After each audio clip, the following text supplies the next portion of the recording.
Ideas of India co-presented by Dabur Vedic Tea, चाय का वही लाजवाब स्वाद अब सेहत के साथ। Co-powered by Dr. Otto, अब दर्द भी घुटने टेकेगा। Gallant Advanced TMT सरिया निर्माण का रियल हीरो। अब आएगा खाने में असली स्वाद राजेश मसाले के साथ। Driven by Maruti Suzuki. Technology partner, create today, enrich tomorrow, Panasonic. Gold partner, Senco Gold and Diamonds, design of India for you. Partner, Vico Vachurdanti, India का गम एक्सपर्ट, मजेदार नहीं असरदार। रमी बोले तो Junglee rummy, India's most trusted rummy site. Get quick loans from Tata Capital. बदलते भारत की नई gas, Go Gas. Clean and dry. Number 1 expert intimate care range. Sidco, we make cities. MMRDA rebooting Mumbai. Knowledge partner, Sharda University. The world is here at Sharda University. Accredited A+ by NAC.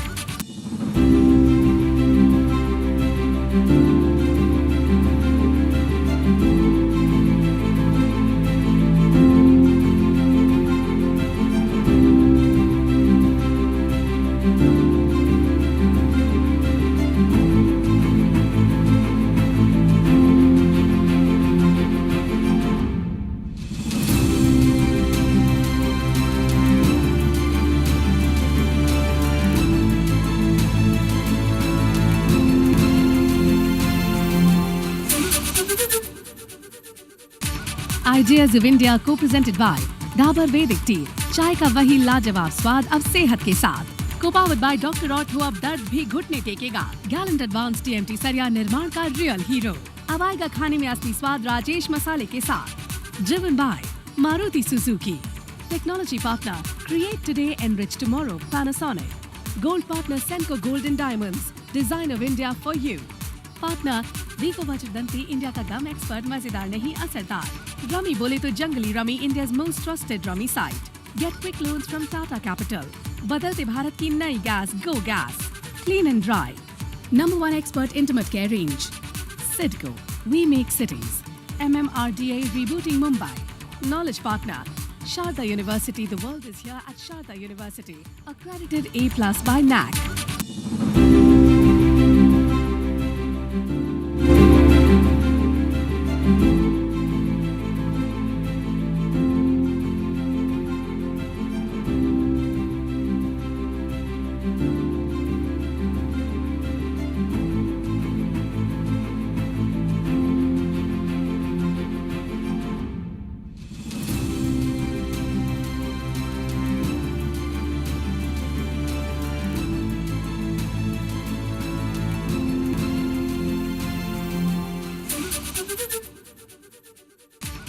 Ideas of India co-presented by Dabur Vedic Tea, चाय का वही लाजवाब स्वाद अब सेहत के साथ। Co-powered by Dr. Otto, अब दर्द भी घुटने टेकेगा। Gallant Advanced TMT सरिया निर्माण का रियल हीरो। अब आएगा खाने में असली स्वाद राजेश मसाले के साथ। Driven by Maruti Suzuki.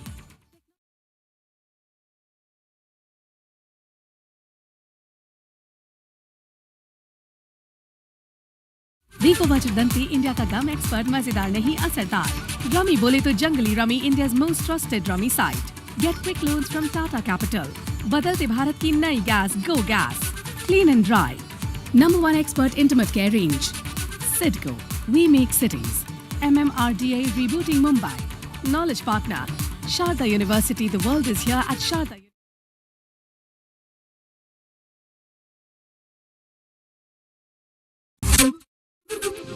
Arise,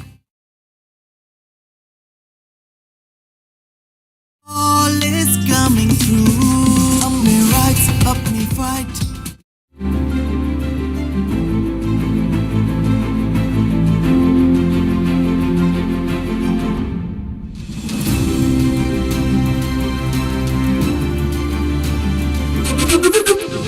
Arise, awake, अपने अंदर तू देख.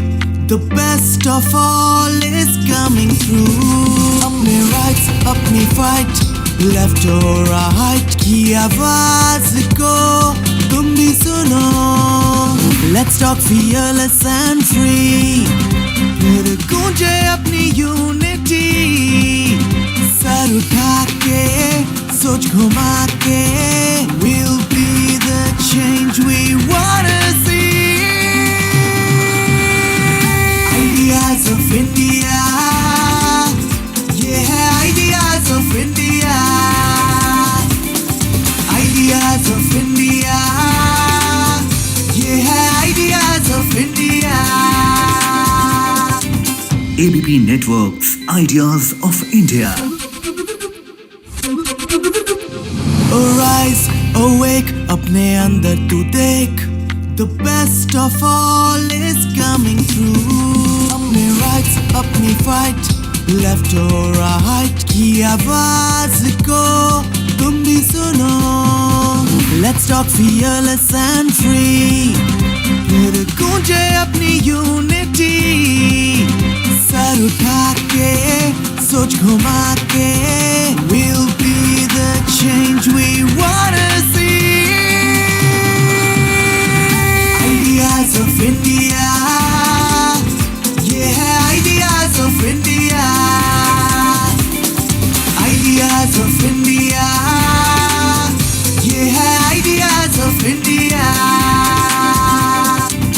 ABP Networks, Ideas of India.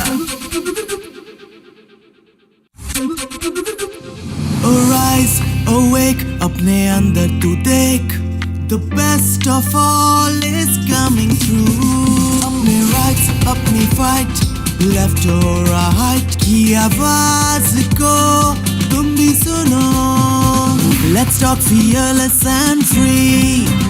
फिर गूंजे अपनी यूनिटी, सर उठा के सोच घुमा के, we'll be the change we wanna see. Ideas of India, yeah, ideas of India. Ideas of India, yeah, ideas of India. ABP Networks, Ideas of India. Arise, awake, अपने अंदर तू देख, the best of all is coming through. अपने rights, अपनी fight, left or right, की आवाज को तुम भी सुनो. Let's talk fearless and free. फिर गूंजे अपनी यूनिटी, सर उठा के सोच घुमा के, we'll be the change we wanna see. Ideas of India, yeah, ideas of India. Ideas of India, yeah, ideas of India. ABP Networks, Ideas of India.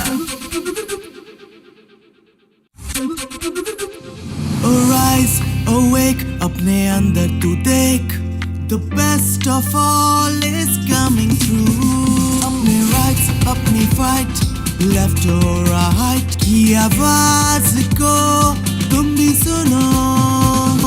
Let's talk fearless and free. फिर गूंजे अपनी unity, sir उठा के सोच घुमा के, we'll be the change we wanna see.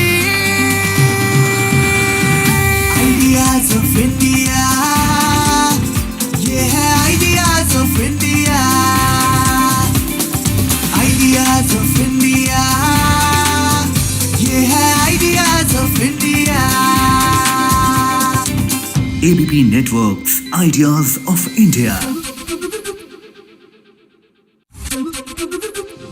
Arise, awake, अपने अंदर तू देख, the best of all is coming through. अपने rights, अपनी fight, left or right, की आवाज को तुम भी सुनो. Let's talk fearless and free. फिर गूंजे अपनी यूनिटी, सर सर उठा के सोच घुमा के we'll be the change we wanna see. Ideas of India, yeah, ideas of India, ideas of India, yeah, ideas of India. ABP Networks, Ideas of India. Arise, awake, अपने अंदर तू देख. The best of all is coming through. अपने rights, अपनी fight, left or right की आवाज को तुम भी सुनो. Let's talk fearless and free. फिर गूंजे अपनी unity. सर उठा के सोच घुमा के we'll be the change we wanna see. Ideas of India, yeah, ideas of India, ideas of India, yeah, ideas of India. ABP Networks, Ideas of India.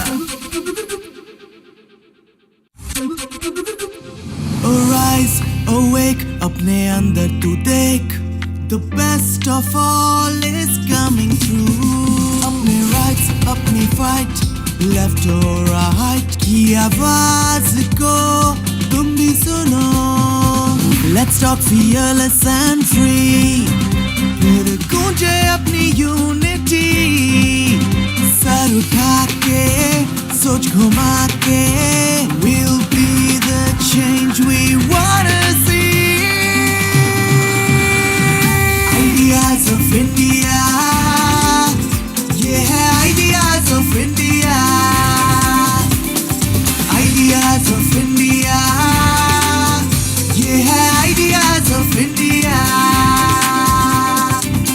ABP Networks, Ideas of India. Arise, awake, अपने अंदर तू देख. The best of all is coming through. अपने rights, अपनी fight, left or right की आवाज को तुम भी सुनो. Let's talk fearless and free. फिर गूंजे अपनी unity. सर उठा के सोच घुमा के we'll be the change we wanna see. Ideas of India, yeah, ideas of India, ideas of India, yeah, ideas of India. ABP Networks, Ideas of India. Arise, awake, अपने अंदर तू देख. The best of all is coming through. अपने rights, अपनी fight, left or right की आवाज को तुम भी सुनो. Let's talk fearless and free. फिर गूंजे अपनी unity. सर उठा के सोच घुमा के we'll be the change we wanna see. Ideas of India, yeah, ideas of India, ideas of India, yeah, ideas of India. ABP Networks, Ideas of India. Arise, awake, अपने अंदर तू देख. The best of all is coming through. अपने rights, अपनी fight, left or right की आवाज को तुम भी सुनो. Let's talk fearless and free. फिर गूंजे अपनी unity. सर उठा के सोच घुमा के we'll be the change we wanna see.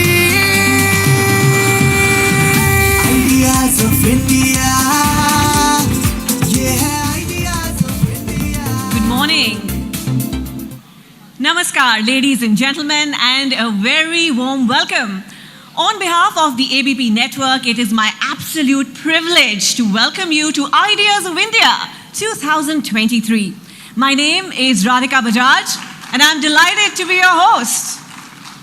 Thank you so much for joining us today. Now, as we embark on this second exchange of ideas and insights, we have to acknowledge that the past year has changed the world and, of course, India's place in it. A prolonged war, an economic slowdown, economic meltdowns, a catastrophic earthquake, not to forget the lingering effects of a global pandemic and ongoing climate change. This is our world today. Within that, India is finding itself at a very critical juncture as a brand new world order emerges.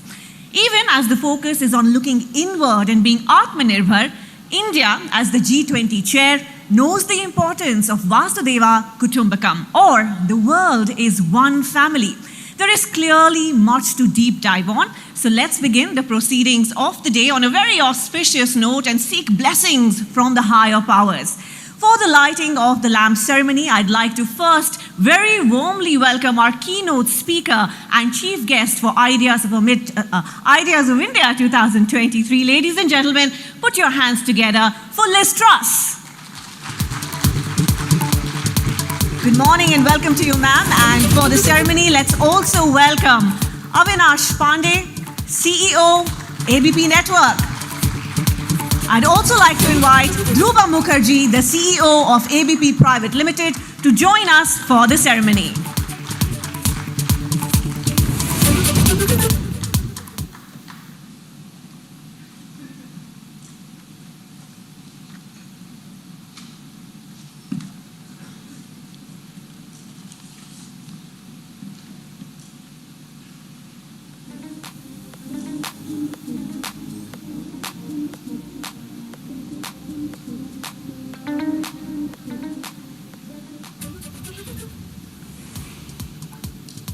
May the lighting of the lamp bring us success in our endeavors.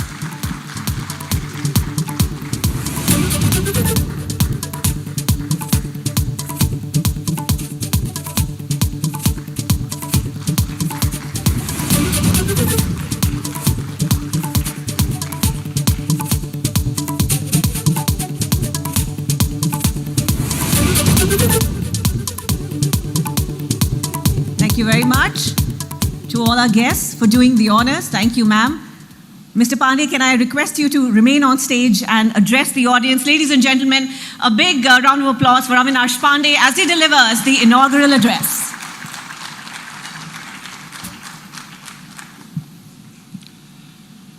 Well, it's exactly been a year. Welcome, ladies and gentlemen, to second edition of Ideas of India. It's a flagship summit where we get together with topmost minds across polity, society, culture, business, and sports to understand where we are today and where can be tomorrow. Last year when we met here, COVID was still around us. I remember last year in this audience, a lot of people were wearing masks. Thanks to a massive successful COVID vaccine that we rolled out, that today all of us are sitting in this audience without a mask.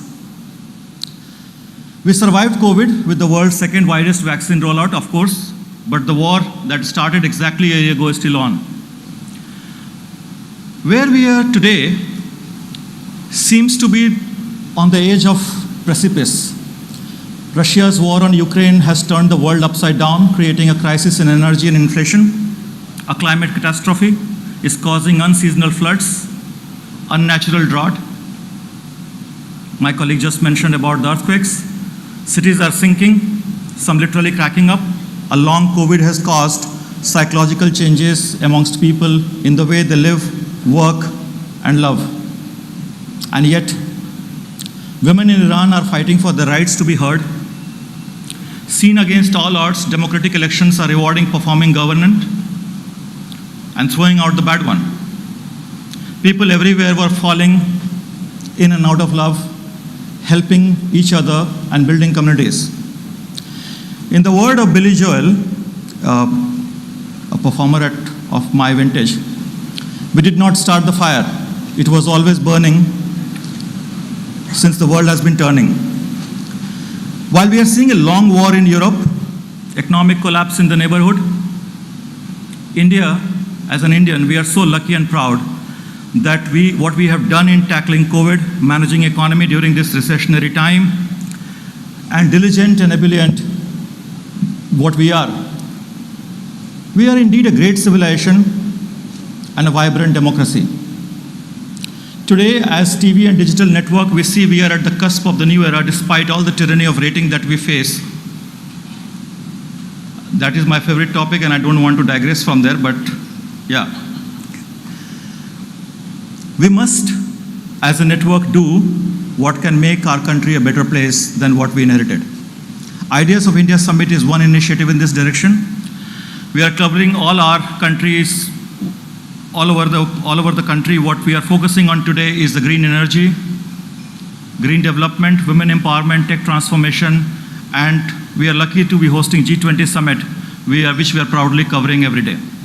We have 9 assembly elections coming up this year, followed by the general election 2024, in which it is expected that about 1 billion people will be eligible to vote, and many of them, millions of them for the first time. According to IMF, India is slated to account for half of the global growth by 2023. Just compare a tenth from the US and Europe. The Center for Economic Research and Business Research thinks that India could be well past Germany and Japan to become the world's 3rd largest economy before 2035, close to $10 trillion. We are already a world leader in digital payments. We are looking to develop areas in solar energy, wind energy, green hydrogen production. I hope Nitin Gadkari ji is going to speak about tomorrow. And what we are seeing is that while the world is suffering the excess of unceasing growth, we are in the right direction as a country.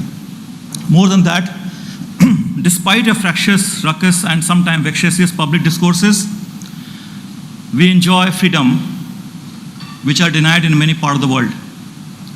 We revel in the freedom to educate ourselves, to express our opinions, aspire to a better life, and achieve it.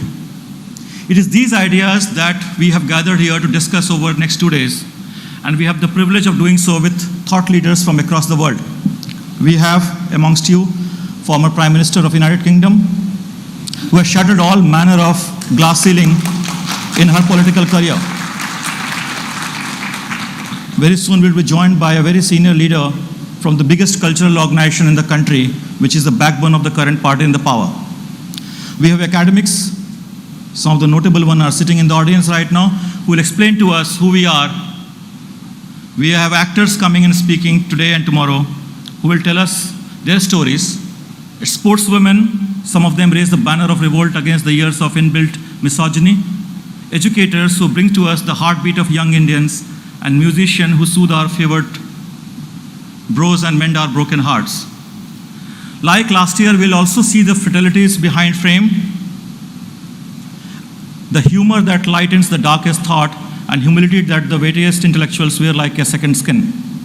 At ABP, we are the believer in the ideas of India.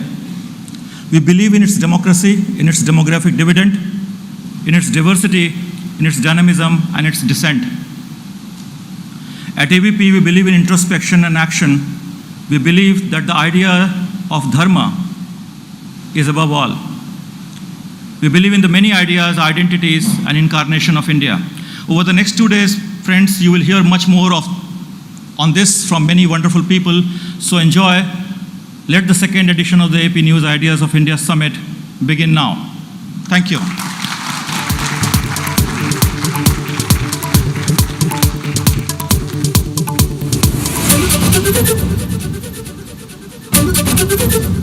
Thank you so much, Mr. Pandey, for detailing what we can expect in the next 2 days. And of course, the Ideas of India Summit is a platform to understand India as well as its aspirations just a little bit better. With over 60 speakers, there is much to learn. And now we take a few minutes to invoke the grace of Ma Saraswati, who is the champion of knowledge, wisdom, and the arts. I would like to call on stage an artist whose melodious voice has given us company for many decades now. Please very warmly welcome on stage the much celebrated singer Sanjeevani Bhelande.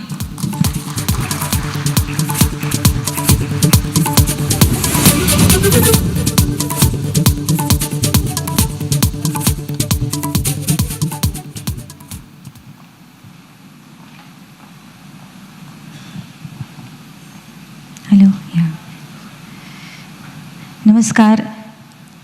Hindi के मशहूर कवि सूर्यकांत त्रिपाठी जी निराला जी की रचना प्रस्तुत कर रही हूँ। वीणा वादिनी वरदे गीत के बोल हैं। O Ma Saraswati, the goddess of learning, we pray to you to spread the light of knowledge in Bharat, our motherland. Sing the mantra of eternal freedom, Amrit Mantra. Rid us of the darkness of illiteracy. Let the light of your wisdom illuminate our world. Flood this great country with your blessings, positive energy, destroy negativity, hatred, jealousy, and violence. Bless this land, may it progress, and may we have happy notes. May every young bird, every young life flourish with flying colors. Give wings to our imagination. Bless Bharat, the land of learning, the land of spiritual tradition, with the light of knowledge within.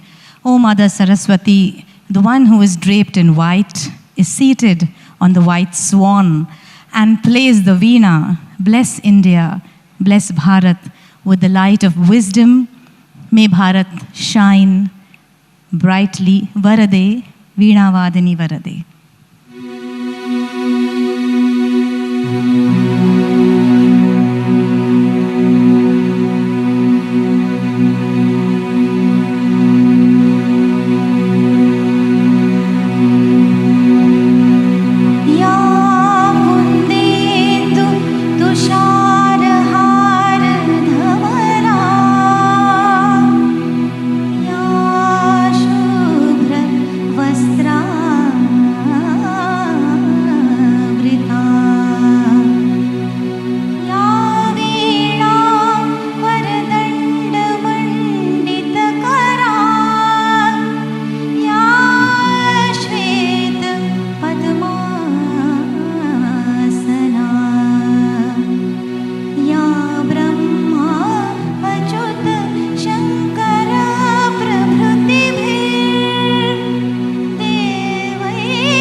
round of applause for that beautiful performance.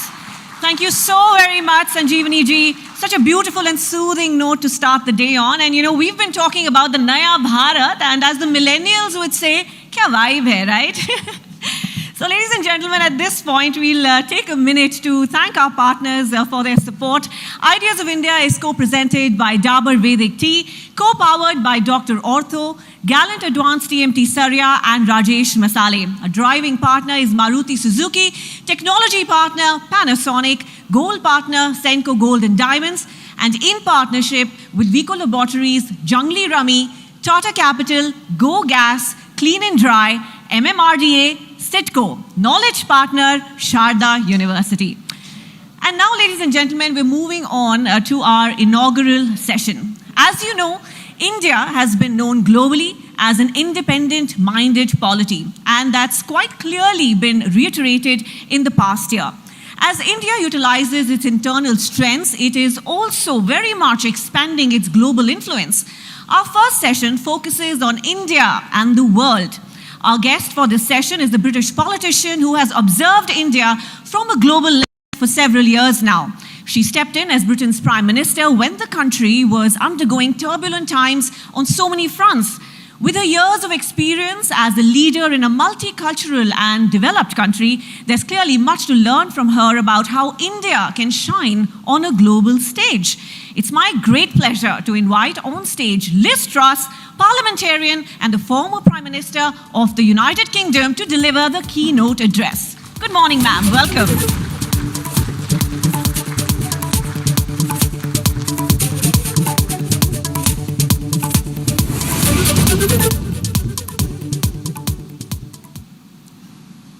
Good morning. It's fantastic to be here in Mumbai. I first travelled to Mumbai back in the 1990s when I worked for Shell in the liquid natural gas industry, which is now a very fashionable industry. And I remember on my first visit being struck by the energy and the excitement of the city. But what I have seen every time I've visited since is more energy, more excitement, and more momentum. And just in the last few days being here, seeing the hoardings getting ready for the G20, seeing the cranes, seeing the new infrastructure being built, is very clear that this city and this country has huge momentum. In June this year, India will become the largest country in the world by population. And you have rates of economic growth that I can say we envy in Western Europe. And those benefits aren't just felt in India, they're felt right across the world. In the UK, India is the second largest investor into the corporate sector in Britain. Indian companies are active in sectors from steel to technology to pharmaceuticals. But what I think is so important now, at this critical juncture for the world, is India's voice on the world stage. Because as a country that believes in freedom, that believes in democracy, and believes in self-determination, you are going to be vital in the next few years. Because the reality is that the free world is in danger. Compared to 30 years ago, a smaller proportion of the global population is living in a democracy. We've seen the rise of authoritarian regimes across the world. And we're seeing the free world, particularly in the West, facing low growth rates following the financial crisis and following COVID. This is the time when we need new voices speaking out for democracy and speaking out for freedom. The reality is that in the West we've been complacent. Since the end of the Cold War, we all thought it would be the end of history, that somehow we could take freedom for granted, that we could encourage countries to be more free enterprise, and as a result, personal freedom and democracy would follow. We became dependent on Russian oil and gas.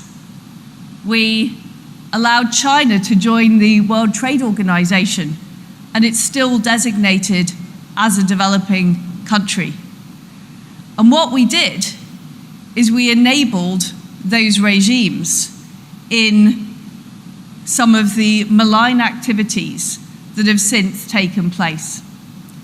Now, today I stand before you 1 year on from when the war in Ukraine started. And I remember it very well, because I was woken up at 3:30 in the morning by my private secretary telling me that there'd been a full-scale assault on Kyiv, on cities across Ukraine, both by air and by land. This was the first full-scale war we would see in Europe for decades. Now, we responded very quickly. We put in place severe sanctions. Britain led the way. We were the first European country to supply weapons to Ukraine. And we did all we could to try and stop the invasion happening, because we had very good intelligence that it was going to take place. But the reality is we should have acted earlier. We should have allowed Ukraine to join NATO when they asked to. We should have made sure we weren't dependent on Russia for oil and gas and the finance that flowed in to Europe from Russian oligarchs. And we're now in a position where we're helping the Ukrainians, but they are the people fighting for freedom and democracy on the front line. They are the people facing the huge human cost of the atrocities that are taking place in their everyday lives. And my message today is we need to learn the lessons of this war. We need to learn the lesson that we can't take freedom for granted, that you have to fight for freedom, that you have to make the case for freedom, and you have to be prepared to defend freedom. And that's what I want to talk about today, about how India is going to play a crucial role in the next few years, because I really believe that these years will be crucial as to whether we end up in a world where authoritarian regimes have the upper hand, where they're the people making the decisions, they're the people dictating the future direction of the world, or whether we see democracy and freedom prevail.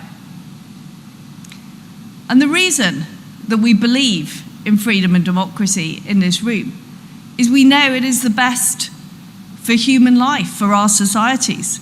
We know that when we give people opportunities, when we allow people to start their own businesses, when we get people into work, when they are able to express themselves, we know that generates the ideas, the opportunities, the creativity that leads to growth and leads to opportunity.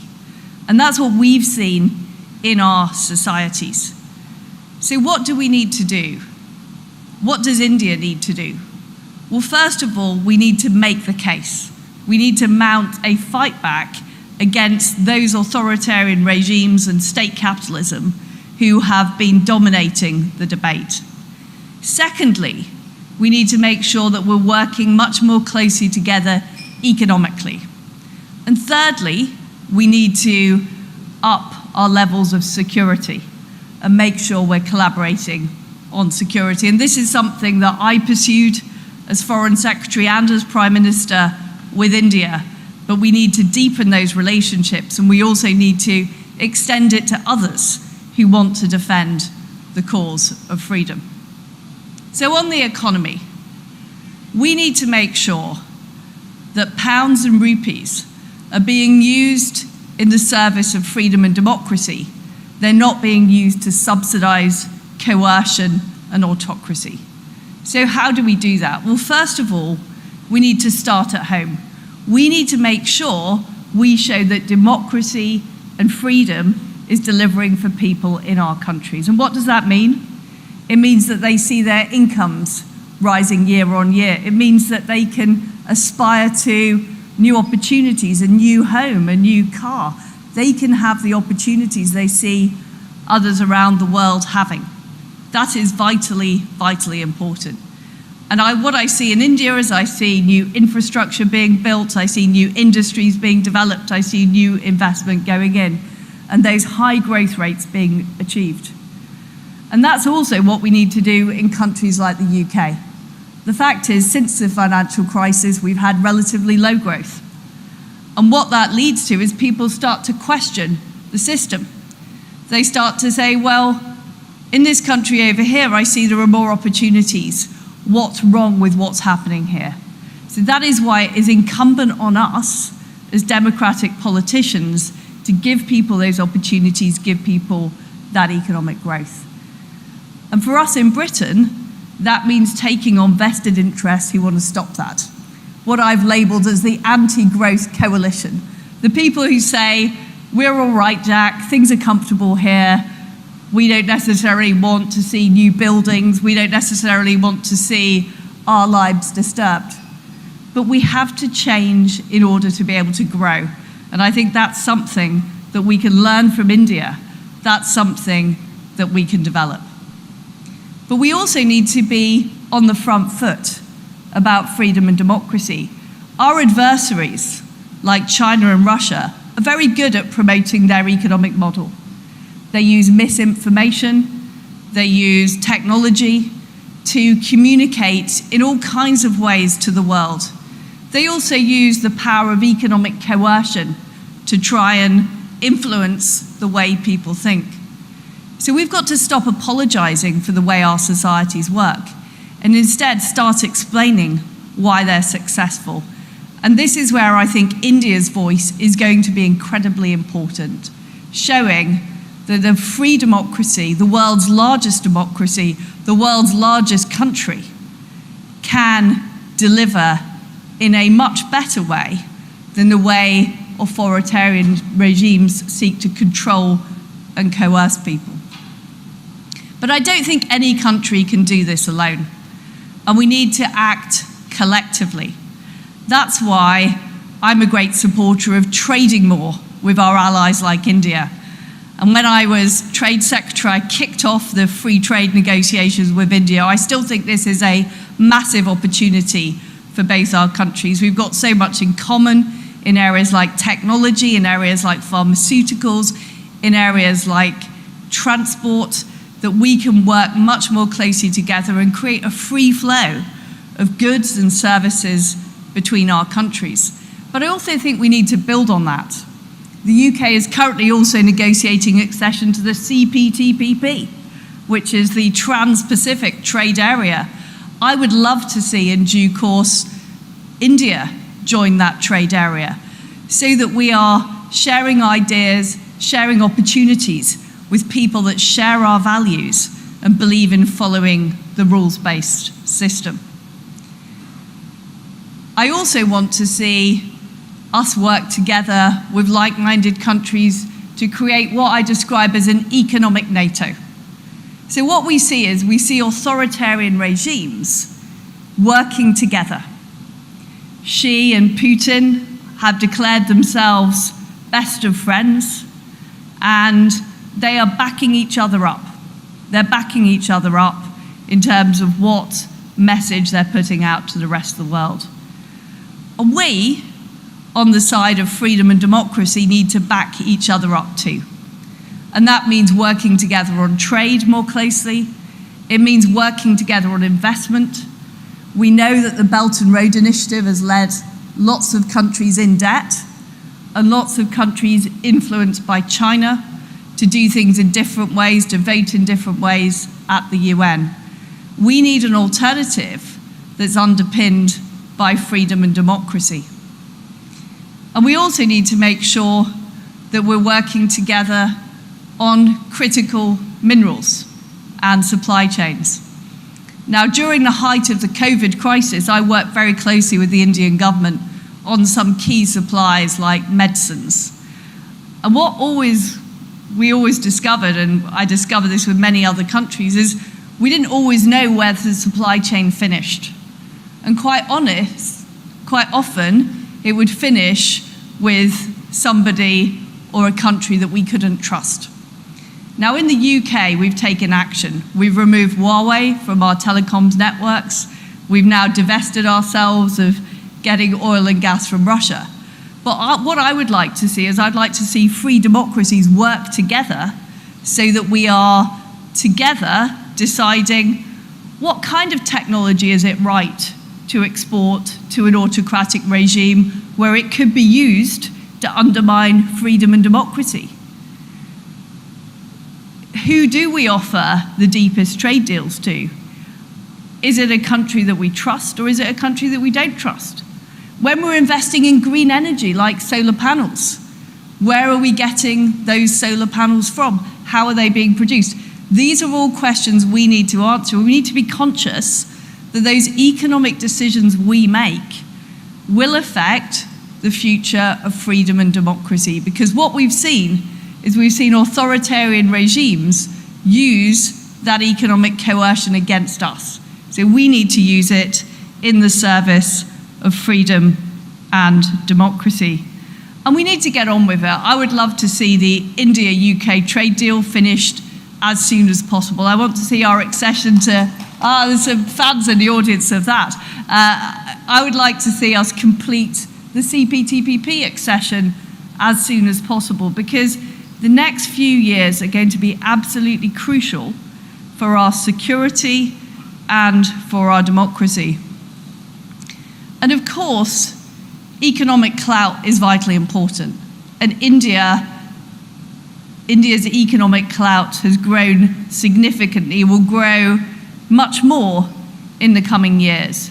But that economic clout does need to be backed by hard security, because what we saw in the Russia-Ukraine situation is even a country which was not apparently very economically successful has been able to create huge misery and attack a free, democratic neighbour in Europe. And what we know is no one is immune from that around the world. No free democracy is automatically safe. We need to make sure it's safe. And what that is going to take is much more close working on security. And of course, India is a vital security partner for the United Kingdom, but also for our allies around the world. The last time I visited Mumbai was at the end of 2021.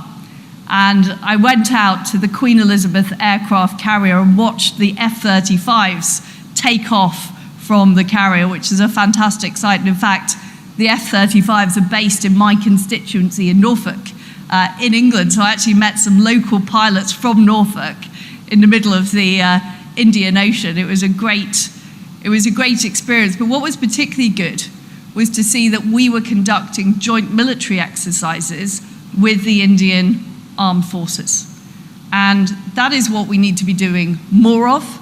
We need closer collaboration in areas like intelligence, in defense, and in defense production, because what we know as a result of the war in Ukraine is that we need to build up our stockpiles, we need to be manufacturing more, and of course India is in an ideal position to be doing more of that manufacturing of defense equipment. So we have a real opportunity for that closer collaboration. I also believe that India has a very important role to play in the Indo-Pacific Quad. People kept asking me whether the UK wanted to join the Indo-Pacific Quad. I said I didn't think we were yet ready to move to the Pacific, but I fully support the grouping of the United States, Japan, Australia, and India. I think that is going to be vitally important for protecting freedom of navigation in the Pacific, and I would like to see that develop into a more formal alliance so that we make sure democracy is protected. Because what we've learned from the war in Ukraine is that if an authoritarian regime feels that there isn't going to be a reaction, then they will act. And we know that President Xi has said that he wants to create one China, that he wants to see Taiwan under Chinese control. I think that would be disastrous. I think that would have implications not just for Taiwan, another free democracy that we simply do not want to see extinguished, but it would also have real implications for the ability for freedom of navigation, for trade, and for security in the Indo-Pacific area. Of course, we need to develop our links with Taiwan economically. That's something that we're doing in the United Kingdom, and we want to see allies do that as well. But we also need to make sure that Taiwan's able to defend itself, because prevention is better than cure. And stepping up our economic efforts to coordinate is going to be very important at this stage before it's too late. And one of my main messages to people here today is we learnt the hard way what not preparing looks like with the war in Ukraine. Of course, Putin is responsible for that war. He's the perpetrator. But we all know in Western Europe that we should have done more earlier. Let's learn that lesson for Taiwan. Let's make sure that Taiwan's able to defend itself. And let's make sure that we've built up that economic resilience so that China cannot use economic coercion to achieve the objectives that they either achieve militarily or by that coercion. Finally, I wanted to say that there's a lot of gloomy talk at the moment, and we heard that earlier, that the world has suffered some really severe, the COVID crisis, the war in Ukraine. Sometimes it feels like things are not getting any better, that society or that the concept of freedom and democracy is not on the upward rise, it's in the decline. But I refuse to accept that gloomy talk. And I think in India, we see the greatest hope for our future, or virtually anywhere in the world. A free democracy that is growing rapidly. A country of pluralism, a country where free speech, the ability to get things done, is improving all the time. And what I want to do today, and I have been doing in my visit to India so far, is I want to encourage India to do even more. This is not just about India's future, which I believe is very positive. This is about the world's future. And if we take action now, to, whether it's improving our supply chains, improving our defense links, working together more closely to counter disinformation, that work is going to pay huge dividends in the future.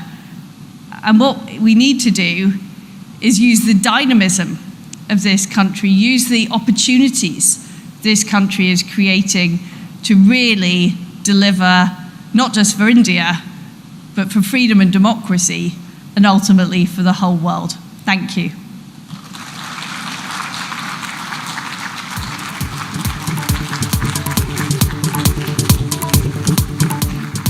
Thank you very much, Ms. Truss, for highlighting the shared values of freedom and democracy and how they make for a very solid foundation for more cooperation between India and the UK. Of course, there are many questions we'd like to put to Ms. Truss, and for that, I hand it over now to senior journalist and author Veer Sanghvi to please join us as the session chair. A big round of applause for Mr. Veer Sanghvi.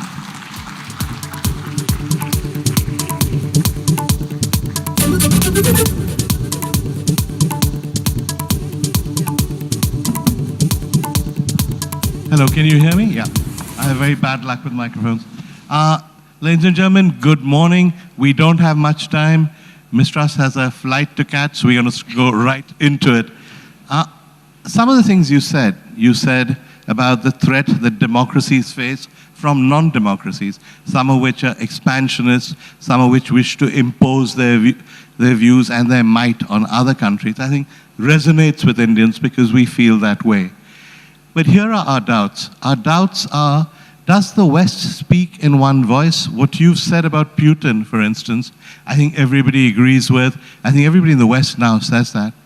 But only 5 years ago, the United States under Trump was singing a different tune. So how do we trust the West? Well, this is where I believe India has a huge role to play. Yeah. I don't think India is a follower in this. I think India is a leader. Yeah.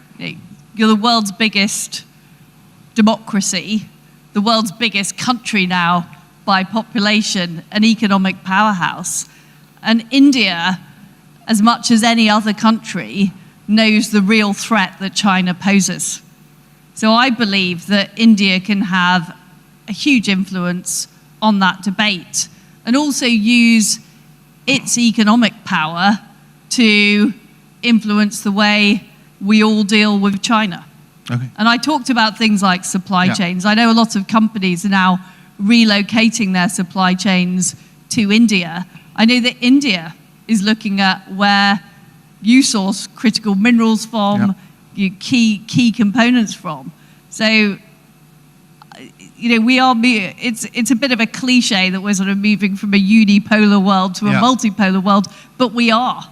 And that requires, lots of countries to step up. I think Japan has also a really important role to play as a close neighbor of China, a key Indo-Pacific player. But what we can't do is just assume that if we do nothing, everything's going to be fine. Yeah. And that is what we have learnt the hard way. We were hugely distracted after the Cold War. We really thought that it wasn't going to be a problem anymore, that everybody believed in freedom and democracy, that we could simply let Russia get on with it. That proved to be completely wrong. Yeah. And in order to protect our lives and protect the values we hold dear, we have to all be active in that debate. You talked about economic power, and that's an interesting one because economic power and political power should actually have some connection, but often we act as though the two are independent of each other. Many companies in the West have invested hundreds, thousands of billions in China and now say we have too much at stake. Do you think in retrospect they were too hasty in doing that? Yeah, well, as you say, money talks. Yeah. Money talks, and we all know that. And yes, we had too much dependence on China. And this is why in the United Kingdom we made the decision to remove Huawei from our telecoms networks. We put in an Investment Protection Act. But we went through a huge period before that of rolling out the red carpet to China. We had a so-called golden era where, despite what had already happened, I mean, things like Tiananmen Square had already happened. There were lots of signs that it was not a wholly benign regime. But nevertheless, when the West, we had this belief, and it turned out to be a naive belief, that with more economic freedom, China would become freer. Yeah. But actually, that economic growth has been used to undermine our way of life. And we have woken up to it now in the UK. I still think we need to do more. We need to do more with our allies, but there's been very much a change in mindset. Has there, is my question, because you had that big state banquet for the president, which in retrospect was probably a mistake, don't you think? Yes, you agree. It was a mistake. The whole strategy was a mistake. Okay. And the UK was not the only country that followed that strategy. Yes. It was all of the West, really. The decision to allow China to join the World Trade Organization, the way we allowed that to happen. Yeah. I mean, back in the 1990s, which is an era we keep coming back to, the Chinese economy was the 10th the size of the US economy. We were dealing with something completely different to what we're dealing with now. But when we hear you say that, and we have many concerns about China and India, I think we agree with you and we feel good. But we just wonder, is this actually the view of the UK political establishment? I mean, the UK government has been very unwilling to accept that China is any kind of threat at an official level, hasn't it? I think the view of Britain, British society, British business and British government has shifted over time to being much more skeptical about China and much keener to work with our allies to counter their level of economic influence, there's always a temptation, and I think we can see this across Western Europe. There's always a temptation to follow the money in the short term. But what I'm saying is following the money in the short term leads to a big cost in the long term. And that's what we've got to be very wary of, because in the same way that Europe became dependent on Russian oil and gas, we're now all spending money, spending effort. The poor Ukrainians are losing their lives because of we didn't do enough early enough. Yeah. But I remember when you made that speech in Tokyo, when you talked about many of the same themes that you've talked about today, and you talked about the threat to Taiwan and suggested that Taiwan shouldn't become another Ukraine and China shouldn't be allowed to take it over and the West should defend Taiwan. You were actually criticized in your own country. Jake Berry, a former chairman of the party you're a member of, attacked you for speaking out. So we wonder then, how much of a consensus is there really? I don't know about Jake Berry's views on Taiwan. I'll have to find that out. All right. There's never 100% agreement in any free democracy. In India, I'm sure there's not 100% agreement about lots of issues. The debate is moving in the right direction. I think people are becoming more aware of it. But the reason I made that speech is I do want to shift opinion, not just in the United Kingdom, but amongst our allies around the world, amongst free democracies around the world. So we are conscious about what we're doing with respect to China and with respect to Taiwan. Okay. And it's easy to say now, this is an immediate problem we're facing. We should be focusing on supporting Ukraine. We should be focusing on dealing with Russia. But the fact is, China is a much larger economy. Yeah. It's a much larger country than Russia. It is a real challenge that all of the free world face. Let's move on to Russia, which everybody now agrees is a bad guy. You suggested that the West was a little naive when it came to Russia. Coming to the UK, do you think the high levels of dependence that Europe and the UK have on Russian energy, the manner in which London welcomed every Russian oligarch, they bought up large stretches of London, they became non-doms, they changed the character of large parts of the city. Do you think, looking back, perhaps the UK should have rethought that approach? Well, yes is the answer. I mean, clearly, with the benefit of hindsight, we ought to have done things differently, and we ought not to have allowed the level of Russian influence in our society and particularly the level of economic dependence. And I think one of the things we've all learnt is how important having a secure, reliable energy supply is. This is why we're now building more renewables in the UK. It's why we're trying to secure more long-term contracts on LNG that are from reliable suppliers. Yeah. But there was in the late 90s, there was an era of optimism. I remember when the Berlin Wall fell in 1989, and everyone thought this is brilliant. Freedom's going to last forever. A lot of the West, we cut our defense budgets as well. We reduced the amount we were spending on defense. It was called a peace dividend. The problem was that the dividend didn't come through. Exactly, yeah. And it's always human nature, or it's often human nature to ignore the long-term threat and have the instant gratification. And that is frankly what we did.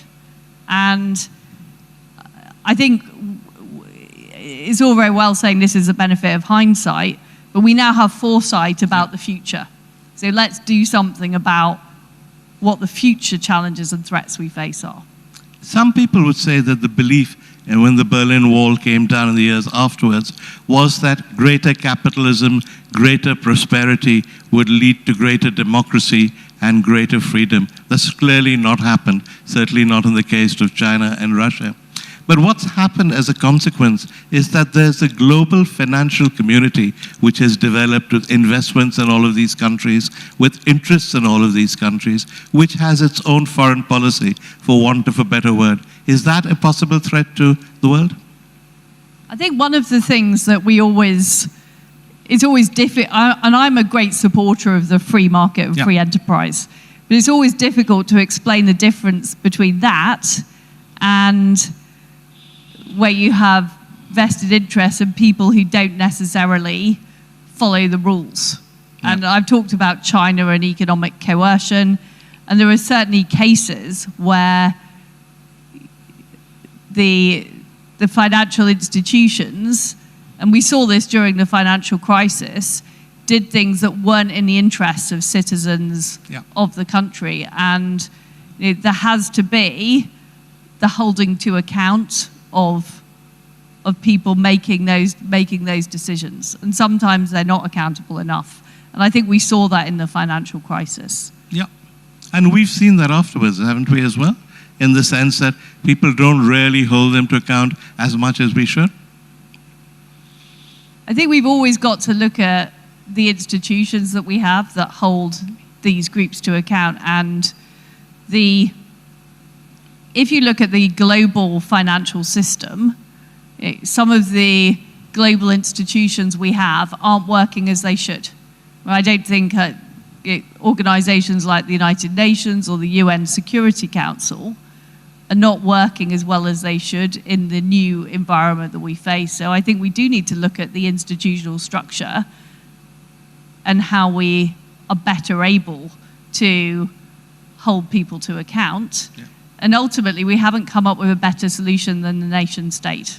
Okay. So I agree, the nation state has legitimacy. Yeah. Countries like India, the UK, people who are part of them, they're a democracy. And I do think we need to make sure there's proper accountability. You're in India, you've been Foreign Secretary for many years. You know that if you mention the Security Council, there's always an inevitable follow-up question. So do you think they should extend the permanent membership of the United Nations and India should be a member? I mean, I think we need to re-look at the Security Council. I mean, we're now in a position where one of the 5 members of the Security Council is pursuing an illegal war. Yeah. And that does beg the question about how this institution operates. And I do support a greater role for India, absolutely, as a key player internationally. Greater role, key player. That's not a yes, it's not a no. Well, because I think the current structure isn't working. Yeah. So I think just adding to the current structure doesn't address the fundamental problem about how do we create security. And the approach that I'm advocating is an approach of the coalition of the willing working together on their own security arrangements, whether it's the Indo-Pacific Quad, whether it's NATO, whether it's the CPTPP.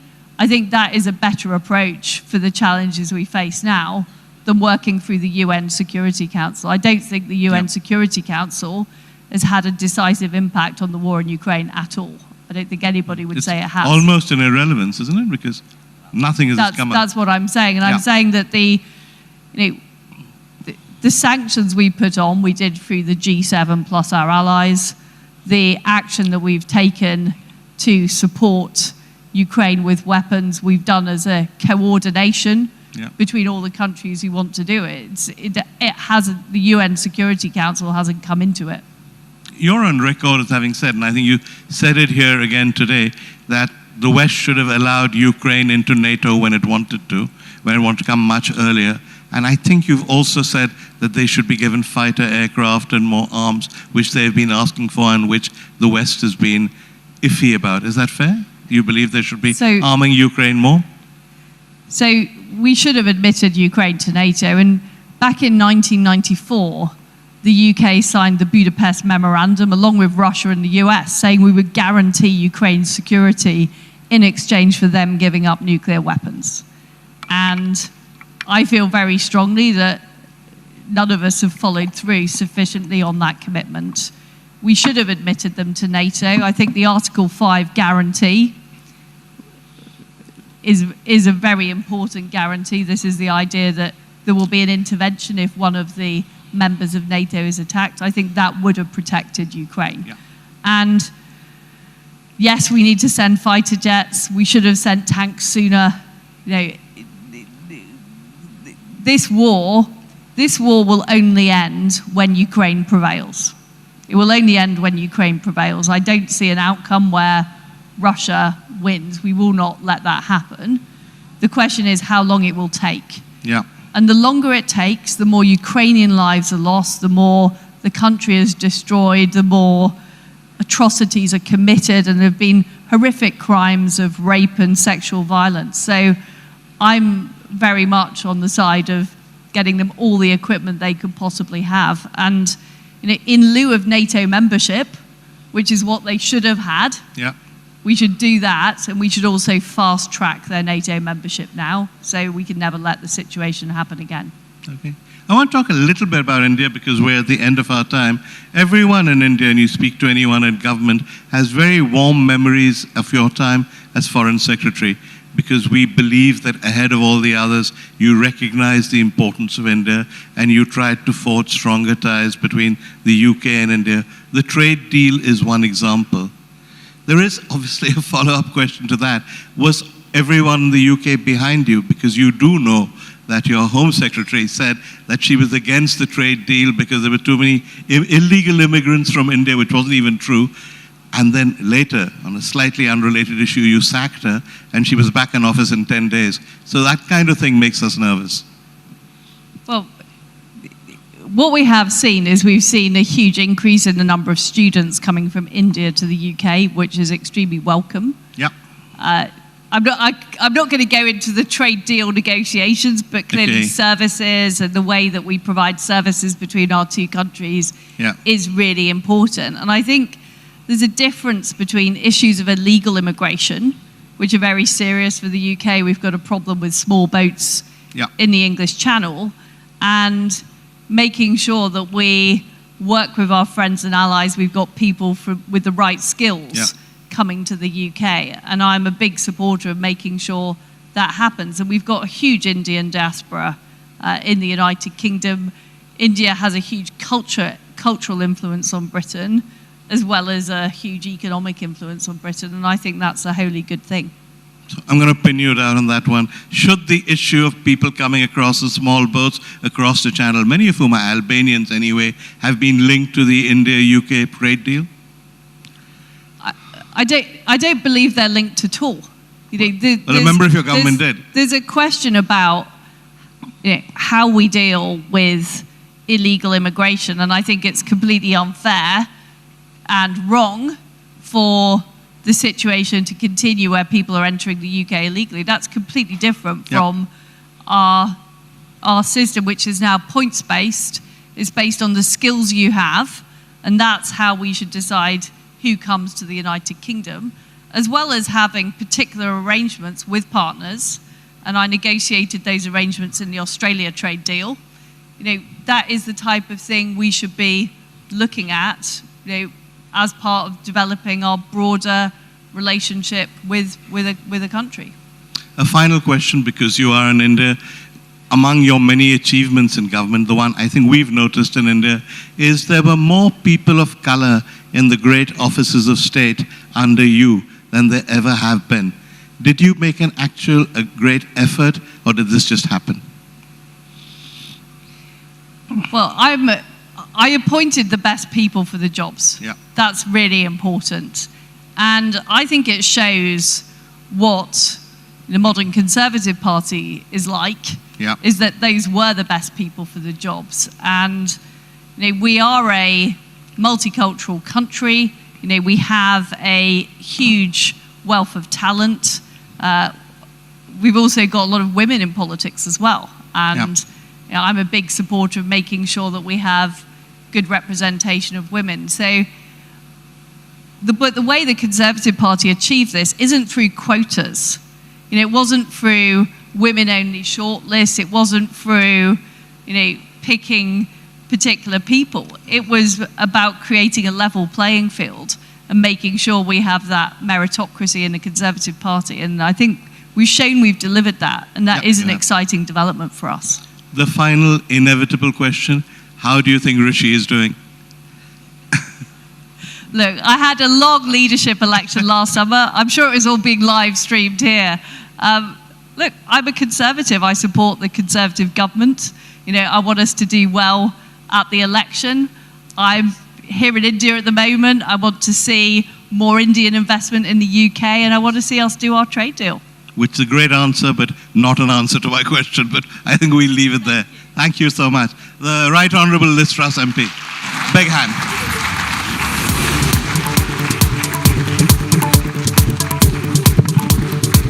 What a wonderful conversation, an honest one about the Dabur वैदिक T, चाय का वही लाजवाब स्वाद अब सेहत के साथ। Co-powered by डॉक्टर ऑर्थो, अब दर्द भी घुटने टेकेगा। गैलेंट एडवांस TMT सरिया निर्माण का real hero.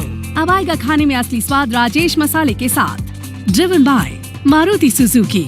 Technology partner, create today, enrich tomorrow, Panasonic. Gold partner, Senco Gold and Diamonds, design of India for you. Partner, Vicco Vajradanti, India का गम एक्सपर्ट, मजेदार नहीं असरदार। रमी बोले तो Junglee rummy, India's most trusted rummy site. Get quick loans from Tata Capital. बदलते भारत की नई gas, go gas, clean and dry, number 1 expert intimate care range. Sidco, we make cities. MMRDA rebooting Mumbai. Knowledge partner, Sharda University. The world is here at Sharda University. Accredited A+ by NAC.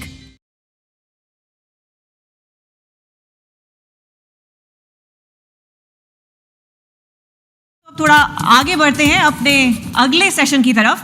खाना, मैं सिर्फ राघव भोग आटे की रोटी खाता हूँ। और क्या चटपटा है राजेश मसाला, ट्राई करिए। टेस्ट मस्त, जबरदस्त। राजेश राघव भोग चक्की आटा। Where the software engineer meets the smart market analyst, meets the gifted content writer to create the big dream. The world comes together at Sharda University. So where are you? Titled The Civilization Debate, I'd like to invite someone on stage who in political circles is known as the key link between the Bharatiya Janata Party and the Rashtriya Swayam Sevak Sangh. Please extend a warm welcome to Shri Krishna Gopal, Sah Sarkaryavah RSS. Krishna Gopal ji, आपसे निवेदन है कि हमारे साथ stage पर जुड़े. And to facilitate this conversation, I'd also request ABP Network's Dibang to kindly take over the proceedings.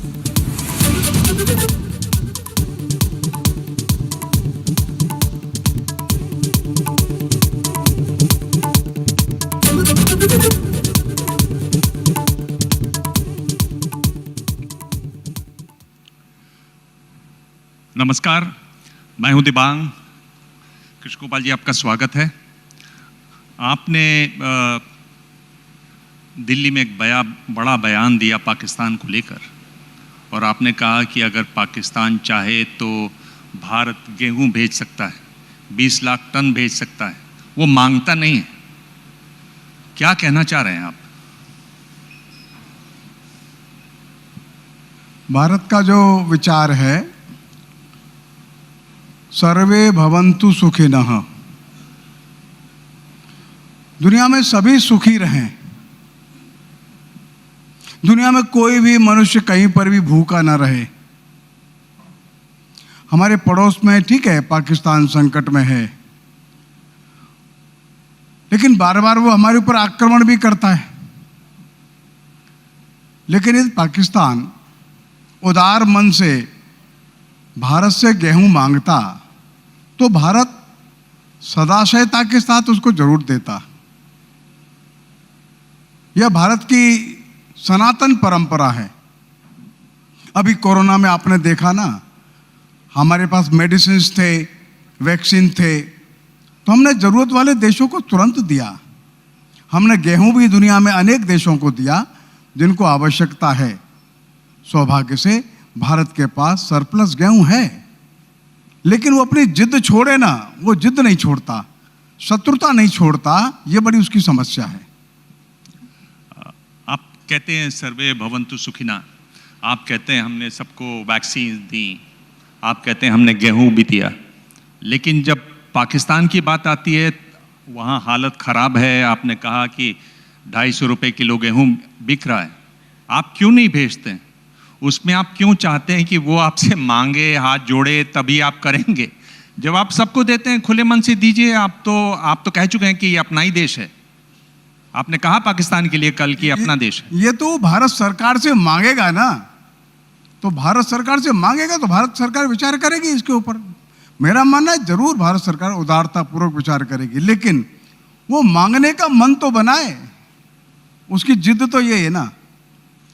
Krishna Gopal ji, मैं यही समझना चाह रहा था कि इसमें मांगना क्यों जरूरी है, अगर हम देख रहे हैं कि लोग वहाँ भूखे हैं। और आपने कहा कि आपके शब्दों का चयन आप पता नहीं कैसे इसको समझाना चाहेंगे। आपने कहा कि पाकिस्तान में तो कुत्ता भी नहीं भूखा सोना चाहिए, तो मांगना क्यों जरूरी है? हम लोग उदार नहीं है, हमें दिखाई नहीं दे रहा है क्या? इंटरनेशनल रिलेशनशिप में जो बातें आवश्यक है ना, वो बातें तो आवश्यक है, जरूरी है। आपको क्या लगता है कि अगर वो मांगे तो हम लोग 20 लाख टन गेहूं दे सकते हैं? नहीं, ये तो सरकारों का निर्णय है। हाँ, भारत के पास सरप्लस तो है। भारत अपनी आवश्यकता से 1.5 करोड़ टन गेहूं अधिक पैदा करता है इस समय, ये सच बात है, इसमें कोई दो बात नहीं है। ये बताएं कि पाकिस्तान पर आप लोग बार बार बात करते हैं, इमरान खान ने पिछले दिनों काफ़ी तारीफ की भारत की, क्या लगता है कि एक बार फिर समय है पाकिस्तान से बात करने का? पाकिस्तान को अपने मन को ठीक रखना चाहिए। स्वतंत्रता के बाद से ही पाकिस्तान ने 4 बार भारत के ऊपर आक्रमण किया है। 47 में किया, 65 में किया, 71 में किया, कारगिल में किया। तो उसको अपने इस स्वभाव को सुधारना चाहिए। जब तक अपने इस स्वभाव को नहीं सुधारता तो वहां भी अस्थिरता रहती है।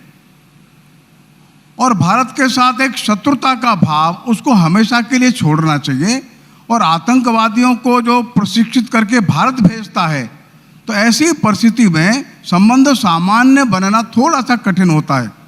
और इसलिए अपने स्वभाव को सुधार करके वो चलेगा, इसी में पाकिस्तान का भी भला है।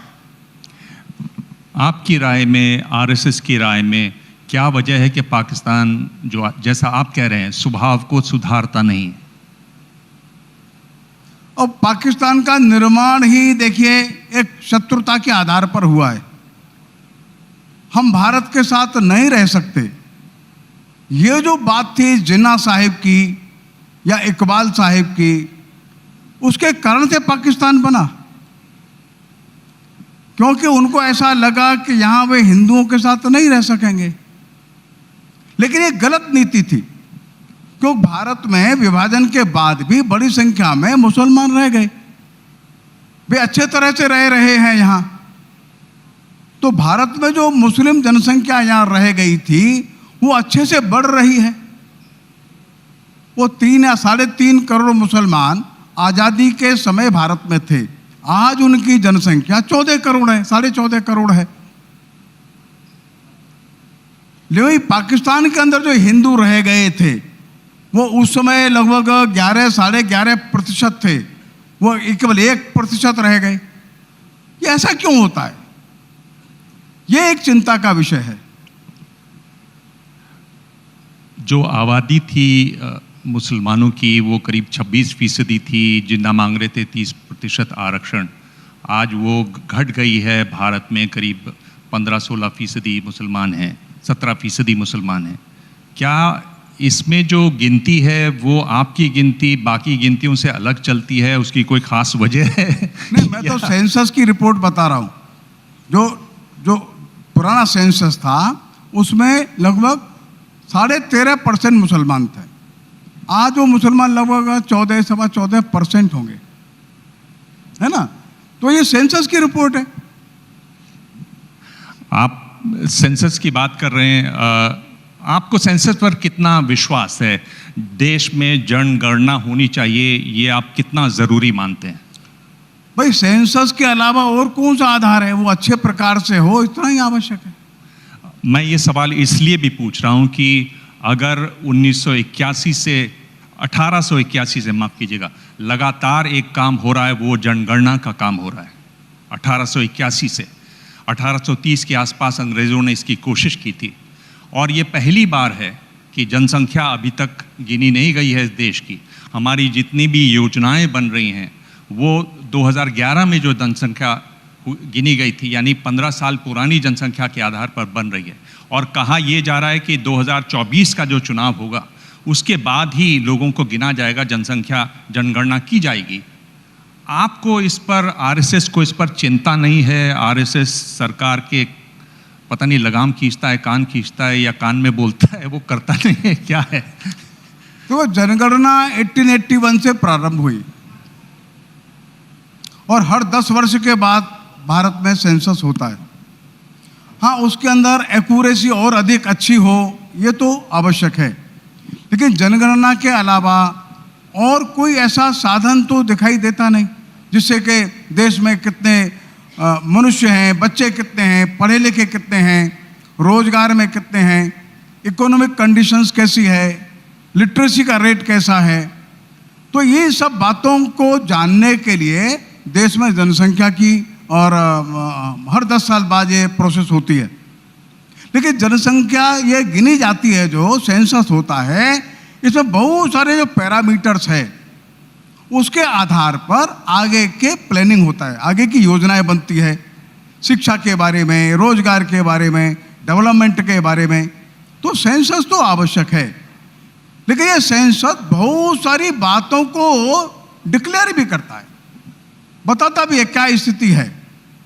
और कभी कभी थोड़ा चिंताजनक स्थिति जो ध्यान में आती है वो ये आती है कि एक और तो लिटरेसी का रेट बढ़ रहा है, अच्छी बात है। जो पॉपुलेशन का ग्रोथ रेट था, जो एकदम अलार्मिंग था, वो कम हो रहा है, ये अच्छी बात है। देश भर में जो इंजीनियर्स है, डॉक्टर्स है, ग्रेजुएट्स है, उनकी संख्या बढ़ रही है, ये तो अच्छा है। लेकिन जो डेमोग्राफिक चेंज हो जाता है वो तो चिंताजनक दिखाई देता है। सर, आसाम का मूवमेंट क्यों हुआ? जब 1941 के सेंसस के आधार पर मुस्लिम मेजॉरिटी वाले डिस्ट्रिक्ट्स जो है वो पाकिस्तान को चले गए, लेकिन पिछले 60-70 वर्षों के अंदर वहां 9-10 डिस्ट्रिक्ट्स फिर मुस्लिम मेजॉरिटी के हो गए। तो एक जनगणना ये भी बताता है कि खतरा कहां पैदा हो रहा है, ये अच्छा नहीं है। हमारा मानना ऐसा है, ये जो प्लान्ड वे में या किसी भी कारण से जो डेमोग्राफिक चेंजेस आते हैं वे अलार्मिंग होते हैं, भविष्य के लिए एक खतरा, उसकी घंटी बजाते हैं। तो आसाम के लोगों को लगता है उनकी पहचान भी खतरे में पड़ जाएगी। धुबड़ी, नलबाड़ी, हैलाकांदी, करीमगंज, उन जिलों को देखिए ना आप, तो ये डेमोग्राफी ऐसी बदल गई, ये हमारे लिए चिंता का विषय है। कृष्ण गोपाल जी, पर मेरा सवाल तो वहीं खड़ा हुआ है, उसके पास आप गए नहीं। मेरा सवाल यह है कि क्या आपने सरकार को कहा, सरकार के कान मरोड़े, सरकार को इशारा किया, सरकार को कहा कि ये गिनी जानी चाहिए आबादी? क्या ये वजह है कि सरकार ने बहुत सारी योजनाओं के बारे में जो दावे किए हैं, वो अगर जनसंख्या गिनी जाती है तो वो दावे, उनकी सच खुल जाएगा? 10% घरों में बिजली है, हम ये मान लें कि सभी घरों में बिजली है गांव के, ये सारी बातें खुल जाएंगी। क्या यही वजह है कि 24 के चुनाव के बाद गिनती होगी? इस पर आप सीधा सवाल का जवाब देने रहे हैं, ये बात सही नहीं है आपकी। जो जिस तरह से आप प्रश्न कर रहे हैं वो से हम सहमत नहीं हैं। आप प्रश्न से सहमत हैं? नहीं, हाँ, आपने जैसे कहा ना, वो प्रश्न को मैं दोबारा बोलना नहीं चाहता, लेकिन जिस तरह से आपने कहा उससे हम सहमत नहीं हैं। राष्ट्रीय स्वयंसेवक संघ तो स्वतंत्र एक संगठन है, हमको जो कहना है या तो जनता से कहते हैं, अपने स्वयंसेवकों से कहते हैं। चलिए, आप भाजपा से आपका जो अगर इंडिकेशन है, तो भाजपा अलग एक स्वतंत्र पॉलिटिकल पार्टी है, वो सरकार बनाती है, वो अपना निर्णय लेंगे। पर क्या इतना कह सकते हैं कि आरएसएस मांग करती है कि जो जनसंख्या गिनी जानी चाहिए थी, 2021 में आनी चाहिए थी, वो काम पूरा किया जाना चाहिए, इतना आप कह सकते हैं? नहीं, पिछली जनगणना तो शायद ये कोरोना के कारण से नहीं हो सके, थोड़ा लेट होने वाली होगी शायद, मेरे अंदाज से। कोरोना में जो जनगणना 2021 वाली होनी थी वो नहीं हो सकी है, शायद उसका काम अभी चल रहा होगा। और उसमें से जनगणना के बाद जो रिजल्ट्स आएंगे सामने, उसमें अगर कुछ आवश्यक बातें दिखेंगी तो वो हम लोग कहेंगे, हमको तो कहने में कोई संकोच नहीं है। जातीय जनगणना का सवाल हो रहा है, हम देख रहे हैं कि बिहार में जातीय जनगणना होने वाली है, इस पर आरएसएस का क्या मत है? क्या जातीय जनगणना इस देश में होनी चाहिए? ये जातीय जनगणना का विषय हमको ऐसा लगता है कि यह राजनीतिक अधिक है। एक एक जाति को गिन करके उसका पर्पस क्या है, ये थोड़ा ध्यान में रखना है। हाँ, समाज के सभी वर्गों का विकास होना चाहिए, इसमें किसी को दो मत नहीं है। और इसलिए अनुसूचित जाति, अनुसूचित जनजाति, उनके लिए आरक्षण है, ओबीसी के लिए आरक्षण है। समाज में किसी भी प्रकार से जातिगत वैमनस्य, जातिगत भेदभाव ये अधिक न बढ़े, इस बात का तो अपने को पूरा ध्यान रखना चाहिए। आपको लगता है जातीय जनगणना से वो बढ़ेगा? हम चाहते हैं किसी भी प्रकार का ऐसा ऑपरेशन न हो जिसके कारण से जातिगत भेदभाव और बढ़े और जातिगत दीवारें और अधिक मजबूत हो। ये अच्छी बात नहीं है। अब धीरे धीरे जातिगत भेदभाव, जातिगत जो है आइडेंटिटी, ये धीरे धीरे जाना चाहिए। जो संविधान ने कहा है वो कास्ट, क्रीड, रिलीजन इन सब से ऊपर हट करके और काम करेगा। पर ऐसी कोई भी बात जिससे ये जो आइडेंटिटीज है और अधिक सॉलिडिफाई होती है, ये मैं समझता हूँ ऐसा कोई भी सिस्टम, कोई भी ऐसा ऑपरेशन ये हमारे संविधान की मूल भावनाओं को शायद थोड़ा सा हो सकता है आहत करे। ये जो आइडियाज ऑफ इंडिया की बात हो रही है, अगर आप अखंड भारत की बात करें तो उसमें आस पड़ोस के आप कितने देशों को गिनते हैं अखंड भारत में? जब अखंड भारत की बात चलती है तो देखिए वो राजनीतिक नहीं है, वो सांस्कृतिक अधिक है। जब वो सारे वो जो भाग जो भारत के दर्शन से, कल्चर से अपने को एक मानते हैं, जिनको मालूम है हमारा जो सांस्कृतिक मूल जो सोर्स है, रिसोर्स है, ओरिजिन है, वो भारत है। तो भारत के इस दार्शनिक, सांस्कृतिक, वैचारिक इस भाव से जो एक रूप मानते हैं, वे अपने आप को भारत के साथ ही जोड़ते हैं। हम समझते हैं वह जो एकता है वो अधिक महत्व की है राजनीतिक एकता के तुलना में। उसमें आप किन किन देशों को शामिल करेंगे अखंड भारत में? हमको ऐसा लगता है कि नेपाल है, भूटान है, म्यांमार है, आपका लंका है, ये सब देश भारत को अपना बड़ा भाई जैसा मानते ही है।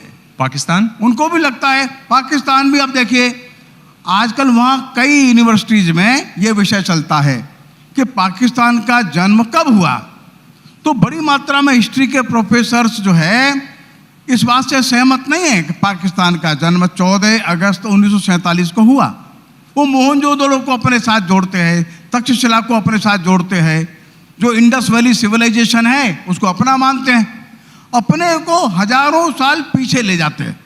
और ऐसा पाकिस्तान के 12 यूनिवर्सिटीज में अच्छी डिबेट होती है। जब पाकिस्तान अपने आप को हजारों साल पीछे ले जाता है तो कहाँ जाता है? तो वो हमारे प्राचीन भारत के साथ ही जुड़ जाता है। वो पाणिनि को अपना मानता है, वो तक्षशिला विश्वविद्यालय के पढ़ाए जाने वाले विषयों को पाकिस्तान के एंसिस्टर्स का मानता है। और पाकिस्तान के वे जो प्रोफेसर्स हैं आज, वे कहते हैं हमने एक समय पर अपना रिलीजन बदला, लेकिन अपने फोर फादर्स तो नहीं बदले। हमारा कल्चर, हमारा सिविलाइजेशन, हमारे जो जमीन है, वो परंपराएं, ट्रेडिशंस, कस्टम बहुत पुराने हैं। ये जो भाव है, ये जो आपने पहले प्रश्न पूछा, उससे उनको जोड़ता है। फिर जी, ये बताएं कि इस सब में अखंड भारत का जो आपका सपना है उसमें पीओके का कितना महत्व समझते हैं आप? इस पर गृह मंत्री भी बयान दे चुके हैं।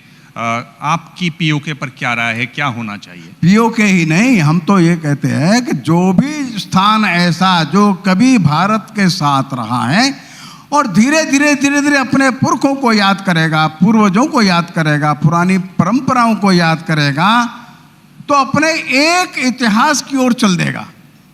तब उसको ध्यान में आएगा जो चेंजेस जो बाद में आए, तब उसको इकट्ठा होने का, एक होने का एक आधार मिलेगा, एक ग्राउंड क्रिएट होगा उसमें से।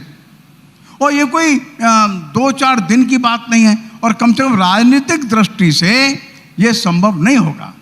और इसलिए जो कल्चरल जो थ्रेड्स है, जो कल्चरल एस्पेक्ट्स है, हिस्टोरिकल एस्पेक्ट्स है, जहाँ पर कि एकता के भाव मजबूत होते हैं, उनको बार बार ध्यान देने से एक अखंड प्राचीन सांस्कृतिक भारत का फाउंडेशन बनता है।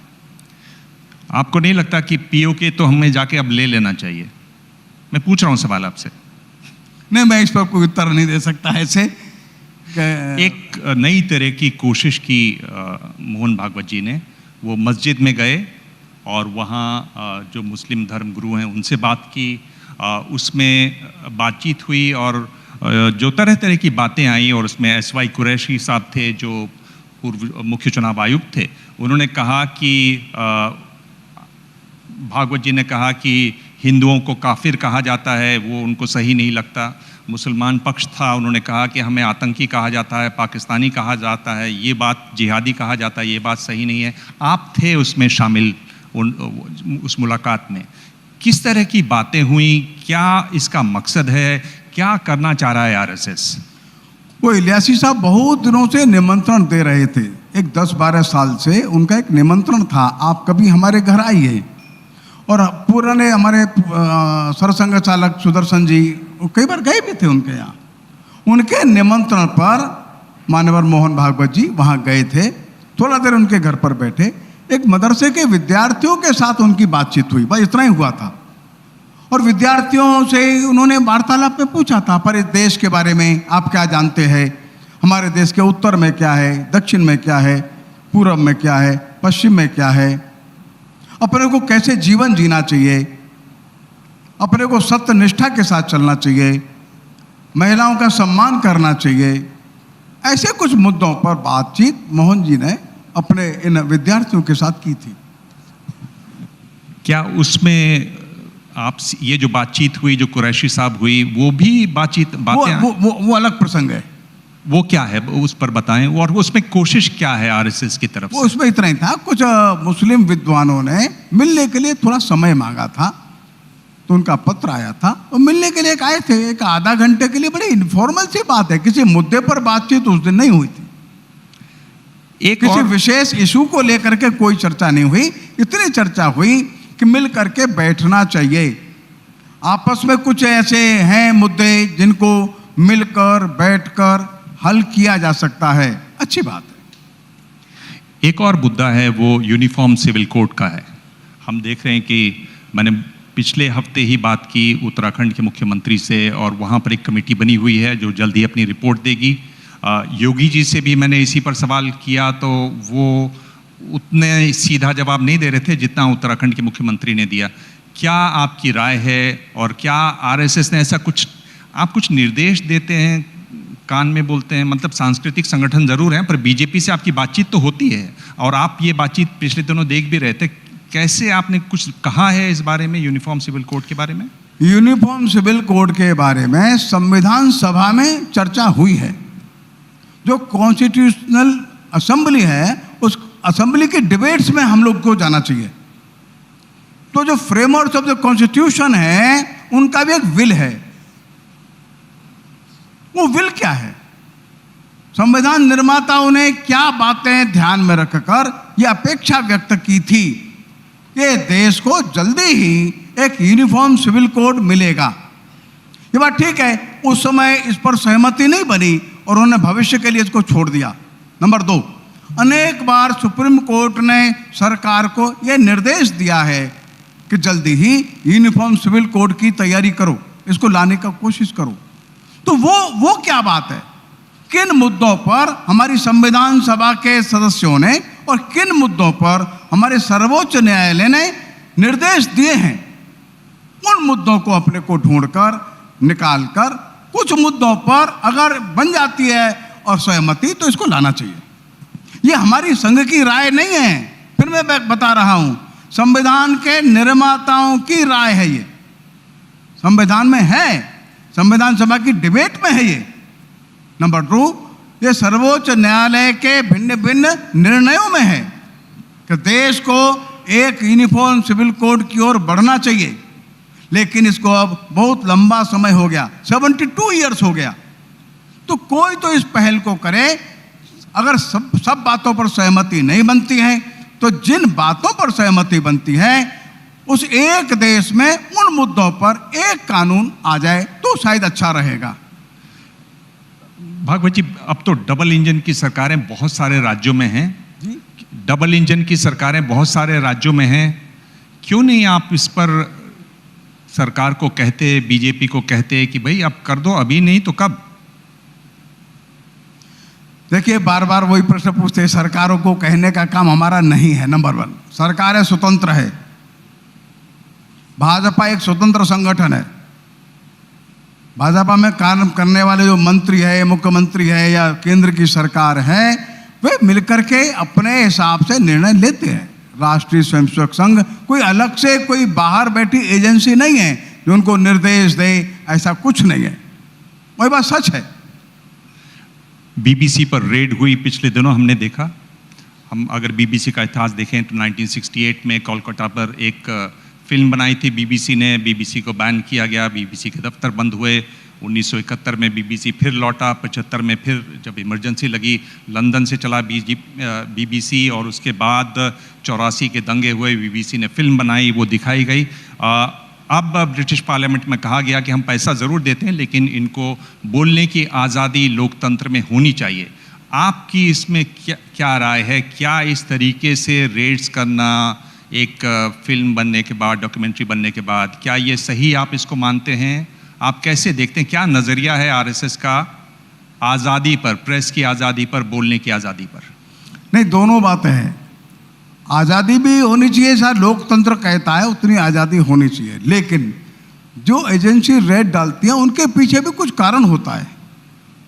उनको वो अधिकार है, कहाँ गड़बड़ हो रहा है, क्या चेक करना, कहाँ रेड डालना, वो उनका वो है, अधिकार क्षेत्र है। तो दोनों का अधिकार क्षेत्र है, दोनों को अपने अपने अधिकार क्षेत्र और दोनों को अपनी अपनी ड्यूटीज, दोनों को निर्वाह करना है। किसी को भी अपनी अपनी और जो सीमा नहीं पार करना चाहिए, तो नहीं है। क्या ये जो रेड हुई उसको आप गलत मानते हैं? नहीं, इसमें हम कुछ नहीं कह सकते। नहीं, हम कैसे कह सकते गलत है कि ठीक है? ये तो वहां की परिस्थितियां बताएंगी। वो तो बहुत जगह रेड डालते होंगे ना, बहुत जगह वहां भी डाला होगा। क्या कारण था वो बताएंगे। पार्लियामेंट में लोग प्रश्न पूछे, गलत है तो कोर्ट में चले जाए। ये नेता हैं, बड़े नेता हैं और आरएसएस से जुड़े हुए नहीं थे शुरू से। बहुत बड़ा इनका राज्य है, बहुत करिश्माई नेता के रूप में उभरे हैं। अब वो विकास की भी बात करते हैं और बहुत मजबूती से बात कर रहे हैं, भगवा पहनते हैं। मैं योगी जी की बात कर रहा हूँ। योगी जी को आरएसएस कैसे देखती है? क्योंकि अगर आप जिस तरह की चर्चाएं होती हैं, जिस तरह की बातें होती, खासतौर पर दिल्ली के सत्ता के गलियारों में, तो देखा जा रहा है कि ये भविष्य के प्रधानमंत्री हैं और आरएसएस बैक्ड हैं, आरएसएस का समर्थन है इनको। नहीं, ऐसा कुछ नहीं। योगी जी एक अच्छे व्यक्ति, इतना ही है। और आप सभी लोग उनको जानते हैं और आज से राजनीति में तो नहीं आए हुए। वे शायद 5 बार सांसद भी रहे हैं, विधायक भी रहे हैं। और उनका जो मठ है, वो मठ के जो प्रमुख है वे सांसद का चुनाव लड़ते हैं। इनके पूर्व के गुरु महंत अवैधनाथ जी, वे भी सांसद रहे। उनके पूर्व के गुरु दिग्विजय नाथ जी, वे भी सांसद रहे। हाँ, ये बात सच है कि महंत होते हुए भी उस गद्दी का प्रमुख जो है राजनीति में रहता है, उन्होंने स्वीकार किया है। लेकिन उत्तर प्रदेश में उनकी उपलब्धियां हैं जिसको सारा देश भी शायद देखता जानता होगा। लेकिन भविष्य में क्या है, ये भाजपा को निर्णय करना है। ये संघ के निर्णय का प्रश्न ये नहीं है। पर संघ का उनको समर्थन रहेगा? संघ को इस तरह की नेता पसंद है? हमारा सभी अच्छे भले लोगों को समर्थन है। ये बताइए कि एक और चीज़ जो योगी जी के साथ आई और जो अब उत्तर प्रदेश से मध्य प्रदेश में भी दिखाई दे रही है, जम्मू कश्मीर तक पहुंच गई है, बुलडोज़र की मैं बात कर रहा हूँ। अगर बुलडोज़र का इतना इस्तेमाल होता है तो कानून व्यवस्था, संविधान, न्याय व्यवस्था, ये तो फिर पीछे छूट जाती है। आप बुलडोज़र चला दीजिए, बात खत्म। नहीं, बुलडोज़र चला रहे होंगे वे, और आपको ऐसा लगता है कि गैर कानूनी है तो उसके लिए न्यायालय खुला है। ये बुलडोज़र चलना गलत है कि ठीक है, या तो ये विधानसभा तय करेगी, लोकसभा तय करेगी, या न्यायालय तय करेगा। अगर वो गलत चलता है तो कोर्ट में जाओ ना। कोर्ट में जाने के लिए स्वतंत्र है सब लोग, हाई कोर्ट जाओ, सुप्रीम कोर्ट जाओ। ये तो बिल्कुल साफ बात है, मेरे ख्याल से सब जानते हैं कि अगर आप किसी बात से सहमत नहीं है तो कोर्ट जाइए। पर मैं ये पूछ रहा हूँ कि एक अपनी भी तो सोच होती है, एक सरकार की भी तो सोच होती है। आप जैसे संगठन जो इतनी चीज़ों को सोचता है, इतनी जगहों पर जाकर लोगों की मदद करता है, उसकी भी तो एक सोच होती है। आपकी सोच में बुलडोज़र कहाँ है, ये पूछ रहा हूँ। ऐसा है कि जो मेरे को जानकारी है, मैं उसमें बहुत ज़्यादा गहराई से गया नहीं, लेकिन कुछ अपराधी वृत्ति के लोग होते हैं और गलत ढंग से मकानों पर कब्जे कर लेते हैं, गलत ढंग के मकान बनाते हैं और उनको बहुत नोटिस हो चुका होता है, वो हटाते नहीं। ये मेरे को मालूम नहीं असलियत क्या है, सच क्या है। अगर सही मकान तोड़ा है तो कोर्ट कचहरी है ना, जाते क्यों नहीं है? पर अपराध भी करते हैं, इल्लीगल मकान भी बनाते हैं, नोटिस देने के बाद तोड़ते भी नहीं हैं, तब लास्ट शायद रेमेडी मुझको लगता है उनके पास वो बचता होगा। मैं उसके न पक्ष में हूं न विरोध में हूं, लेकिन जो पीड़ित वर्ग है उनको लगता है गैर कानूनी काम हो रहा है तो देश में न्यायालय अभी भी सामर्थ्यवान है और हाई कोर्ट है, सुप्रीम कोर्ट है, और कोई हाई कोर्ट सुप्रीम कोर्ट किसी प्रकार से प्रभावित है ऐसा मानने का कोई कारण मैं नहीं मानता। ये एकदम बिल्कुल राजनीति से दूर मैं थोड़ा जा रहा हूं, पर मैं आपसे पूछ रहा हूं क्योंकि देश में इसको लेकर बहुत चिंता है। खासतौर पर हिंदी पट्टी में बहुत सारे लोग हैं जिन्होंने LIC में पैसा लगाया हुआ है, जिन्होंने स्टेट बैंक ऑफ इंडिया में पैसा लगाया हुआ है, पंजाब नेशनल बैंक में लगाया हुआ है। 80,000 करोड़ का निवेश है अडानी कंपनी में। क्या आपको लगता है कि ये जो आम लोग हैं इनका पैसा सुरक्षित है? क्यों नहीं RSS की तरफ से इस पर कोई भी बयान आया कि भाई कम से कम इसकी जांच होनी चाहिए, क्योंकि हमारे ही लोग हैं, देश के लोग हैं जिनका पैसा है इन बैंकों में। हम समझते हैं इस केस को तो अब सुप्रीम कोर्ट भी देख रहा है और सभी लोग देखें तो केस बिगड़ न जाए कहीं आपका। ये भाई इस केस पर पार्लियामेंट में डिबेट चल रही है, सुप्रीम कोर्ट ने संज्ञान लिया है, सुप्रीम कोर्ट स्वयं जांच के लिए तैयार है, कुछ कमेटी बना रहे हैं। जब इतनी हायर अथॉरिटीज इस केस में इन्वॉल्व है तो हर विषय पर संघ तो कोई बयान देता नहीं। आप मानते इस बात को, जानते भी हैं। संघ ऐसी आए दिन की जो बातें होती हैं, संघ इस पर कोई बयान नहीं देता है। और कोई बहुत आवश्यक कोई राष्ट्रीय मुद्दा होता है तो संघ अपने अखिल भारतीय प्रतिनिधि सभा में या कार्यकारी मंडल में उस पर प्रस्ताव पारित करेगा। लेकिन कोई राष्ट्रीय मुद्दे आते हैं तो उस पर संघ प्रस्ताव पारित करता है। आए दिन होने वाली घटनाओं पर संघ वक्तव्य सामान्यतया नहीं देता। और लेकिन जब ऐसा कोई मुद्दा पार्लियामेंट में भी डिबेट अच्छा चल रहा है, इधर सुप्रीम कोर्ट भी संज्ञान ले रहा है, इस पर हम कुछ और बोलें ऐसा लगता नहीं। और जो आप कह रहे हैं ये तो सुप्रीम कोर्ट बोल ही रहा है। हम समझते हैं इस देश में न्याय सर्वोच्च रहना चाहिए।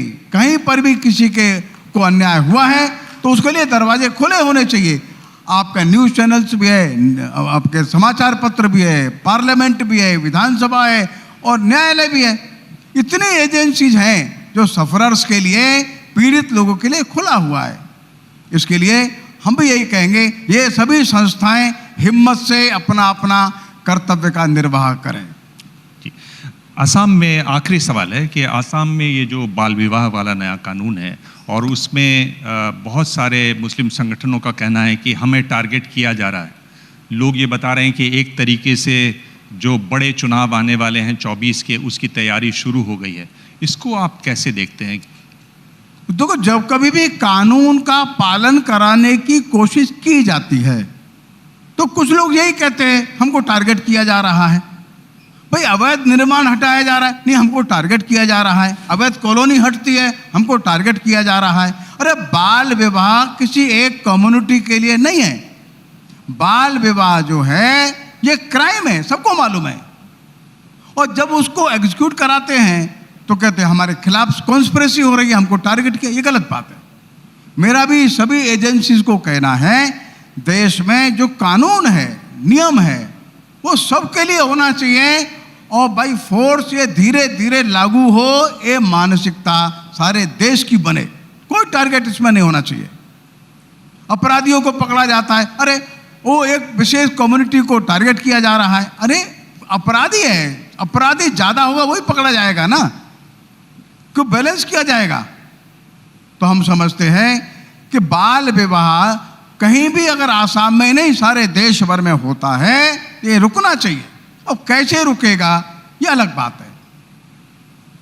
कृष्ण गोपाल जी, मेरे पास समय इतना ही। बहुत बहुत धन्यवाद। मैं देख रहा हूँ कि आपने करीब करीब सभी सवालों के जवाब दिए और आपने बड़े तरीके ढूंढ लिए हैं सवालों के जवाब कैसे नहीं देने हैं। बहुत बहुत धन्यवाद। नमस्कार। नमस्कार। धन्यवाद कृष्ण गोपाल जी। हमारे सवाल खत्म नहीं हुए पर इस चर्चा के लिए अभी समय हमारे पास इतना ही है। Where the software engineer meets the gifted content writer, meets the cool UI UX designer, meets the talented photographer to create the big dream.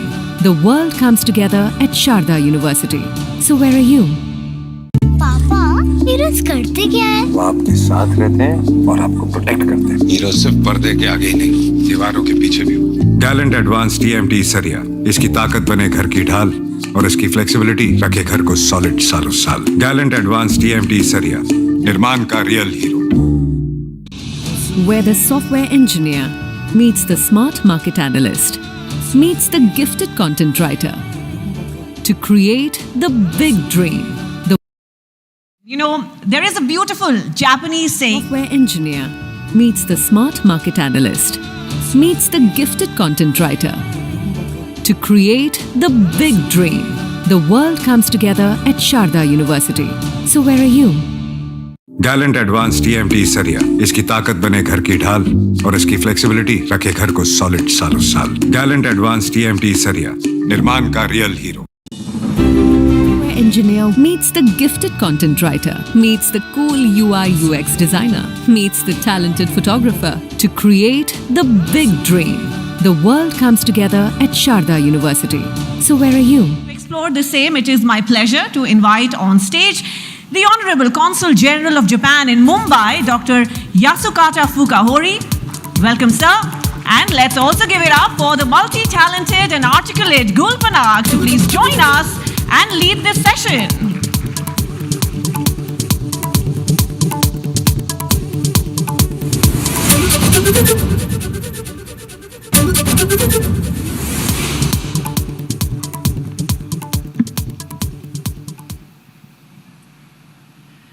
Good morning, everyone. I think we've had an explosive start to this morning's proceedings, and I'm hoping that I can use this time to chat and throw some light on the ever-evolving Indo-Japanese relationship. Dr. Fukahori, this is not your first time being stationed in India. In your earlier stint in India 10 years ago, you were at the embassy in a political role, so to speak, diplomatic and political role. And now you're back as Consul General, which is a largely economic trade oversight role. How do you see your years in India so far? I enjoy staying in India very much. India is a wonderful country. While I was staying in India 10 years ago at the Embassy of Japan in Delhi, I fell in love with India. Because I found that there's a striking similarity and closeness between two countries, two cultures. India became my dream country, second home country, so that when I was told that I could come back to India as a Consul General in Mumbai, I was so thrilled. So I'm enjoying myself very much. This is a wonderful country. So I'm happy to hear that. I think your attire resonates with your love for India. Mm-hmm. Radhika spoke very eloquently about the relationship that India and Japan have shared. Our diplomatic relationship as nation states is predated by our civilizational relationship, which goes back to the 8th century.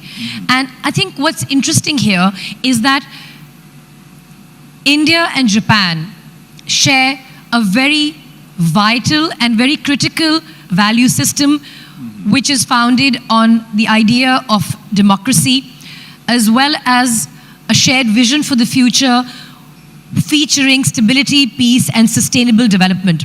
Do you want to shed some light on the civilizational bonds that tie India and Japan together, and how those bonds are now impacting our relationship diplomatically, politically, economically, and as partners in the Asian continent.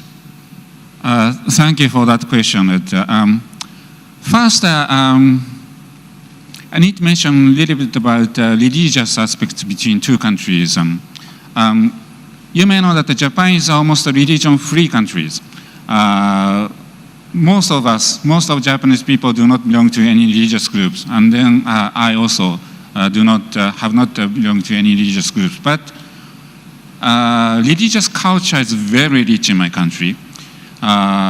There are thousands of shrines and temples in Japan, and we go to all those shrines and temples and pray like Indian people do. But since there's no religious restrictions and rules in my country, I needed to know about religious culture of other countries. So I started from reading religious documents like Jewish Bible and Talmud, or Christian Bible, Quran and the Hadith for Islamic religion, and many Buddhism documents as well. And then last time I was in Delhi, I started reading Indian documents, starting from Rig Veda, Upanishads, some of the Adi Shankara documents, let alone Bhagavad Gita, Ramayana, Mahabharata, and Manusmriti, all those documents. And then after reading all those documents, I found that there's a striking similarity between Hinduism and Japanese Shintoism and Zen Buddhism. For one thing, that the idea of connecting Atman with Brahman, we do have a similar idea in our Zen Buddhism. So spiritual closeness between two countries are very deep. So that I felt that deep down in a spiritual level, Indian people and the Japanese people can understand each other from the bottom of our hearts, and then probably the relation between two countries is the closest in the world. So that I think that India and Japan is a natural ally. And then there's one more thing that which I would like to mention, that there's a kind of a forgotten past. As you mentioned that Buddhism came to Japan 1500 years ago. But at the same time, when Buddhism came to Japan, that actually Hinduism also came to Japan. Together with Buddhism, many documents came from India through China to Japan, and then those documents contained the many gods from India, like Lord Shiva. They changed their names. That's why that the Japanese people and the Indian people are not aware that we are praying for worshipping the same gods, but Lord Shiva changed its name to Daikoku-ten in Japan 1500 years ago. Likewise, that Saraswati is now known as the Benzai-ten in Japan. Lakshmi is known as the Kisho-ten in Japan. And Indra is known as the Taishak-ten in Japan. That we have about 15-20 gods transformed from India to Japan. So that we've been worshipping the same gods for the past 1500 years. So even though Hindu temples and the Japanese shrines may look different, but what we are doing at the shrines and temples is the same. So that once again, we share the same values, the same cultures, same spiritual ideas between two countries. So that's why that India and Japan should be the natural ally. We can understand each other, the best in the world. I think that was very, very, very well articulated, Dr. Fakahori. It's fascinating that our two cultures, our two civilizations are so closely bonded together, civilizationally. And it's incredible that we actually worship the same gods. That has been an enlightening moment for me to know that Saraswati and Lakshmi are actually worshipped in Japan. How many people knew that? No hands. So that's been a great revelation for me, and I'm delighted to actually hear that. And you know, I see the profound wisdom of Prime Minister Modi in aggressively pursuing India-Japan relationship in the way he has. It was one of the first foreign nations that he reached out to. and prioritized as a matter of for economic reasons, for political reasons, and this relationship and the fact that it has this deep cultural backing, I think is the reason why we will see a very, very long and fruitful partnership, including but not limited to India's Look East policy. Would you like to very briefly elaborate on the Look East policy, and then I want to get into the big elephant in the room that we must address after this. Okay. We welcome Look East policy of India very much. We need to work together. As we mentioned already, that we have cultural ties between two countries, but we share the common values also, common modern values, like democracy, fundamental human rights, rule of law. All those modern values are shared between Japan and India. That's why that we need to work together. India is now number 5 economy in the world, and Japan is number 3 economy in the world. If we can get together, we can actually, in a way, control the economic situation in this region for the benefit of peace and prosperity of the region. So we need to work together, sharing common values, sharing common cultural values, and sharing common modern values, which makes that India-Japan relations are more important in the international community. And then, for that point of view, that we very much welcome the Look East policy of India. Speaking of what Japan and India can do together in the region, and taking your cue from how India and Japan have a very, very strong shared value system, democracy, rule of law, value for human rights.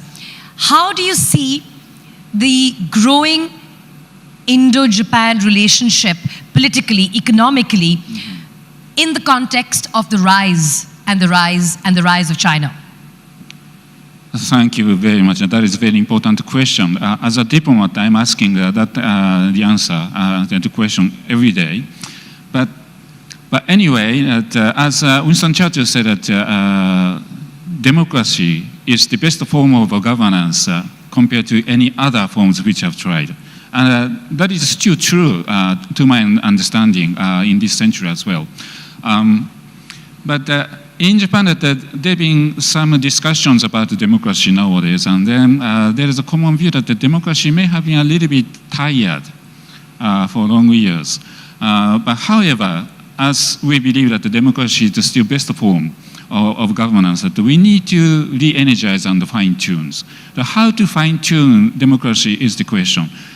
There's a very interesting discussion among Japanese scholars that probably the combination between democracy and capitalism may not have been the ideal combinations. While that it is absolutely right to give a perfect freedom to political system, which is democracy, and then capitalism is the freedom in economy. So if you give the freedom to economic system, it may lead to inequality or in social injustice, unfair distribution of wealth. That happened in the last century, and particularly in this century. So that we may need to fine-tune that aspect. So that probably while maintaining the perfect freedom in the political aspect, we may need to fine-tune the capitalism side. In the history of mankind, probably the Soviet Union was the experimental system to introduce a non-democratic system in politics and then economics as well. And then China and the new China and the Russia and other countries have been doing in recent years too. While maintaining the non-democratic system, they introduced a capitalism system, perfect freedom to economic sector. It may work to some extent, but maintaining the non-democratic political system is actually not the direction which we should take. Killing the democracy, suppressing the human rights, human ideas for democracy and freedom is actually tantamount to say that it's equivalent to the excuse me, I'm lost. But anyway, we should maintain democracy while we should fine-tune the capitalism. That may be the direction which we should take. I also note the optimism that you have in terms of how perhaps China will move towards democracy. I noted that, and I'm not sure that optimism is actually shared by the rest of the global community.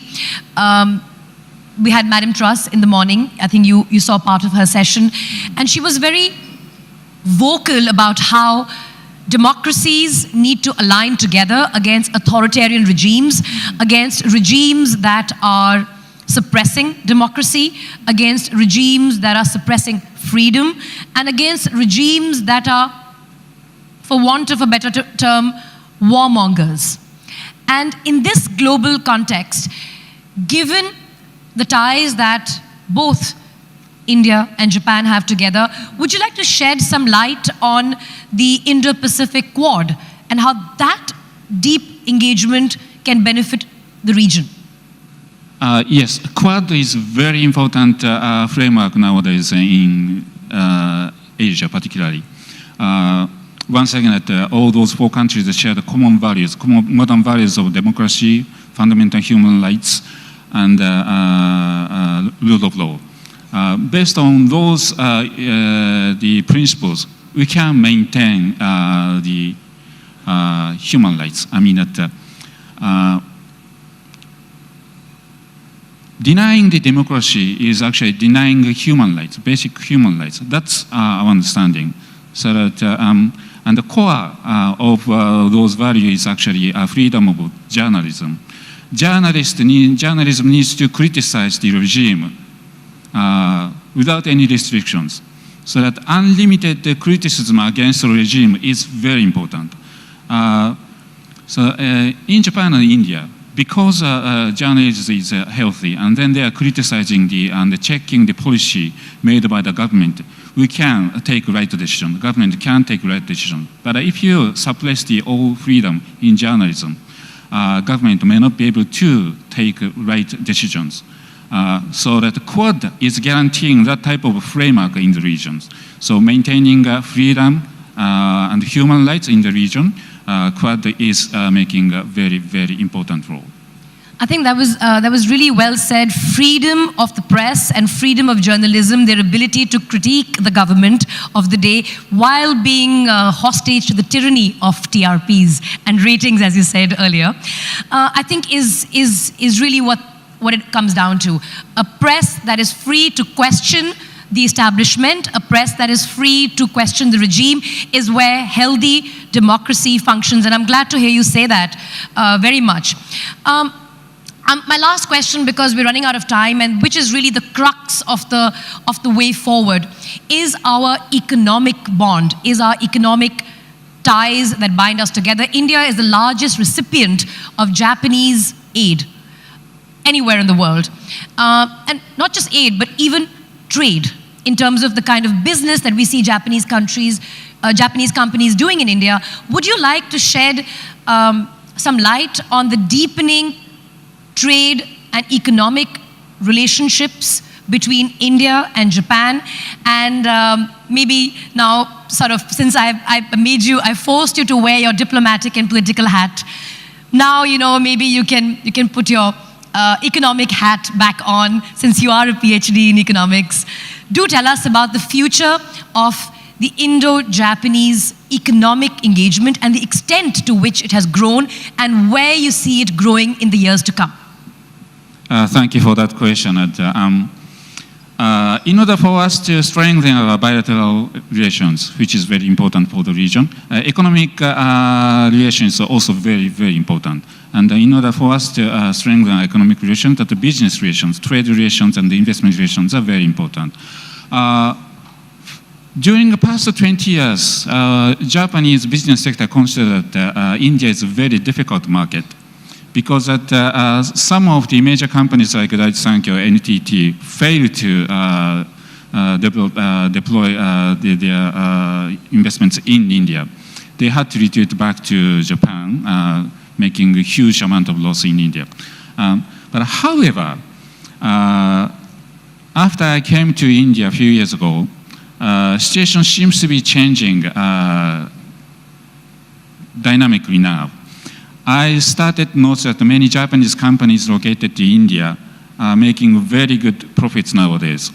So that they have learned that the important part for Japanese private companies to find proper partners.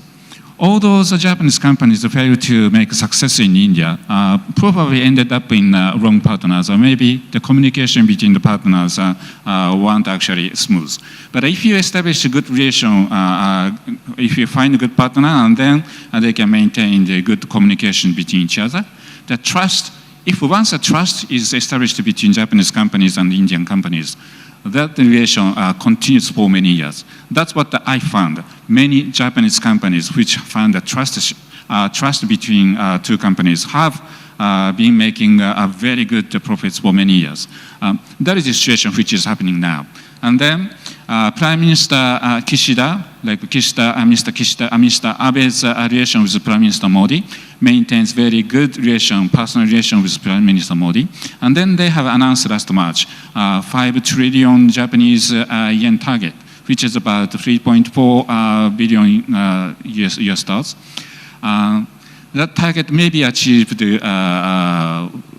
without any troubles. I can guarantee that the 5 trillion Japanese yen target within 5 years, investment targets can be achieved maybe in a few years. We don't have to wait for 5 years. So that is the trend nowadays between Japan and India. So I'm quite optimistic that the Japanese investments will pour into Indian market in the coming years, and then the trust between Japanese business and the Indian business will be strengthened. Now, as I said, that our culture can share many common values.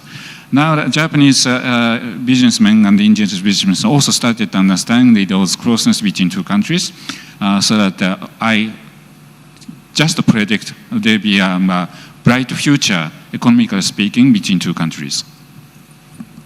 Thank you very much, Dr. Wakahori, and I am very, very happy and optimistic about the future of India and Japan, our shared economic prosperity backed by our shared cultural heritage and cultural value system, and most importantly, the role we can play not just in the region, but also in the world, given that we are the leading economies of the world. And when we work together, we could, as you said, perhaps control the region as well.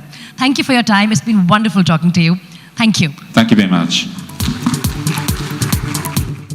Where the software engineer meets the gifted content writer, meets the cool UI UX designer, meets the talented photographer to create the big dream. The world comes together at Sharda University. So where are you? पापा heroes करते क्या है? वो आपके साथ रहते हैं और आपको प्रोटेक्ट करते हैं। हीरो सिर्फ पर्दे के आगे ही नहीं, दीवारों के पीछे भी। गैलेंट एडवांस TMT सरिया, इसकी ताकत बने घर की ढाल और इसकी फ्लेक्सिबिलिटी रखे घर को सॉलिड सालों साल। गैलेंट एडवांस TMT सरिया, निर्माण का रियल हीरो। एक्सरसाइज से भी जरूरी क्या है जानते हो? क्या? सेहतमंद खाना। मैं सिर्फ राघव भोग आटे की रोटी खाता हूँ, क्योंकि ये बनता है कोल्ड प्रोसेस से। और क्या चटपटा है राजेश मसाला, ट्राई करिए। अच्छा, टेस्ट मस्त, जबरदस्त। राजेश राघव भोग चक्की आटा फ्रॉम मेकर्स ऑफ राजेश मसाले। चुने हुए इंग्रेडिएंट्स और फाइनेस्ट ग्रेडिंग से बनते हैं राजेश मसाले। और क्या चटपटा है राजेश मसाला, ट्राई करिए। राजेश मसाले। Where the software engineer meets the smart market analyst, meets the gifted content writer to create the big dream. The world comes together at Sharda University. So where are you? Gallant advance TMT सरिया, इसकी ताकत बने घर की ढाल और इसकी flexibility रखे घर को सॉलिड सालों साल। गैलेंट एडवांस TMT सरिया, निर्माण का real hero. Thank you. All right then, moving on to our next wonderful session. Now, one of the most successful examples of an alliance between India and Japan actually goes back to 1981 when Maruti Udyog Limited was incorporated and the government of India selected Suzuki Motor Corporation as the joint venture partner for the company. It was first in 1983 that India's first affordable car, the good old Maruti 800, was launched. And at that time, some of you may remember, one had to wait for up to 3 years to drive a Maruti home. Think about that. Today, Maruti Suzuki has a production capacity of at least 15 lakh units every single year. It is the largest automobile manufacturer in the country and also the largest exporter in this category. As one of the most iconic brands in India celebrates 40 years of operations, it is our privilege to get insights on how it actually got there. Please join me in welcoming on stage Mr. Shashank Srivastav, Senior Executive Officer, Marketing and Sales, Maruti Suzuki India Limited. And I'd also like to request Senior Journalist Shankar Iyer to please join us and moderate this session. Welcome, Mr. Srivastav. Welcome, Mr. Iyer. Over to you.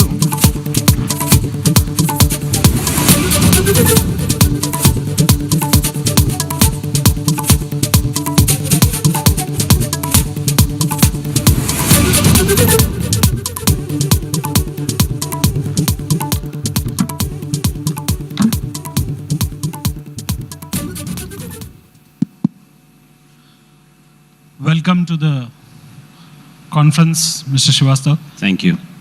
The Consul General just now said that Indian companies are doing well. Here's a company which came here about over 40 years back. So first of all, happy birthday to Maruti Suzuki. Thank you very much. Today is the day they came in.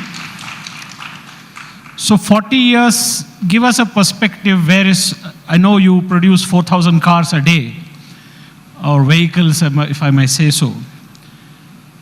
Can you give us a top view of how Maruti has done? And we still call it Maruti Suzuki. So how do you see the journey? How has the footprint expanded? Yeah, I think these 40 years have been very fruitful, both from the organization perspective and also for the overall contribution that Maruti Suzuki made to the Indian economy. You know, in the last 40 years, Maruti Suzuki has sold 2.5 crore, that is 25 million vehicles. That's a huge number. And we are very proud of our contribution to the Indian economy. 40 years back, when we partnered with Suzuki, Indian car penetration was just 3 vehicles, 2.4 vehicles per 1,000 people. I must interrupt you there. Probably most of the youngsters in the audience were not born when Suzuki came to India. And a lot of them wouldn't know that the choice between cars in those days was between a Premier Padmini and an Ambassador, and the choice of color was black or white. And then came this little red car and sort of drove Indians crazy. So now how many models do you make? What is the dealership level? What is your footprint like? Yeah, so I was just coming to that when we came in, there was just about 2.2 vehicles per 1,000 Indians. Today, it is about 30. And when you compare it with developed countries, which is about 700 plus, I think there is a huge upside. India became the 3rd largest passenger vehicle production country in the world in 2022. We just went ahead of Japan, who are now number 4. But we are very proud that Suzuki has helped us in attaining this milestone for our country. On Maruti Suzuki's footprint, we have about 3,500 showrooms, outlets, about 4,000 plus workshops. We cover 3,000 cities. And you'll be happy that out of the 6.5 lakh villages that are there in India, Maruti Suzuki has been sold in at least one Maruti Suzuki has been sold in 4.5 lakh villages. So that's also really, I believe, is a very big milestone, and we are quite proud of it. So in a sense, other than the telecom companies, Maruti Suzuki would be the single largest corporate entity with a public-facing footprint across the economy. And you also have a window to the entry level. So how is Maruti Suzuki done in a long-term perspective? I believe that Maruti Suzuki is bigger than Suzuki in India in volume terms and almost as much in value terms. How is that Maruti Suzuki done? Yeah, so I think the statistics of last year were that we are about 60% by volume for the overall Suzuki Motor Corporation. That also is a great achievement for India. It shows the upswing in the Indian economy.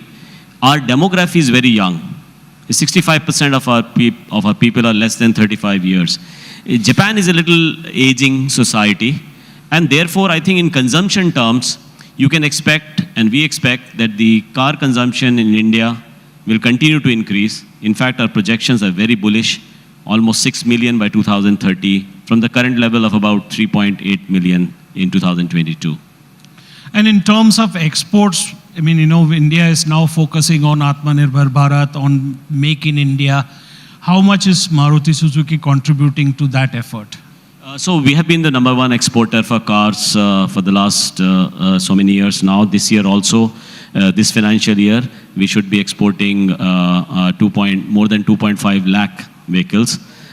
So it's a very important contribution, because when we started 40 years back, India had no component manufacturer. Thanks to all the help that we got from Suzuki and the technology that they gave us, we could develop a very good vendor base in India. That helped localization, and that actually has helped not just getting our costs down and building in efficiencies, but has also helped in creating a base for export of components, which is also a very big industry from India. So the localization which happened, the amount of exports that is now possible from the component manufacturers, and also the employment that has been generated is immense. And that's also, I think, points to a very important contribution that auto industry makes to the economy of our country. So in a sense, what you enabled in the ecosystem, in the larger economy, by creating the backward and forward integrations, that has also brought in the ability for a lot of Indian medium and small scale industries to contribute to this, but they're also contributing to the competition nowadays. So there is a perception, ऐसे लगता है कि मारुति थोड़ा सा धुंधला रही है on the Indian road, ज़्यादा किया, क्रिया, क्रेटा ऐसे दिखाई दे रहा है, तो इसको आप कैसे देखते हैं? देखिए, मैं तो ये समझता हूँ कि कंपटीशन भी अगर अच्छा नया आएगा, हमारे लिए भी अच्छा होता है, क्योंकि हम अपने को बेहतर कर सकते हैं, अपनी एफिशिएंसी बढ़ा सकते हैं, हम प्रोडक्टिविटी की तरफ ध्यान देंगे, हम अपने कॉस्ट स्ट्रक्चर की तरफ ध्यान देंगे. Competition always helps everyone, not just the consumer alone, but for established companies like Maruti Suzuki, because we then want to be better. And that, I think, the attitude of trying to be better, and that's also something we have learned from Japanese system of Kaizen, which is you have to improve continuously. And competition in one way helps that Kaizen, the desire to improve continuously. And that is why we welcome the competition. I know you are referring to some of the SUVs which are currently being seen. So what is the Kaizen learning from? There is a perception that maybe on the SUV or the compacts, Suzuki has been a little more reticent or slower off the track. Is that a true picture? Yeah, you can say that, yes. Because, if you look at the structure, the construct of the Indian auto market, roughly about 60% were hatches. And just 2 years back, about 44-45% were hatches, the small cars. Today, there is just 35%. The biggest segment today is SUV, which is about 45% of the market. So yes, you are right. The SUVs, which were just 16% 5 years back, they have gone up to 45%, whereas the hatches has come down from 45 to now 35. So you are right. But one of the big strengths which Suzuki has in its small cars has been reflected in the very good market share that we have in the small car segment. We are almost 70% plus. In vans, we are 90% plus. But when you look at if you remove SUVs, then our market share is actually 65%. But when you combine it with SUV, the market share falls to around 45%. So clearly, we need to strengthen our SUV space. And one of the things which we found out was that the reason for the lower share in the SUV for Maruti is that we had only one vehicle in about 46 brands which are available. Some of them you mentioned from our rivals recently. One vehicle is the Vitara Brezza, the Maruti Suzuki Brezza, which is the market leader in its segment. But one is not enough when you have 46 other. So we decided to bring in new vehicles. We launched the Grand Vitara last year in September. And very recently in the Auto Expo, we unveiled two SUVs, the Fronx and the Jimny. And we believe that with these two vehicles, we should increase our market share. And our target is to achieve 50% market share. That is our stated target. And we believe that if you achieve about 33-34% of the SUV market, then we can be 50% of the overall market. Obviously, it assumes that we keep that 65% in the non-SUV space. And one stated objective, and we are not afraid to say that, we want to be and we should be number one in SUV space in this financial year 23-24. I mean the next financial year 2024. So this is and by the way, just to clear the misconception, in the MUV space, which is SUV and MPV, Maruti Suzuki is even today the number one manufacturer, something which is not understood or not perceived. Remember, because our market share in SUV is now 16%, still very high, I would say, when you look at the competitors, all the names that you gave, who are at that 16-17% only. But when you compare with 65% in the non-SUV, it looks small. So yes, from our standards, it is small, and we will try to increase it definitely. No, I mean, a lot of people in this audience may have driven a Gypsy. I have been a fortunate owner of a Gypsy and driven it. And it is still considered as the real macho vehicle on Indian roads. And somehow or the other, there's always been a mystery as to why Maruti didn't expand that market, why Jimny didn't come earlier. Is there a Kaizen learning there? You are bringing the Jimny now, but yeah, hindsight is 20/20, of course, but as a thought. Yeah. I mean, I think it's a great question, but it's basically more of a lifestyle vehicle. It's in the compact SUV space, and whenever you have these new segments, actually the original segment has to grow bigger. Then only sub-segments emerge. Okay. Like earlier, somebody mentioned Maruti 800. Like Maruti 800, everybody drove the Maruti 800 in the mid-80s.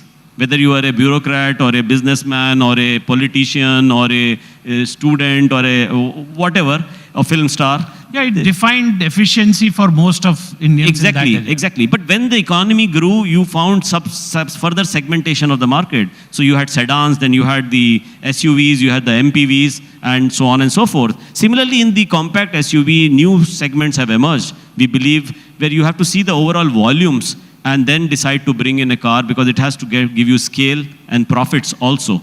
And that is why we have recently unveiled the Jimny, which will appeal to that sub-segment within the compact SUV segment. So I accept, there is a principle to the market pyramid and how the higher next levels of vehicles come in, the branding and everything. So you have visibility at the entry level and you have visibility at the higher levels. So there are two questions here. One, is about the economy. At the entry level, there is a belief that people may be shifting away. I mean, if you talk to two-wheeler manufacturers, they say there is a shift, very subtle shift to four-wheelers. Do you see that happening as in the Indian society? The other question is that millennials, the new generation, doesn't believe too much in ownership. That is the thesis, that their belief is more in experiences. Do you read this in the market? Certainly, as I just mentioned, the small cars share of the overall industry has come down from about 45% 2 years back to about 35%. I mentioned that. And if you look at the absolute volumes, then at a peak, it was about 15,60,000 were the small cars. Last year, they were 11,60,000, 11,55,000. So there is a drop, definitely. But if you look at this year, financial year, the small cars will be about 13,60,000. It's a growth of 20% in the small cars. So there's a recovery at that level. Yeah, and we were just examining why it went down in the first place, because you know the demography supports and a growing economy. We are not a very rich economy, so we would require transportation. Public transport is not so good. Therefore, you would require, first-time buyers are very high, so about 47%. So you would require an entry-level car. And the reason why the drop happened, I believe, is because the affordability factor came down for small cars. And it is because the rise in prices of those cars were faster than the rise in income levels in that category. And the rise in price can be traced to the higher commodity prices, or it can be traced to regulatory stringency, or even to road tax and registration tax going up. But I believe once you have the economy again, money coming into the hands of that segment, you could see a revival as you are seeing this year. So the other element that people are really excited about in the automobile space is really electrification, the EV vehicle, electric cars. Now there is an Indian player and the others have come into the market. I do know that at the expo you unveiled a new car. So how's that planning? Are you again similarly as you did in the 80s doing the backward and forward integration? Because the EV space is not simple. It is complex in terms of creating the new components, the batteries, the charging stations. So there are two parts to the question. One part is how are you planning the backward and forward integration into, you said, creating new cell sites for manufacture of batteries, components and all. And how does that play into the Indian economy skill sets? And the other is, how should India look at because we are still at a very early stage, how should India look at expanding the EV market in terms of the charging stations? Yeah, so I think that is by far the most frequent topic that's discussed in the industry.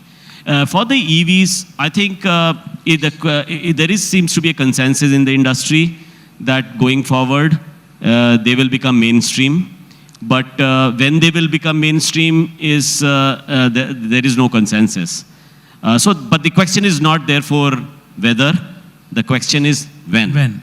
And when we discuss the when, there are two big factors which are impeding the adoption of EVs in our country. One is the cost of the vehicle, the cost of acquisition. Yes. So how much is the differential between, say, an internal combustion fuel engine vehicle and then electric? इस गणित को आप जरा समझाएं। गणित ऐसी है, देखिए जनाब, कि अगर आप अलग अलग सेगमेंट में देखें तो उसमें ये जो फैक्टर है, मुख्तलिफ सेगमेंट्स का मुख्तलिफ फैक्टर है। जैसे अगर आप हैच के बारे में अगर आप वो करें तो वो 1.6 के करीब फैक्टर है, यानी अगर 100 रुपये की गाड़ी है तो इलेक्ट्रिक 160 की होगी, 1.6 का फैक्टर है। लेकिन अगर आप सेडान या एसयूवी के हवाले से बात करें तो वो लगभग 1.4 1.5 के लगभग जो है वो उसका फैक्टर है। तो एक मोटा मोटी हम लोग समझ के चलें कि 100 रुपये जो पेट्रोल डीजल की गाड़ी है वो अगर इलेक्ट्रिक लें तो 150 रुपए के आसपास पड़ सकती सेगमेंट है जी जी। तो अगर वो 150 रुपए की पड़ती तो उसमें लॉन्ग टर्म कब रिकवरी होती है? जी वो उस पे भी मैं तफसील से आपको बताता हूँ। एक तो यह है कि प्राइस हाई है और यही वजह है कि अगर आप हमारे बाज़ार में देखें, हमारे मुल्क में पिछले साल 21,000 गाड़ियाँ बिकी थी, जबकि टोटल जो मार्केट था वो करीब 30.7 लाख था, करीब 0.6-0.7% मार्केट था। और इस साल भी अगर आप ये जो रवा माली साल है उसमें अगर आप उसका भी अगर आप उस हवाले से बात करें तो आप करीब 50,000 गाड़ी बिकेंगी आउट ऑफ दैट 38.7 लाख, बहुत कम है। और प्राइस मैंने बताई, और उसकी जो बुनियादी वजह है कि क्यों इलेक्ट्रिक व्हीकल्स हाई होती हैं कि कॉस्ट ऑफ बैटरी बड़ी हाई होती है, and that is about 40-50% of the total cost of the vehicle. इसके लिए सुजुकी ने किया है कि बैटरी की जो लोकलाइजेशन है उसको बढ़ाने के लिए करीब 10,000 करोड़ का सरमाया अभी उन्होंने ऐलान किया है। They had announced 10,000 crore investment in the localisation of battery, which should bring the cost of battery down, which should bring the cost of EVs down, and therefore for Maruti Suzuki it will be a competitive edge, and we unveiled our first EV last month. So you will offer it at a lower price point and make it more competitive? I will not like to comment on what price points we will offer, but definitely it will give us a competitive advantage. We have said that we will launch the EVX, which we unveiled in the last month in the Auto Expo. We will be launching it in the financial year 2024-25. That is our, and we have also said that we will have 6 EVs in different segments by 2030. So our estimate is that this market, which is today 1%, will be around 3% in 24-25 and will be about 17% in 2030, which is like which is about out of 6 million, about 1 million cars will be by 2030 EVs. Now the question is, what do you do about the balance cars? From today till 2030, 43 million cars will be sold in India, estimated, out of which about 4 million will be EVs. So what happens to the balance 40 million? You need to do something about the emission, and that is why we believe we have to have a mix of technologies, and that includes CNG, biogas, hybrids, and many other technologies which people are exploring. And I believe going forward, you will see that there is a mix of technology will continue, because in our country, not only is the charging infrastructure deficient, the production of electricity is largely thermal, and that is not very clean. So when you look at the tailpipe emission, EVs are very clean. But when you look at what you call well-to-wheel, there is a problem. And if you look at what we call cradle-to-grave, which is what you do with batteries once they are, their life is over. So you need to look at the entire picture from cradle-to-grave, also well-to-wheel, and not just from tank-to-wheel. And that is the core issue, and that's why we believe we will see a mix of technologies going forward in response to the very stringent regulations regarding emissions that will surely come in our country.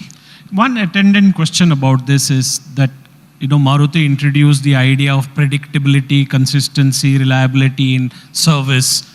So when you adopt EV and you said that you expect to sort of ramp it up by 2030, what is the roadmap that you think that should be adopted in how the charging stations are established, how the infrastructure is laid out? Is Maruti got a separate view on it? Yeah, so those are still being explored. It's an evolving field. But just for a thumb rule, for every 10 EVs, you need to have one charging station. So as I mentioned, about 4 million EVs will be sold by 2030. So we should have, by that number, 1/10, which is 400,000, should be the number of charging. At the moment, public plus private total chargers available are 6,800. So 6,800 numbers have to go to 400,000, and that is the challenge. And as you said, there are a mix of arrangement which are being thought of. Some public chargers. There are also private players, the charging operators. where Maruti Suzuki can get in, like some companies, they will get in touch with them to aggregate and aggregate the demand so the consumer can see where he can get the vehicle charged. But their home charging, of course, very essential in case of EVs. Particularly rural areas and all, where you may not have the first charging stations. I think that home charging will be home charging anyway is important, because even if you find a charging station which is in between, it takes time to charge. So even if you have a fast charger, let's say a 50 kilowatt hour charger, it will still take more than an hour to charge the vehicle. If you have a, let's say, a 7.5 kW charger, it will take about 6-7 hours to fully charge. Surely if you are going from, let's say, here to Bandra, you would not like to charge and wait for 7 hours for charging in between. So really it's home charging is very essential for that. But it has its own challenges in our country. So at the end, I'm still trying to pin you down to whether Maruti's EV car would be a better value for money in terms of what the consumer can expect. क्या ये जो लोग इस session में भाग ले रहे हैं और आगे जो इसको देखेंगे ऑन सोशल मीडिया वगैरह, उनको आप ये एश्योरेंस दे सकते हैं कि मारुति की जो ईवी व्हीकल होगी वो बेहतर तो होगी, लेकिन सस्ती भी होगी और टिकाऊ भी होगी? जैसे मारुति की क्या ब्रांड इमेज है? मारुति की इमेज है वैल्यू फॉर मनी। जी देखिए, मैं ब्रांड के मुतालिक तो सिर्फ इतना कहूँगा कि ये इसमें तब्दीली आती है, सिर्फ रिलायबिलिटी नहीं, फंक्शनैलिटी से अब हम लोग जो हैं एस्पिरेशन की तरफ भी कोशिश कर रहे हैं और काफ़ी हद तक कामयाब भी हुए हैं। नेक्सा चैनल हमारा जो है बहुत कामयाब चैनल है, 3rd लार्जेस्ट है after Maruti Suzuki and one more player, it is the 3rd largest. तो ब्रांड वैल्यू के मुतालिक सब लोग मेरे हिसाब से यहाँ पे जानते हैं मारुति सुजुकी को, और उसके लिए इस प्रोग्राम में यहाँ शिरकत करने की शायद ज़रूरत नहीं थी, क्योंकि ये तो बात वाज़े है और जाहिर है कि मारुति सुजुकी की जो गाड़ियाँ हैं हमेशा ही बहुत ही कॉम्पिटिटिव और वैल्यू फॉर मनी रहेंगी। Thank you very much for being very candid and sort of giving us a sort of roadmap on where Maruti Suzuki and the EV revolution is. The numbers, some of the numbers that you mentioned on how many charging stations will be needed, sort of gives us an idea both of the challenge and the opportunity for small and medium enterprises. Thank you, Mr. Srivastava, for Shukriya. Thank you very much.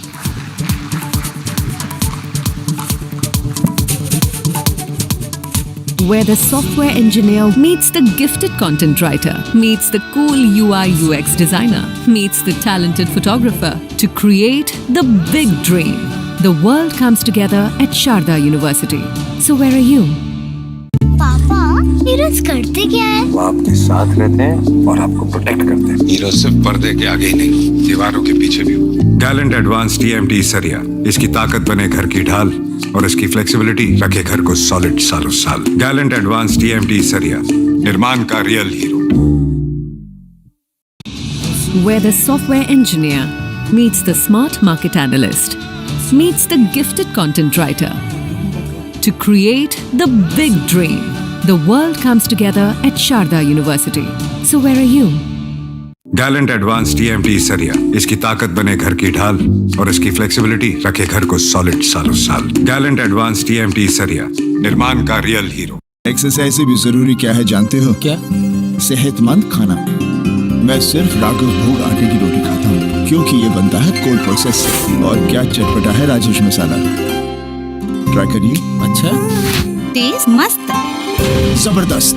Rajesh Raghav भोग चक्की आटा from makers of Rajesh मसाले, चुने हुए ingredients और finest grading से बनते हैं राजेश मसाले। और क्या चटपटा है राजेश मसाला, ट्राई करिए। राजेश मसाले। Where the software engineer meets the smart market analyst, meets the gifted content writer to create the big dream. The world comes together at Sharda University. So where are you?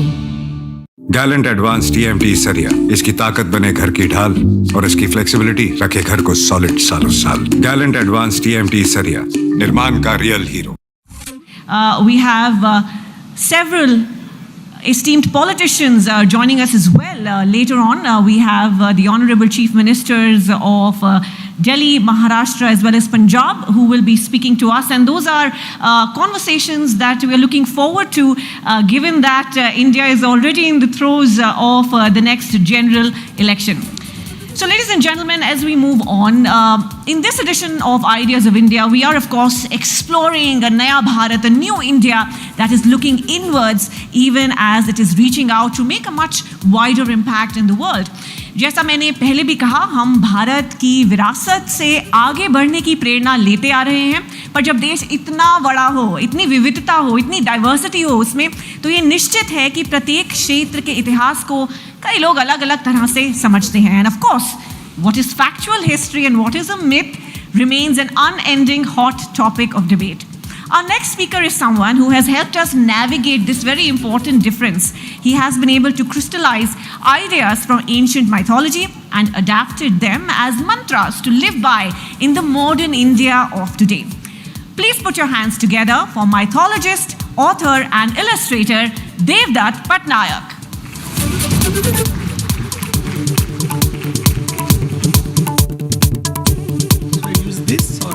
Do I use this or this? Hi, my name is Devdutt Patnaik and I write on mythology. So one of the things I observe is people do not distinguish between science and science fiction, history and historical fiction, mythology and mythological fiction. So let me give you an example. DNA is science, but Jurassic Park, the film, is science fiction. That there was a Hyderabad Nizam state where there were Gonds who rebelled against authorities is history. RRR is historical fiction. Bahubali is fantasy. It has nothing to do with history, it's just pure, wonderful fantasy. Then comes mythology and mythological fiction. So if you read stories from the Bible, that's mythology. But when you read Dan Brown and Da Vinci Code, that's mythological fiction.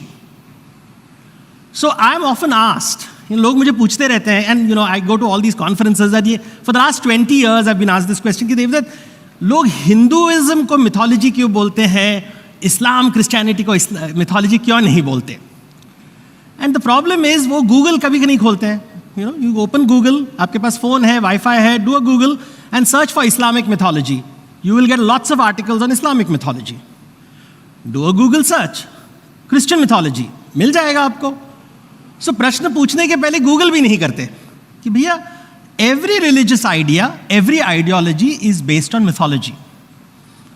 So there is Islamic mythology, Hindu mythology, Buddhist mythology, Jain mythology. There is even secular mythology, Marxist mythology. Because what is mythology then becomes the question. I was seeing this title, The Epic Stories, Why Our Myths Are Still Alive. आप इसे हिंदी में अनुवाद करके दिखाइए मुझे. इसको हिंदी में कैसे अनुवाद करेंगे? और शब्द नहीं मिलेंगे आपको. It's like अगर मैं यहाँ पे लिखूं Hitler was evil. Hitler was evil simple English sentence है. अगर मैं कहूँ आपको इसे हिंदी में अनुवाद कीजिए, evil को हिंदी में अनुवाद करके दिखाइए. evil शब्द का हिंदी अनुवाद नहीं मिलेगा आपको. कोशिश कीजिए, 20 साल से 25 साल से लोग कोशिश कर रहे हैं, नहीं मिलता है आपको. लेकिन maybe you will find it right now. The thing is because these words come from different cultural spaces. So since I have a few minutes, I'll explain definitions. So definition के बारे में. तो उस दिन again the same gentleman जो हमेशा वो कहते हैं कि हिंदुइज्म को mythology क्यों बोला जाता है, उन्होंने कहा कि mythology शब्द देवदत्त मिथ्या से आता है. हमारे यहाँ शब्द है मिथ्या जिसे झूठ बोला जाता है. तो मैंने कहा कि अच्छा वापस गूगल खोलो, go to the etymology of mythology. और उसने etymology तो उसे मतलब निरुक्त etymology. So you went into etymology और वहाँ पे उसने देखा कि mythology शब्द comes from a Greek word which means mythos, which means storytelling. That's it. So mythology is about stories, but a particular kind of stories. So let me explain the definition of these words so that you will all understand. Fact is everybody's truth. A fact is everybody's truth. It begins with doubt and ends with measurement or evidence. That's how a fact is defined. It is everybody's truth. It will begin with doubt. It will end with measurement or evidence. Fiction is nobody's truth. किसी का सच नहीं है. तो fact सबका सच है, fiction किसी का सच नहीं है. मिथ इज समबॉडीज ट्रूथ, किसी का सच. तो कुछ लोग भगवान के ऊपर विश्वास करते हैं, वो उनका सच है. जो भगवान पे विश्वास नहीं करते उनका सच नहीं है. कुछ शैतान पे विश्वास करते हैं, कुछ जन्नत में विश्वास करते हैं, कुछ पुनर्जन्म में विश्वास करते हैं. कुछ लोग कहते हैं मुझे भगवान पे विश्वास, मुझे न्याय पे विश्वास है. न्याय भी मिथोलॉजी है, क्योंकि it is a belief. Nature में, प्रकृति में there is no such thing as justice. In nature there is no such thing as equality. Equality is a belief system. Justice is a belief system. Rights, human rights are a belief system. All this is mythology. So mythology is the study of polytheistic mythology, monotheistic mythology, atheistic mythology. Atheistic mythology, that is where जहाँ निरीश्वरवाद, जहाँ भगवान नहीं होते हैं. In Jainism there is no concept of God. There is no one God, but there are minor gods. So when you study mythology, you have to see these three things. You know, what is your belief system? Now, why is mythology important? Why is mythology important? जब आप विश्वास करते हो कि एक ही सच होता है दुनिया में, फिर आप विवाद करते हो. विवाद होता है, I am right, you are right, I am right, you are right. मैं सच बोल रहा हूं, तुम झूठ बोल रहे हो. इसलिए वो न्यायाधीश के सामने लोग लड़ाई करते रहते हैं, पार्लियामेंट में लोग लड़ाई करते रहते हैं, घर में लड़ाई करते हैं, because we believe my truth is the truth. In this room, there are 50, 100 people, there are 50, 100 truths based on your own personal experiences, your own personal knowledge. That's your belief system. If I get into the conversation saying कि देखो किसी का सच परम सत्य नहीं होता है, मेरे पास कुछ सच है, तुम्हारे पास कुछ सच है, चलो संवाद करते हैं. तो विवाद नहीं, संवाद करते हैं. So mythology allows you to have conversations. Because at the end of the conversation, मेरा सच थोड़ा बढ़ता है. जो मेरे कमरे के आने के पहले जो सच था वो बदल गया है. It has changed. I have expanded my truth. तो मैं सुनता हूं. Because मुझे पता है कि मेरे पास सच नहीं है, सब पूर्ण सत्य नहीं है. You know, आदि शंकराचार्य ने कहा था कि जगत मिथ्या ब्रह्म सत्यम. इसका सिंपल अनुवाद क्या है? हर आदमी के पास सीमित सच होता है. Limited truths. We all have limited truths. Each one of us has limited truths. Nobody has access to the limitless truth. Only the divine has access to limitless truth. How do I move from limited truth to limitless truths? Is by having conversations. संवाद करके, बात करके. जब मैं बात करता हूं, लोगों की बात सुनता हूं, चिल्लाता नहीं हूं, सुनता हूं बातें. जब मैं संवाद करता हूं, जब मैं उपनिषद करता हूं, तब मेरा सच खुलता है, उभरता है. And I learn new things. अहंकार को पसंद नहीं है ये बातें. अहंकार कहता है कि मेरा सच ही सच है, the truth. So in English, when I write the word the truth, the is a definite article. You can't translate this in Hindi or in any Indian languages. The truth. Capital letter T, you cannot write in Hindi. There is no concept of capital letters. So you can't translate evil, you can't translate myth. अभी मुझे लोग बोलते हैं कि देखो myth को हिंदी में क्या बोलेंगे? आख्यान बोलूं? क्या बोलूं? इतिहास बोलूं? तो these are very loaded words. विश्वास वाला सच is mythology. विज्ञान वाला सच और विश्वास वाले सच में अंतर होता है. विज्ञान वाले सच में शंका होती है, डाउट. इसलिए शंका से जो काम करता है वो वैज्ञानिक होता है. जो विश्वास से काम करता है, जो गुरु की बात मानता है, वो वैज्ञानिक नहीं हो सकता. He can't be a scientist. Science is about doubt, शंका. There is always changing, and that is how you understand myths. So when somebody asks me, why are myths still alive? They are alive because we need myths.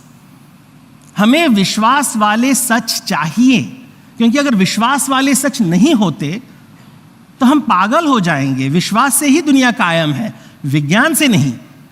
विज्ञान आपको cellphone दे सकता है, विज्ञान आपको ये stage दे सकता है, शांति नहीं दे सकती है, संतोष नहीं दे सकता है। विज्ञान से संतोष प्राप्ति नहीं होगी। Science, technology, engineering, mathematics will give you great material benefits. We will have lots of wealth, lots of power. But I have met rich people. I don't see them as happy. I meet powerful people. I don't see them as happy. They're all unhappy, discontented, frustrated. You know, the best experience in my life is sitting in a private jet with a very rich man who said, life is very unfair. And I agreed with him because my invoice was on his table. So with that, that's my little bit about what is mythology, and I hope you take it home with you. Thank you so much. Thank you very much Devdutt ji. जैसा आपने समझाया, विश्वास वाला सच और विज्ञान वाला सच अलग होता है, और थोड़ा और इसे समझना चाहते हैं। I would like to invite on stage Gul Panag once more to take this discussion forward with Devdutt Patnaik. A big round of applause, please.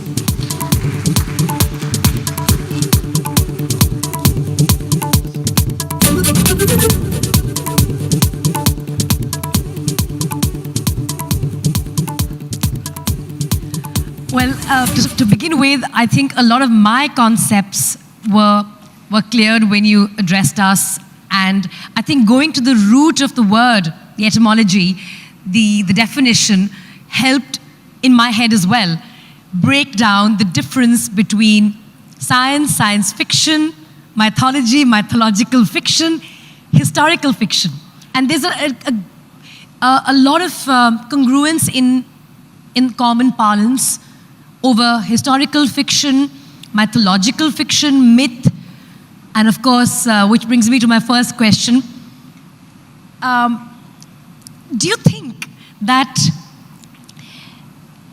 the difference, or rather the distinction between mythologists and historians is beginning to blur, and in the present context?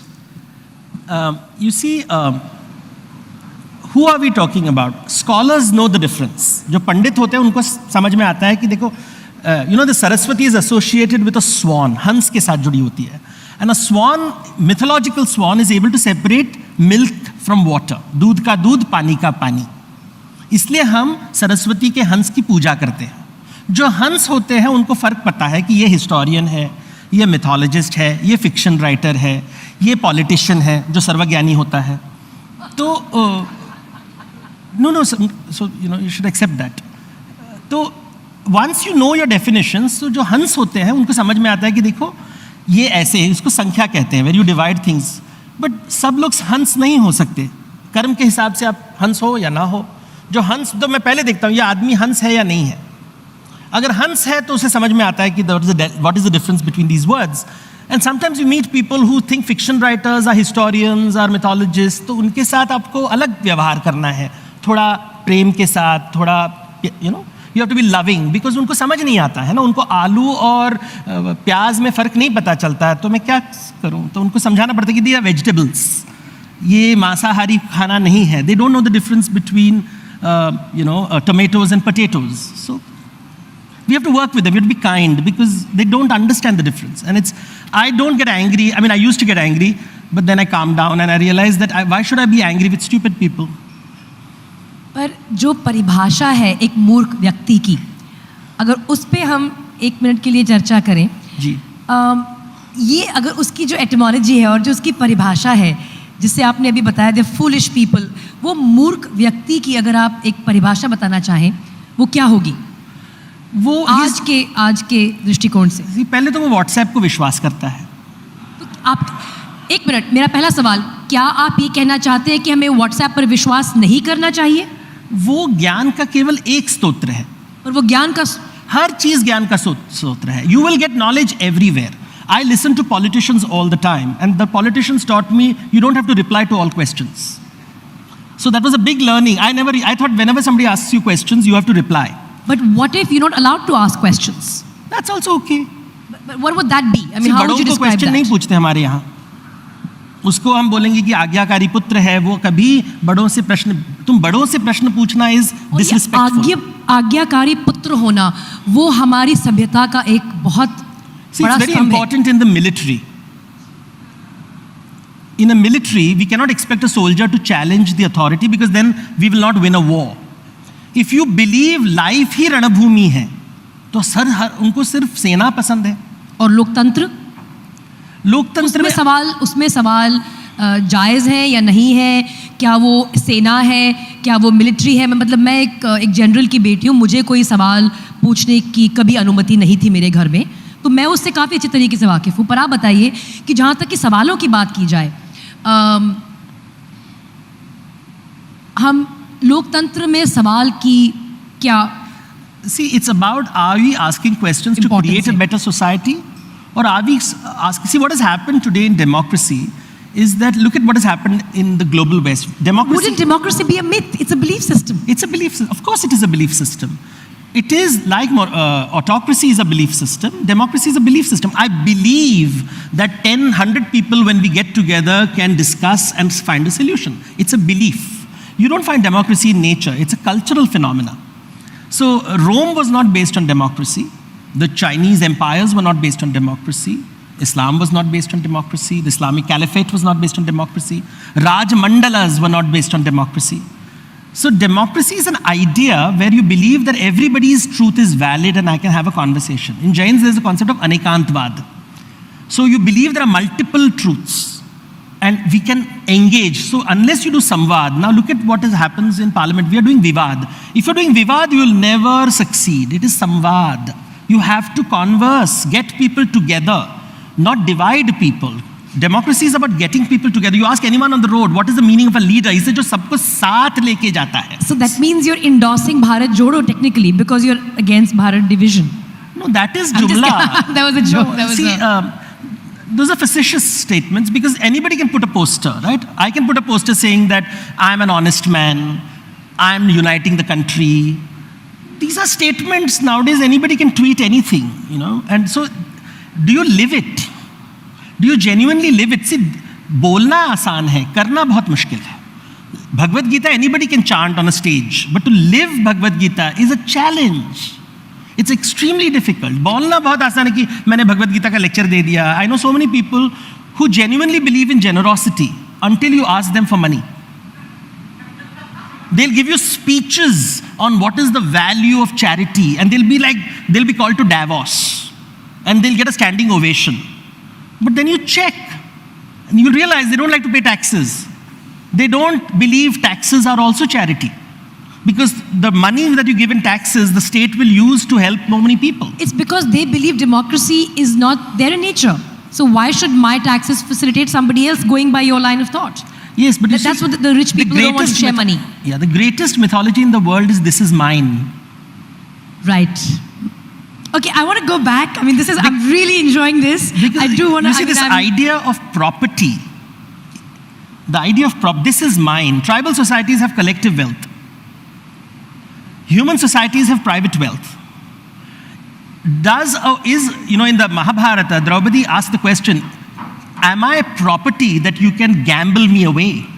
Is woman a property? So, this is a fundamental question. ये मेरा है, ये मेरा शब्द सबसे बड़ी मिथ्या है. पर ये तो हमारे बहुत से पुराने कानूनों में लिखा हुआ है. The English justice system treats a woman as property of her husband, and that's how laws are written. But I want to go back to the subject that we were at. I mean, this could go on forever, and I hope that you'll give me an opportunity to continue this off the stage. Is our history and mythology in danger of being politicized? And which is the question of the hour? And is conspiracy likely, or has conspiracy, or will it replace facts? No, everybody feels in their life the world is coming to an end. Even 3,000 years ago, in the cuneiform script in Mesopotamia, you have got these little letters written by people that the children are now riding chariots. They don't listen to their parents. The world is coming to an end. So everybody believes their lifetime is an interesting period and everything is going to collapse in my lifetime. Nothing happens. The world carries on. The rich will continue to be greedy. Vegetarianism will impact the way you collect wealth. So these kind of ideas, which you have, everybody believes that if everybody in this world was vegetarian, we would be a better place. If everybody in the world believed in Jesus, the world would be a better place. If everybody in the world believed in my religion, the world would be a better place. We call them control freaks, and they'll always be there. This is Sanatan. This won't change. We would like to believe that the world will become a better place, but that's the greatest fairy tale in the world, happily ever after. Everybody knows that when, Disney's True Love, what happens after marriage, right? So just ask the married people over here, they all look so unhappy. They all believed in those wonderful weddings, hum saath rahenge. And then you go to the divorce court and see how many young couples are there tweeting each other, saying the next. Speaking of Twitter, you have an infinite amount of patience to conduct discourse with people who disagree with you. And आपने इससे पहले भी बात की कि संवाद का कितना महत्व है हमारे आज के ज़माने में. How do you find and dig deep that level of patience that requires you to engage with people who are close-minded and the ones you perhaps refer to as foolish people at the early part of our conversation? Everyone. So you can't talk to. I have no desire to be some great person who's going to change the world. I talk to people who understand. So you have 24 hours in a day and you have to ration your time very carefully. So I decide, if I meet a person and I realize he's decided what the truth is, I agree with them. What if you can change their mind with reason? That's not my... I check whether he's going to pay me money. So I'm very clear. See, either you have to be rich, or you have to be genuinely interested in the subject, or you have to be good looking. These are the three criteria for me to indulge you. Noted. Okay. I want to talk about a fairly controversial thought. Controversial probably from your perspective only, for the purpose of this conversation. That we've always spoken of an idea of an India that is diverse, the diversity of India. And yet, there is a narrative that's gaining significant traction, which talks about the uniformity of India.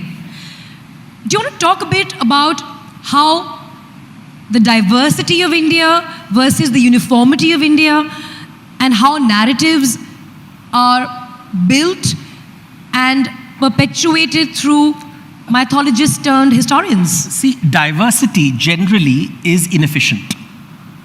And it's a fact. For example, if there are 10 people in the house who want to eat 10 different kinds of food, managing the kitchen is a nightmare. So it's efficient if everyone eats the same kind of food. So if you're the cook and you'll say, I'm going to make poha today, then it's easy, everybody eats poha. But if everybody says, I want a poha, upma, idli, omelette, then the kitchen becomes inefficient. So diversity by definition is inefficient. Diversity also lends itself to create hierarchies. So all diverse societies, so India has a caste system. One of the reasons is because of its diversity. And one of the reasons, there are many reasons, but one of the reasons. So diversity plays a role. Now the problem with uniformity and homogeneity is efficient, yes, it's more flatter, equal, but what it does, it homogenizes. It takes away difference.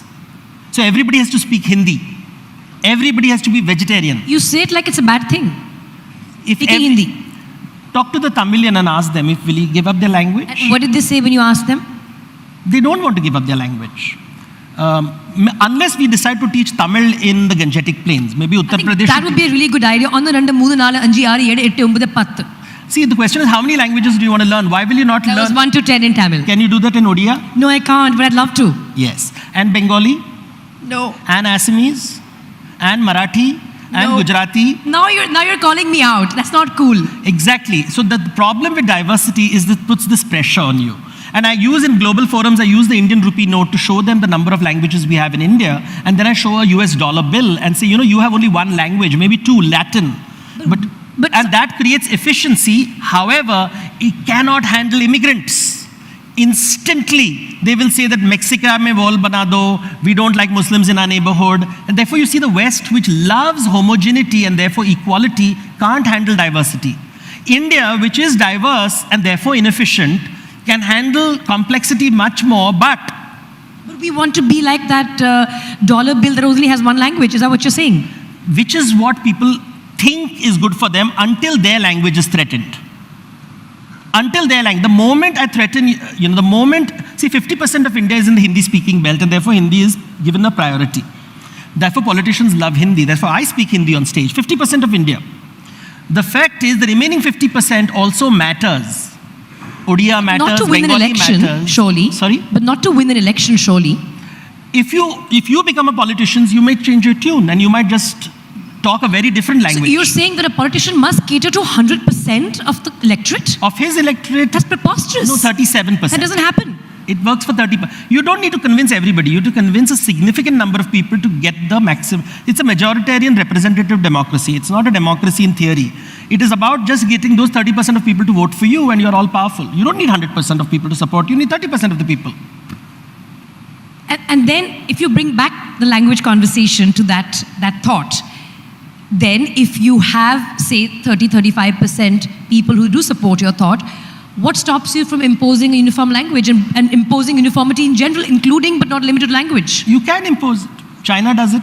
In China, everybody is supposed to speak the Chinese language. And they have a Great Wall of China. They have now the Firewall of China. And they don't let foreigners enter. I remember talking to Chinese audience and asking them, you want to control the world, right? And they said, yes. I said, which language? And they said, Chinese. And I said, that won't work. But British China tried is to do often, it with English. you know, here's the interesting thing. China is often quoted as the pinnacle of economic might. And you think that's because of the uniformity that has been imposed? Look at how China deals with rich people. You know, there was a guy called Jack Ma who was very rich and very powerful. He's disappeared. So if you want to be like China, then the rich people in India should be told the story of Jack Ma.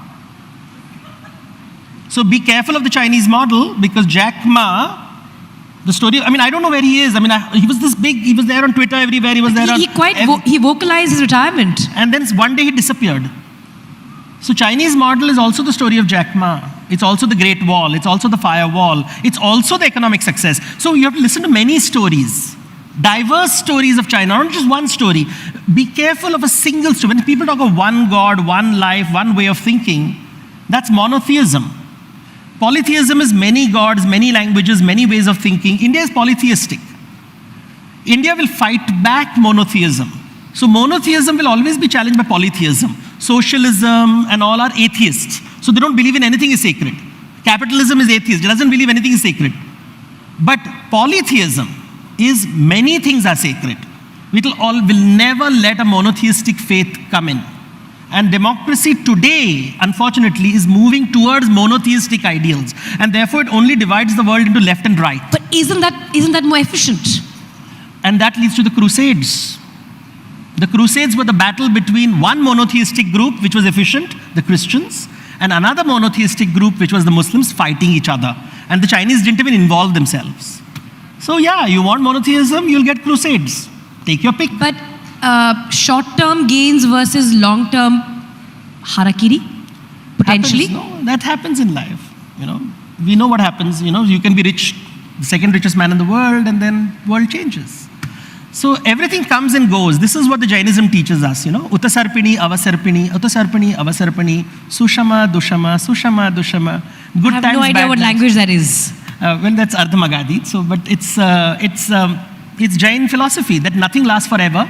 Everything changes, and the wise men watch people assume that they will conquer the world and realize that nothing really matters in the end.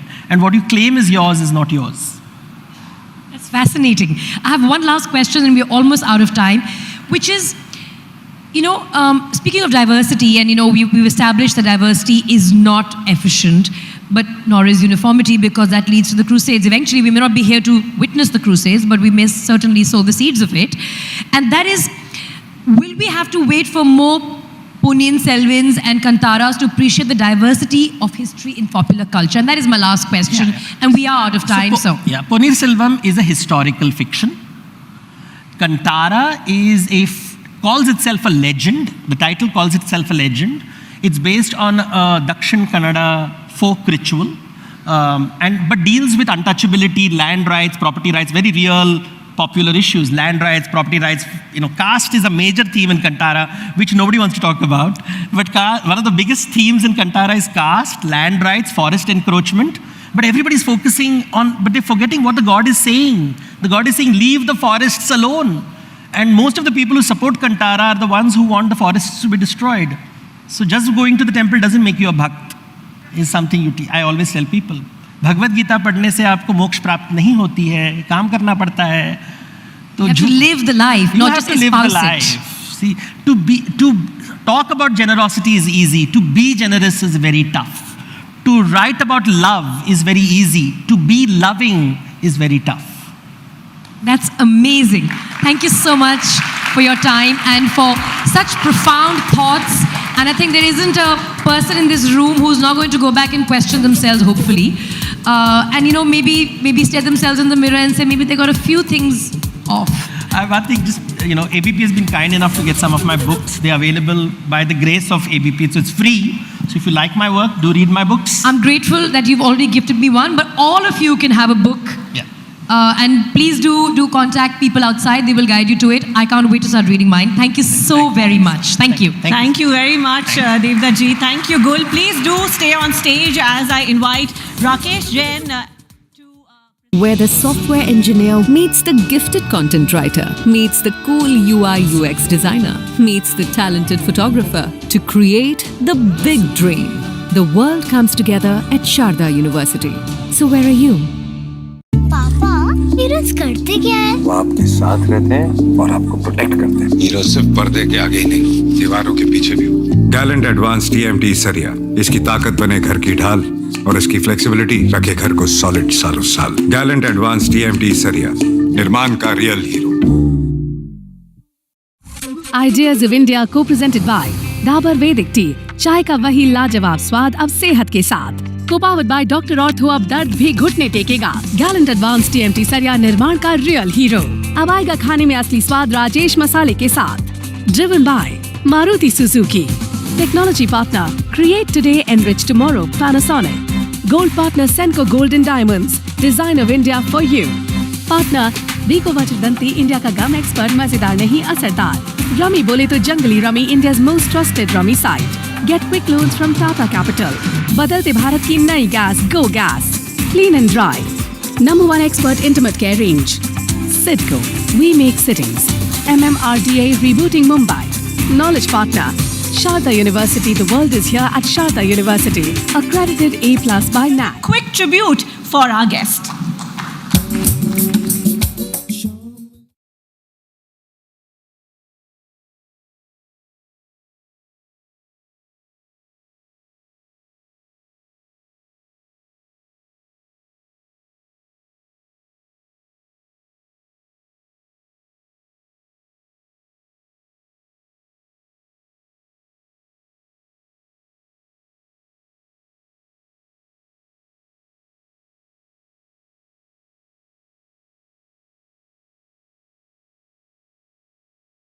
Give it up, everyone.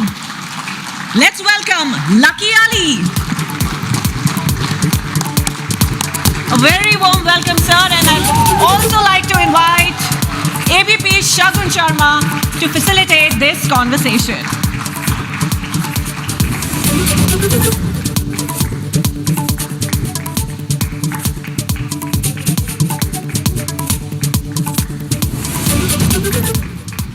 Hello good afternoon everyone.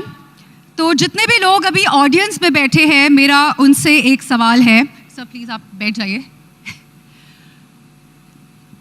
यहाँ पर 80s और 90s के कितने लोग हैं जो 80s और 90s में पैदा हुए हैं? सबने प्यार किया है? सबका दिल टूटा है कभी ना कभी? बोलना नहीं चाहिए, लेकिन दिल सबका एक ना एक बार तो टूटा ही होगा। अब कितने लोग ऐसे हैं जिन्होंने अपने टूटे दिल पर लकी अली के गानों का बाम लगाया हो? ओ सनम की जब लाइनें सुनती थी, मेरा भी टूटा है दिल, और जब ये लाइनें सुनती थी तो एक अलग तरीके का मज़ा, सुकून, मतलब एक होता है ना, आश्वासन मिलता था कि चल शगुन, कोई ना कोई आगे जाके ज़रूर मिल जाएगा। शाम सवेरे तेरी यादें आती है, आके दिल को मेरे यूं तड़पाती है। ओ सनम मोहब्बत की कसम, ये जो था ना, बस पूरा टाइम यही करते रहते थे. So, ladies and gentlemen, Lucky Ali.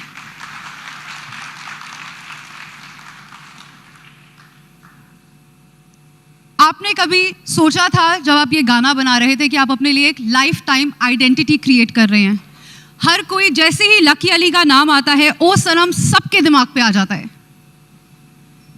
ऐसा सोचा तो नहीं था, but I just did what I did. I mean, it was something that happened. It was a blessing, and with the support of all my friends and all the people I've met in this massive journey, it's been a product of that. हमारी playlist में अभी भी ये गाना है और ageless song है ये. तो आप जब हमारे सामने बैठे हैं तो हम कैसे नहीं पूछे कि ये गाना एग्जैक्टली हुआ कैसे? How did O Sanam happen to you? It was a different story at that time. I mean, there was a young boy called Raju, and Raju was an orphan, and he was in Kashmir. And at that time, I was doing my carpet, what do you call? So, Chote Pan ka Raju sabka sacha saathi tha. That was the song, basically. And that, so it started like that. And then as it went on, you had heartbreaks, and you translated the words into that, and that's how it happened. Did you also make this song while you were heartbroken? Well, it's basically, a heart is not a piece of glass that it breaks. You know what I mean? It's something that grows. You have to, what do you call, understand how it functions, I mean, the feelings, and work them out, you know, as you, in other words, if you fall, you should try to stand up again. अभी हम लोग दिल की balm की बात कर रहे थे, तो हम तो जब हमारा दिल टूटता है हम लकी अली के गानों का बाम लगा लेते हैं. आपने भी अपने लाइफ में कई सारे अप्स एंड डाउन्स देखे होंगे. जब आप दुखी होते हैं या लाइफ में कुछ ठीक नहीं चल रहा होता है, तो आप ऐसा कौन सा इंसान है या क्या चीज़ है जो आपके लिए बाम का काम करता है? मेरे लिए तो मेरे पिताजी ने तो सिखाया था कि जो भी मांगना है हाथ उठाकर मांगो. And that is what has kept me sane, I would say, balanced. I learned to appreciate the lessons taught to us as children when you grew up, you know. So when you're growing up, you don't really respect those things. It's always, you want to do your own thing. But then as you mature, you start, what do you call, appreciating all the values that were taught to you during your growing up. तो आपने अभी अपने अब्बा की बात करी, महमूद साहब की. सुपरस्टार कॉमेडियन थे. आपका बैकग्राउंड बिल्कुल फिल्मी था, लेकिन फिर भी आपने चूज़ करा गाना पहले गाना एक्टिंग से. तो क्या प्रेशर नहीं था फादर से कि पहले एक्टिंग कर लो, गाने तो बाद में गा लेना? Cinema was very much part of our growing up, but I grew up in a boarding school. So mera aana, I would see different music directors at work because it was a production house. And unki shooting mein bhi chale jata tha because I used to come for about 2 months and then go back to Missouri.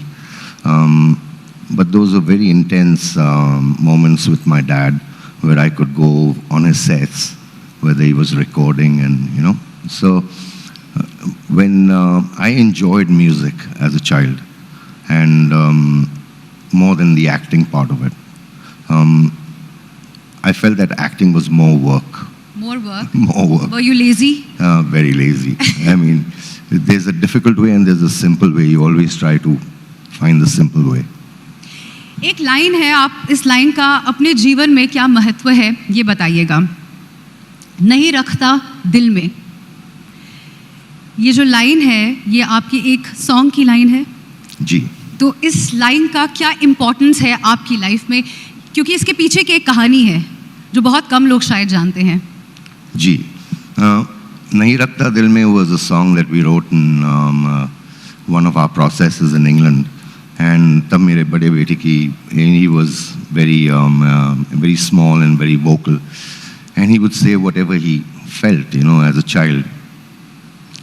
So I like that aspect, you know, that sometimes you catch me out, you know, no, you didn't say that, you didn't mean that. So a child is always what do you call He doesn't hold it in his heart. He will express it. So this song was about that. So ये जो line है ये आपके father ने पहली line बोली थी, आप लोग बैठकर कोई गाना बना रहे थे, तब ये लाइन क्या आपके फादर ने स्टार्ट करी थी? नहीं, मेरे फादर ने जो गाना शुरू किया था वो दुनिया के समंदर में, दुनिया के समंदर में देखी तिनके की तरह अपनी हस्ती. So that was. वो कौन सा गाना है जो आपका सबसे ज़्यादा फेवरेट था आपके फादर का? आपके फादर को आपका कौन सा गाना ऐसा था जो बहुत पसंद था और वो बार बार बोलते थे कि लकी चलो गाओ? क्योंकि यूजुअली ऐसा होता है, सबके साथ हुआ होगा, यहाँ पे कई सारे पेरेंट्स भी बैठे होंगे कि जैसे कोई गेस्ट घर पर आता है तो पहली चीज़ वो लोग बोलते हैं चलो डांस करके दिखाओ, वो गाना ऑन कर देते चलो गा के दिखाओ. तो आपके साथ भी ऐसा होता था कि आपके फादर बोलते थे कि चलो लकी गा के दिखाओ?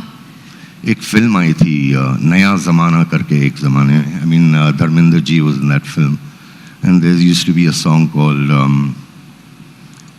which my father recorded on the first क्या बोलते camcorder, hand camera जो होता है. So I actually just forgot it. I was about to remember.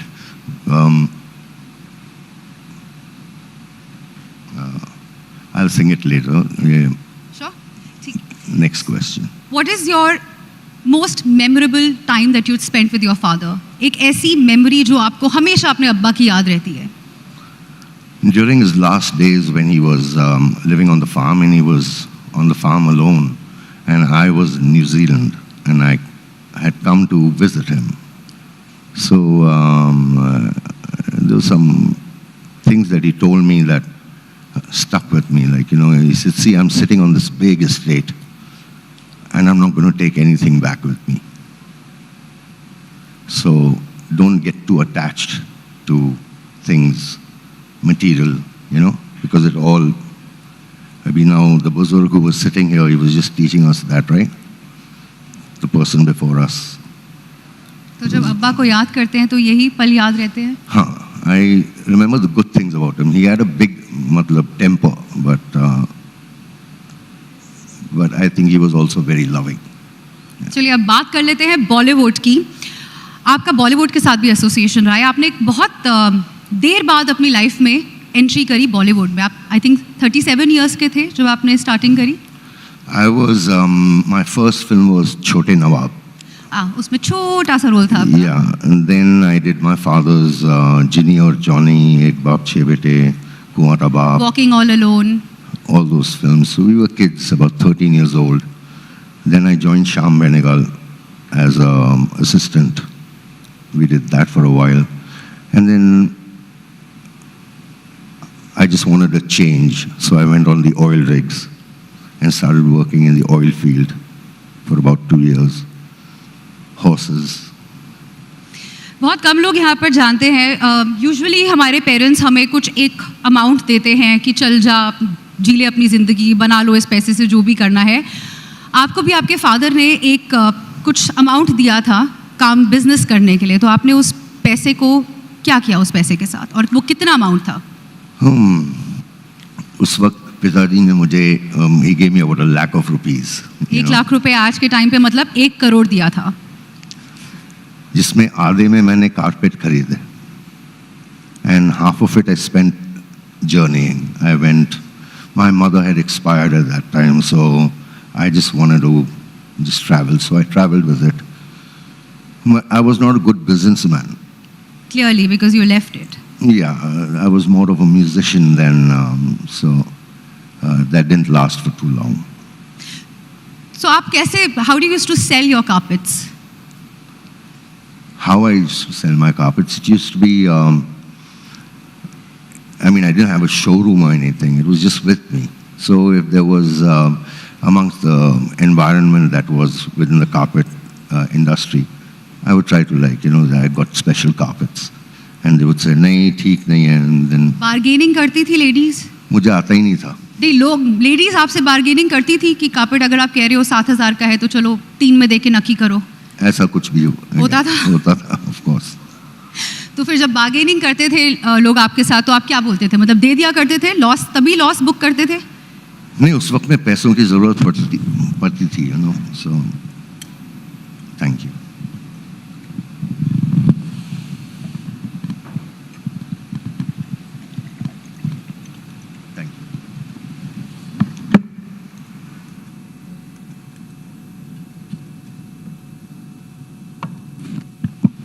I'm actually overwhelmed. I didn't expect this. I thought this was Haigul. I didn't expect this. I was thinking it's just going to be a small interview here, you know. It's like the whole world's watching me, you know. Sir ABP का यही platform है कि आपको लगता है कि small है, लेकिन स्मॉल कुछ भी नहीं होता. हमारे लिए सब कुछ बहुत बड़ा होता है. I know, but मुझे क्या पता था. Okay, get back to carpet business. तो लेडीज़ आपके साथ बार्गेन करती थी और आपका वो बिजनेस नहीं चला ना. Can you imagine lucky Ali जैसे गुड लुकिंग इंसान आपके आगे आकर कार्पेट बेचने की कोशिश कर रहे हैं? मैं तो ऑनेस्टली 6 की जगह आपको 8 दे देती, honestly. So now let's get back to Bollywood का other side. Is it true कि आपको बॉलीवुड पसंद नहीं है? Do you hate Bollywood? और अगर ऐसा नहीं है तो why did you distant yourself from Bollywood?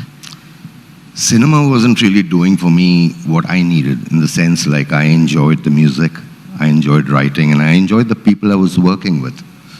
Not to say that I didn't enjoy being in the industry with people that Sham Babu ke saath, but I felt that I didn't really belong there because I could do what I wanted to do within the framework that I knew. And I think we started off with music, with videos and stuff like that. And you could tell a story in 3 minutes instead of having to go to a theater and watch it and tell a whole story for, you know. So that was simpler for me and more satisfying. I could go to different places within the shortest of times and, you know, shoot whatever we wanted, record. And you're working for yourself, so there's no, you're not going according to a director's perspective or, so I enjoyed that and I still enjoy that.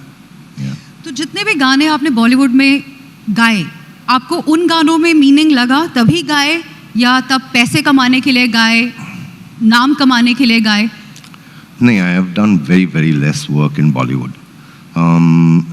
Mainly with the first 2 songs that I sang was because Raju Bhai went and told my father कि मतलब यहाँ पर भी approach system चलता है? हाँ, मतलब पिताजी से कहा तो dad said do it. I said okay, then we did that, and then I didn't do the other films because that was not the direction.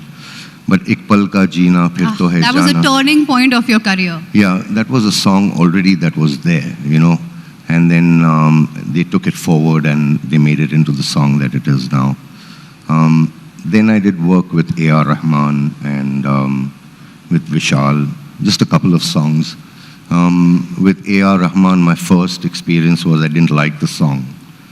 So, not because of anything, the music was good, but the words were very not me, you know. I said I'd be very embarrassed to sing them. So I asked A.R., I said, do you know what these words are saying? So he says, no, because he's Tamilian, you know, so I said, anyways, I love the tune, but when there's another song, I will, you know. And that's how we did Boys and the other. So आपने गाने के साथ साथ acting भी करी थी. सुर और कांटे, 2 prominent movies that I remember clearly. लेकिन जितना मुकाम, जितना आपको प्यार ऑडियंस का या फेमस आप ज़्यादा सिंगिंग की वजह से हुए हैं rather than एक्टिंग. तो एक आर्टिस्ट को कैसे पता चलता है कि मेरी कोर क्या है, मेरा स्ट्रेंथ क्या है? So when did you realize कि नहीं भाई Lucky, acting is not my cup of tea? I mean, it's not the most difficult thing to do acting. Acting, everybody's doing acting. But music is something very special. You know, there's a knowledge, there are notes, there's vibrations, there's vibes. There's so many things with it. It happens in cinema also, but not as intense as the music. So, Did you get jitters जब वो होता था lights, camera, action कि बहुत takes लेते थे? Are you a natural actor or not? मेरे बहुत retakes हुआ करते थे, you know. तो, but yeah, I think I can manage roles and stuff like that. But there are no roles like that right now. I think there's an evolution going on in cinema, in the thought processes that are happening here, and I think when they have solutions and stuff like that, would be a very interesting time to watch what cinema brings out from here. So did you receive call from people like directors and producers जब आपने decide किया कि मैं Bollywood गाने, जब तक I don't find like soul in those songs. I'm not going to sing. So did you receive calls from your from any director or anybody कि आ जाओ चलो मेरे लिए गा दो? If I did, I don't remember because I wasn't available. I just lived on a farm and it was just away from everything. So I just don't know what happened all around me. But we were always making music and recording. अभी सुर की बात हो रही थी. सुर में एक गाना है आपका आ भी जा. मैं जब हम लोग मिल रहे थे तो मैं सर से वही बात कर रही थी कि ये एक ऐसा गाना था जो मैंने घिस दिया पूरा. मतलब इतना सुना कि एक एक शब्द एक एक ट्यून वो कब म्यूज़िक बजेगा कब वायलिन बजेगा मुझे सब याद था. कैसे गाया आपने ये गाना उस वक्त? मतलब क्योंकि आपको कोई ट्रेनिंग भी नहीं मिली और इस गाने के सुर नोट सब कुछ एकदम ऑन पॉइंट थे. Actually, I think I sung it bass-sur. And there were parts where I was bass-sur in that song. But I think all the credit should go to Kareem Saab, who, inspired that performance out of me, and Tanuja, because she had a brief and this tune was so pretty, it was such a beautiful tune. And I thought I could sing it. I couldn't, and then we went through the motions of practicing it because there's some classical bits in it, and that's not my style basically. I'm a very straight singer. Yeah. अभी आप interview के starting में कह रहे थे कि आपके अब्बा आपको कहते थे कि अगर कुछ भी मांगना है तो ऐसे करके मांगो मिल जाता है. तो मैं अगर ऐसे करके बोलूँ कि आप अगर इस गाने के 2 लाइन मेरे लिए गा दें. No pressure because I totally understand कि आप वहाँ से क्यों मांगते आप मुझसे ही तो अगर आप चाहे तो वो जो लाइन है ना, मेरे दिल के पागलपन की और सीमा, मैं भी आई थिंक आपकी तरह ही फ्लैट गा रही हूँ, बट आपके मुंह से तो इस गाने में जान आ जाएगी. मेरे दिल के पागलपन की ओ सीमा क्या है, यूं तो तू है मेरी छाया मुझ में, ओ तेरा क्या है, मैं हूँ गगन तू है ज़मीन, अधूरी सी मेरे बिना, रात को कर विदा दिल रुबा भी जा. That was the song.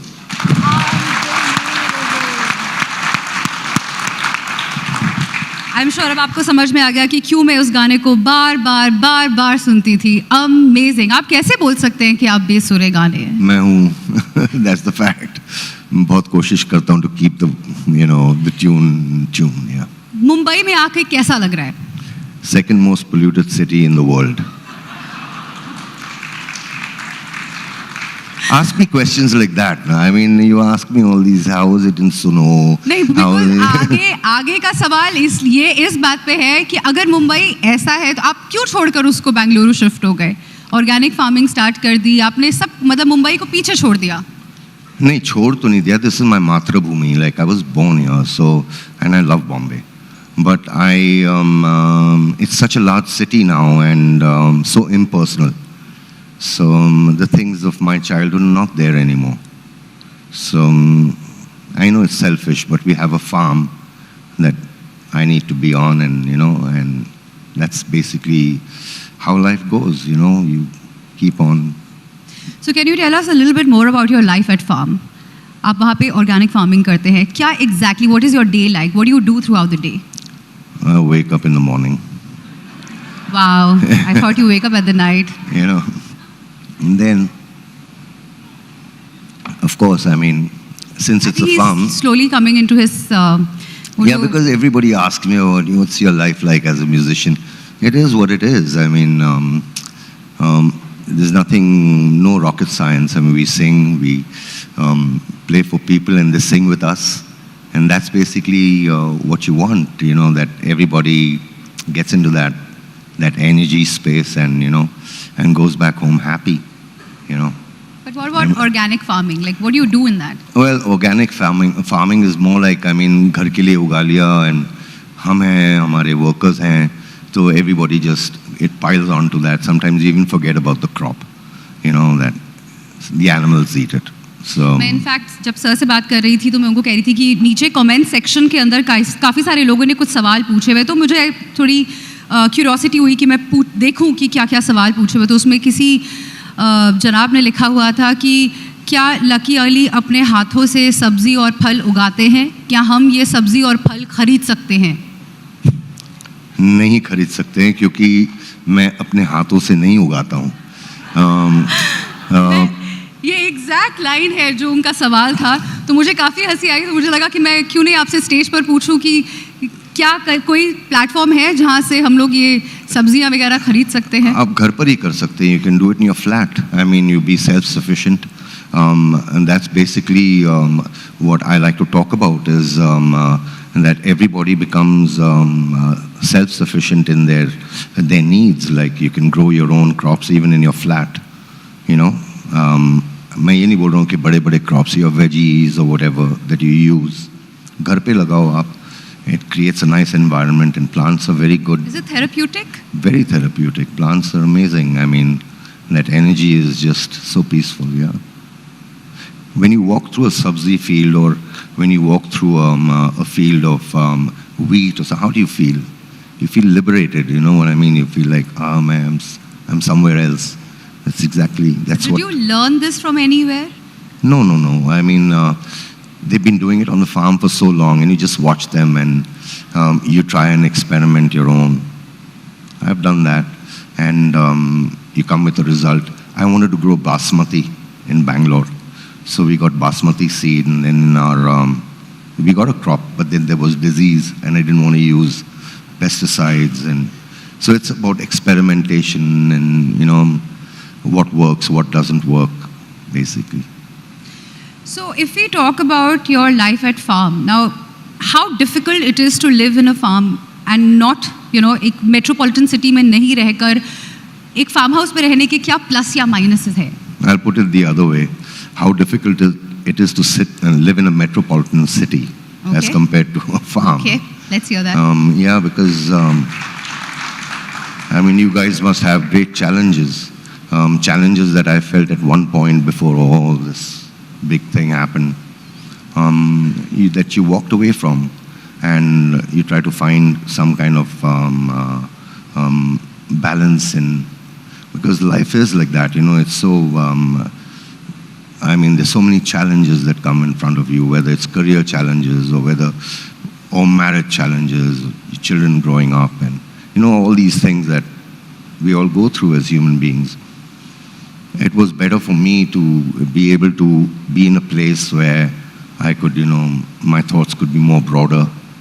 And anyways, I grew up in Mussoorie, so that was the Himalayas, so that was a totally, you always wanted an aspect of that in your life. Wherever you went, and if it was just too claustrophobic, you left. Somebody had also mentioned this thing कि आपके farm house पे सांप और ये सब जंगली जितने भी जानवर हैं ये भी बहुत सारे आ जाते हैं. So how do you manage all of that? Farm होएंगे तो सांप होएंगे ना. So we don't harm them. We allow them to. You know, my son, my children are very much for the wildlife and, you know, to protect all that stuff. But we don't let them come close to the house. They need to be moved. These are things that you don't keep at home, which I keep telling my son, that, you know, he goes and catches snakes from the lake. And I say, you don't bring them home, you know, keep them where they're supposed to be. Lucky Ali के सन की बात हो रही है, तो यहाँ पर उनके बड़े बेटे और छोटे बेटे दोनों हैं ऑडियंस में. So just say hello to everybody, and they look so much like Lucky Ali, so much like them. आपके बेटे आपके म्यूजिक का आगे थोड़ा ध्यान रख रहे हैं, फार्म हाउस म्यूजिक का. Your eldest son takes care of that. Can you tell a little bit about that also? Farm house music is something that my nephew Mizan and my younger brother's son and my son decided that they would do, because they're musicians themselves. And they were working with a lot of talent locally. And they felt that, you know, to bring things together, to bring artists together. And I was there only, though we did concerts with me. But they're also promoting the local talent that is that's now growing, and so they're into the music, and so yeah. So now let's move forward and talk about social media. What do you think social media is a boon or a bane? What is it? It depends on how you use it, you know. If it is for self-glorification, then it has a limitation. But if it is more broader, then it has, you reach more people. After a while, people understand, man, you're only like promoting yourself or you're selling yourself. You know, people see through that. So what you do, you should express it, and to the best of your, abilities, and, you know, not make a story about it. Let people understand and make their own stories from it. Just like writing a song. I write a song, and I write the song for myself. But when I give it to someone else to hear it, I mean, when I present it, they make their own stories, right? So it's about that, basically, I feel. I could be wrong. So if you're talking about social media, boycott Bollywood एक ऐसा term है जो बहुत ज़्यादा trend कर रहा है. कुछ भी, मतलब कुछ भी कोई करे किसी ना किसी topic पर ये boycott Bollywood ये trend करने लग जाता है. What are your thoughts about this? मैं तो Bollywood समझता ही नहीं. I understand it as the Indian film industry, of which all these senior artists, you know, are a part of. But you've dragged them into something called Bollywood. Bollywood is a misnomer that the West said, man, you know, because everything was Hollywood, and so you took aspects from that, or you copied aspects. So when you copy things without giving credit, you say, so Bolly is more of it's more a put down, rather. It's nothing to be proud of, really. I think very well said, very well said. Moving on, if you're talking about social media, आपके बीच में pandemic के time पर कुछ videos बहुत viral हो रही थी, जिसमें से एक आपका इंटरव्यू था विद एन अरेबिक जर्नलिस्ट, जिसमें आपने वो बीच में गाना गाते गाते एक पॉज लिया था, और सब लोग सोशल मीडिया पर बूम मच गई थी कि what happened, did you get emotional? तो क्या हुआ था अराउंड दैट टाइम? नॉर्मली जब हम कॉन्सर्ट्स करते हैं ना, and I Singh this part, मर भी गए, and then I just wait for the audience to say, so that's what I was just kind of expecting, and so that's just what happened. It was nothing more than that. और सबको लगा कि आप emotional हो गए. मैं तो कोशिश सोशल मीडिया कुछ होता क्या है और लोग क्या उसको बना देते हैं. I was just trying to keep the tune, you know what I mean, so.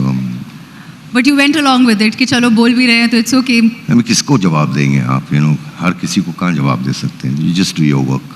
And if you're talking about viral video, again उसी टाइम पर आपकी एक वीडियो आई थी जो नफीसा जोसेफ ने शेयर की थी, जिसमें आप गोवा में खूब मस्ती कर रहे हैं, you're singing song, आप गिटार बजा रहे हैं. उसका what was the whole thing? क्योंकि वो भी वीडियोस बहुत शेयर हुई थी, मिलियंस में गया था उसका view. So Nafisa ji lives in Goa, and we know them, they are family members. So there's this concert happening and you must come and meet these musicians. So I went with Nafisa Appa, and so there was this band called Narang, and they were doing their music. It's a band that comprises of a Persian guy, an Australian guy, Indian people, and so it was an international thing. And then at the end of it, like, I mean, they started playing my songs. So then he just gave me the guitar, and that's when I didn't know what to do. I just sang, yeah. So that's how the whole viral video went. So आपके इतने सारे social media पर videos जाती हैं, लोगों को ऐसा लगता है कि एक ऐसा समय आ गया था जब आप बिल्कुल मिसिंग हो गए थे. But I was talking to one of your team members and she was telling me कि लकी जी कहीं नहीं गए थे. He was very much there. आप कॉन्सर्ट्स कर रहे थे, सब कुछ कर रहे थे, सिर्फ आपके एल्बम्स रिलीज नहीं हो रही थी. Is it? So what are your future plans now? My future plans, I don't make plans as such. Like, I mean, but generally I know that this is what I'd like to, achieve in life. But it's more about, like I wrote a song, सोचा पहाड़ों में जाके रह जाऊं वहाँ, फिर चला मैं, शहरों में शोर था, जोर था, दिल था कहाँ, खो गया मैं. So this is how I feel, the shore and the zora. You just want to be peaceful and just exist. So आपकी आगे और कितनी एल्बम्स आएंगी? मुझे पता नहीं, बहुत सारे I've got about 80-90 songs in my hard drive. I don't know what 80-90 songs. Yeah, so it'll happen when it has to happen. I don't know. So every song has a story. Every song that you write has some or the other background, some story related to it. It would have started from some kind of a feeling, of course. You would have felt something, and that would have inspired a certain riff or a certain line. So एक message या एक चीज़ जो आप youth को बोल सकते हैं जो अब आगे बढ़ना चाह रहे हैं, one thing that you want to say to them to inspire them, any piece of advice? I would say that failure is not the end of everything. You know, if you fall, then you should know that you also have the ability to stand up and move ahead. So this is about not feeling afraid to fail. You know, it's part of growing up. There's nothing to be ashamed of it. Because there's a lot of people fail in class, in their exams, and they commit suicide. They find no hope, you know. So failure is good, and it's a positive thing. So if you've not failed, you've not grown. And one idea of India, according to you, आपके हिसाब से, what is the idea of India? My idea of India, I don't think you're ready to listen to it. We are totally ready. Yes, audience, are you ready to hear? Seriously. So I think that if every Indian was an investor in his own country, for example, they're going to run me out of this country, man, after I say this, but I'd say this. Suppose we have 1.70 billion people in India. Now, we are going for FDIs, we are looking for investments and stuff like that. But what if every Indian gave 10 rupees a day? And that is 17 billion rupees a day. And that is 382 billion rupees a month. And that is about 4,600 and something, 82 again, billion a year. We have 30 states. Imagine if you gave 10.7 billion to each state every month to finish your agriculture, your education, your technology, your roads, you know, supporting the local populace, whatever, part of the growth, and have money also remaining over. This is just an idea. I mean, I thought the simplest thing that we are, बोलते ना गरीबी हटाओ, तो खुद ही गरीबी को हटाना है. He's not going to come and he gives you the idea that you have to become worth it. Okay, I don't understand the politics of what happens, but I understand that everybody has the capability and the ability to, it's just how you present it. You know, it's in the language that you speak to the people. You invite them with love, or you invite them with a whip, you know. It's about those things, you know. We are a very gentle nation. We're a nation that's very different from the rest of the world. If you've not realized it as yet, you're living in some kind of fool's paradise, you know. We have all the technologies that we need. We have the manpower, but you don't put it together in the right way. You don't, it's not motivated. I'm sorry, but this is, as a citizen, I see this. And it pains me no end that, man, we can change so many things and we just don't do it because you're not motivated to that. You just want everything to come sitting in your lap. You want money to fall in your lap. You want, you know, we threw the colonialism out of the window just to become them. Is this where, I mean, after all these years we've reached, you know. So anyways, this is just an artist's perspective. After this, I'm going to bandho my chola and I'm going to go before someone throws me out, you know. But there's so many things we can do, you know, so many things this country can do. Nothing will change for you till your heart does not change.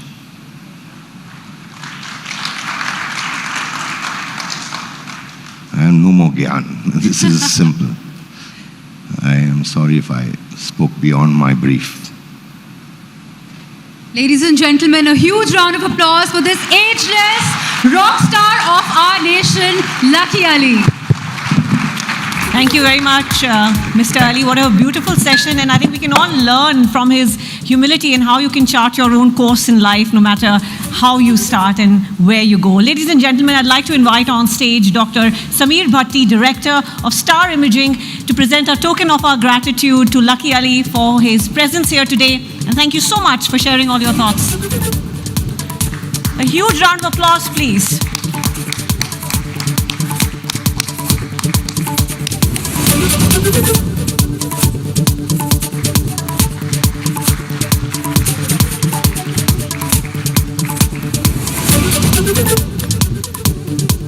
Thank you very much indeed, ladies and gentlemen. And that brings us now to lunch.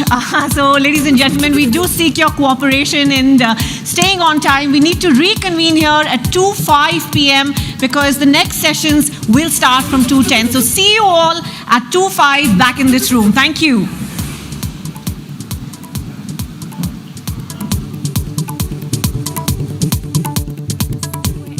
Meets the gifted content writer, meets the cool UI UX designer, meets the talented photographer to create the big dream.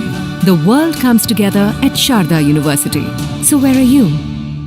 पापा heroes करते क्या है? वो आपके साथ रहते हैं और आपको प्रोटेक्ट करते हैं। हीरो सिर्फ पर्दे के आगे ही नहीं, दीवारों के पीछे भी। गैलेंट एडवांस TMT सरिया, इसकी ताकत बने घर की ढाल और इसकी फ्लेक्सिबिलिटी रखे घर को सॉलिड सालों साल। गैलेंट एडवांस TMT सरिया, निर्माण का real hero. Ideas of India co-presented by Dabur Vedic Tea, चाय का वही लाजवाब स्वाद अब सेहत के साथ। Co-powered by Dr. Ortho, अब दर्द भी घुटने टेकेगा।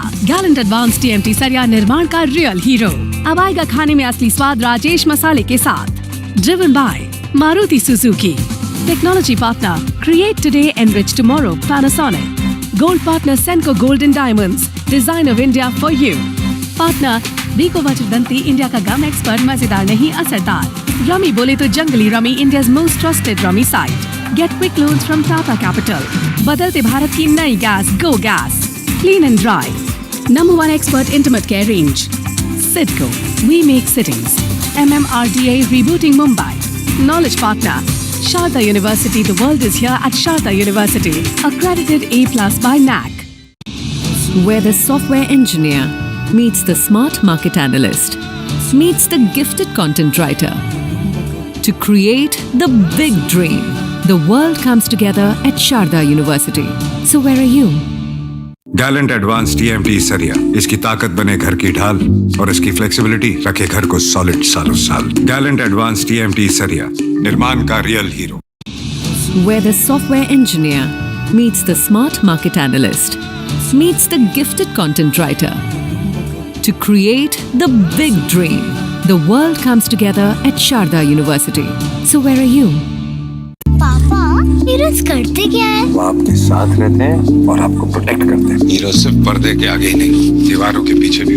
गैलेंट एडवांस TMT सरिया, इसकी ताकत बने घर की ढाल और इसकी फ्लेक्सिबिलिटी रखे घर को सॉलिड सालों साल। गैलेंट एडवांस TMT सरिया, निर्माण का real hero. Where the software engineer meets the smart market analyst, meets the gifted content writer to create the big dream. The world comes together at Sharda University. So where are you? Gallant advance TMT सरिया, इसकी ताकत बने घर की ढाल और इसकी flexibility रखे घर को सॉलिड सालों साल। गैलेंट एडवांस TMT सरिया, निर्माण का real hero. Where the software engineer meets the gifted content writer, meets the cool UI UX designer, meets the talented photographer to create the big dream. The world comes together at Sharda University. So where are you? पापा heroes करते क्या है? वो आपके साथ रहते हैं और आपको प्रोटेक्ट करते हैं। हीरो सिर्फ पर्दे के आगे ही नहीं, दीवारों के पीछे भी हो। गैलेंट एडवांस TMT सरिया, इसकी ताकत बने घर की ढाल और इसकी फ्लेक्सिबिलिटी रखे घर को सॉलिड सालों साल। गैलेंट एडवांस TMT सरिया, निर्माण का real hero. Where the software engineer meets the smart market analyst, meets the gifted content writer. To create the big dream, the world comes together at Sharda University. So where are you? Gallant advance TMT सरिया, इसकी ताकत बने घर की ढाल और इसकी flexibility रखे घर को सॉलिड सालों साल। गैलेंट एडवांस TMT सरिया, निर्माण का real hero. Ideas of India co-presented by Dabur वैदिक टी, चाय का वही लाजवाब स्वाद अब सेहत के साथ। को-पावर्ड बाय डॉक्टर ऑर्थो, अब दर्द भी घुटने टेकेगा। गैलेंट एडवांस TMT सरिया, निर्माण का रियल हीरो। अब आएगा खाने में असली स्वाद राजेश मसाले के साथ। Driven by Maruti Suzuki.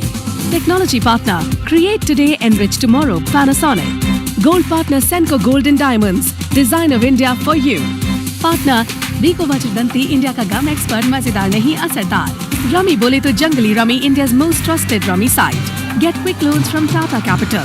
बदलते भारत की नई gas, go gas, clean and dry. Number 1 expert intimate care range, CIDCO, we make cities. MMRDA rebooting Mumbai. Knowledge partner, Sharda University. The world is here at Sharda University. Accredited A+ by NAC. पापा heroes करते क्या है? वो आपके साथ रहते हैं और आपको प्रोटेक्ट करते हैं। हीरो सिर्फ पर्दे के आगे ही नहीं, दीवारों के पीछे भी हो। गैलेंट एडवांस TMT सरिया, इसकी ताकत बने घर की ढाल और इसकी फ्लेक्सिबिलिटी रखे घर को सॉलिड सालों साल। गैलेंट एडवांस TMT सरिया, निर्माण का real hero. Where the software engineer meets the gifted content writer, meets the cool UI UX designer, meets the talented photographer to create the big dream. The world comes together at Sharda University. So where are you? Where the software engineer meets the smart market analyst, meets the gifted content writer. To create the big dream, the world comes together at Sharda University. So where are you? Gallant advance TMT सरिया, इसकी ताकत बने घर की ढाल और इसकी flexibility रखे घर को सॉलिड सालों साल। गैलेंट एडवांस TMT सरिया, निर्माण का real hero. Ideas of India co-presented by Dabur वैदिक टी, चाय का वही लाजवाब स्वाद अब सेहत के साथ। को-पावर्ड बाय डॉक्टर ऑर्थो, अब दर्द भी घुटने टेकेगा। गैलेंट एडवांस TMT सरिया, निर्माण का रियल हीरो। अब आएगा खाने में असली स्वाद राजेश मसाले के साथ। Driven by Maruti Suzuki. Technology partner, create today, enrich tomorrow, Panasonic. Gold partner, Senco Gold and Diamonds, design of India for you. Partner, Vicco Vajradanti, India का गम एक्सपर्ट, मजेदार नहीं असरदार। रमी बोले तो Junglee rummy, India's most trusted rummy site. Get quick loans from Tata Capital. बदलते भारत की नई gas, go gas, clean and dry. Number 1 expert intimate care range, CIDCO, we make cities. MMRDA rebooting Mumbai. Knowledge partner, Sharda University. The world is here at Sharda University. Accredited A+ by NAC. पापा heroes करते क्या है? वो आपके साथ रहते हैं और आपको प्रोटेक्ट करते हैं। हीरो सिर्फ पर्दे के आगे ही नहीं, दीवारों के पीछे भी हो। गैलेंट एडवांस TMT सरिया, इसकी ताकत बने घर की ढाल और इसकी फ्लेक्सिबिलिटी रखे घर को सॉलिड सालों साल। गैलेंट एडवांस TMT सरिया, निर्माण का real hero. Where the software engineer meets the gifted content writer, meets the cool UI UX designer, meets the talented photographer to create the big dream. The world comes together at Sharda University. So where are you? Where the software engineer meets the smart market analyst, meets the gifted content writer. To create the big dream, the world comes together at Sharda University. So where are you? Gallant advance TMT सरिया, इसकी ताकत बने घर की ढाल और इसकी flexibility रखे घर को सॉलिड सालों साल। गैलेंट एडवांस TMT सरिया, निर्माण का real hero. Ideas of India co-presented by Dabur वैदिक टी, चाय का वही लाजवाब स्वाद अब सेहत के साथ। को-पावर्ड बाय डॉक्टर ऑर्थो, अब दर्द भी घुटने टेकेगा। गैलेंट एडवांस TMT सरिया, निर्माण का रियल हीरो। अब आएगा खाने में असली स्वाद राजेश मसाले के साथ। Driven by Maruti Suzuki. Technology partner, create today, enrich tomorrow, Panasonic. Gold partner, Senco Gold and Diamonds, design of India for you. Partner, Vicco Vajradanti, India का गम एक्सपर्ट, मजेदार नहीं असरदार। Rummy bole to Jungly Rummy, India's most trusted rummy site. Get quick loans from Tata Capital. Badalte Bharat ki nai gas, go gas. Clean and dry. #1 expert intimate care range. Sidco, we make sittings. MMRDA rebooting Mumbai. Knowledge partner, Sharda University. The world is here at Sharda University. Accredited A+ by NAC. पापा heroes करते क्या है? वो आपके साथ रहते हैं और आपको प्रोटेक्ट करते हैं। हीरो सिर्फ पर्दे के आगे ही नहीं, दीवारों के पीछे भी हो। गैलेंट एडवांस TMT सरिया, इसकी ताकत बने घर की ढाल और इसकी फ्लेक्सिबिलिटी रखे घर को सॉलिड सालों साल। गैलेंट एडवांस TMT सरिया, निर्माण का real hero. Where the software engineer meets the gifted content writer, meets the cool UI UX designer, meets the talented photographer to create the big dream. The world comes together at Sharda University. So where are you? Where the software engineer meets the smart market analyst, meets the gifted content writer to create the big dream. The world comes together at Sharda University. So where are you? Gallant advance TMT सरिया, इसकी ताकत बने घर की ढाल और इसकी flexibility रखे घर को सॉलिड सालों साल। गैलेंट एडवांस TMT सरिया, निर्माण का real hero. Ideas of India co-presented by Dabur Vedic Tea, चाय का वही लाजवाब स्वाद अब सेहत के साथ। Co-powered by Dr. Ortho, अब दर्द भी घुटने टेकेगा। Gallant Advanced TMT सरिया, निर्माण का रियल हीरो। अब आएगा खाने में असली स्वाद राजेश मसाले के साथ। Driven by Maruti Suzuki. Technology partner, create today, enrich tomorrow, Panasonic. Gold partner, Senco Gold and Diamonds, design of India for you. Partner, Vico Vachidanti, India का गम एक्सपर्ट, मजेदार नहीं असरदार। Rummy बोले तो जंगली Rummy, India's most trusted rummy site. Get quick loans from Tata Capital. बदलते भारत की नई gas, go gas. Clean and dry. #1 expert intimate care range. Sidco, we make sittings. MMRDA rebooting Mumbai. Knowledge partner, Sharda University. The world is here at Sharda University. Accredited A+ by NAC.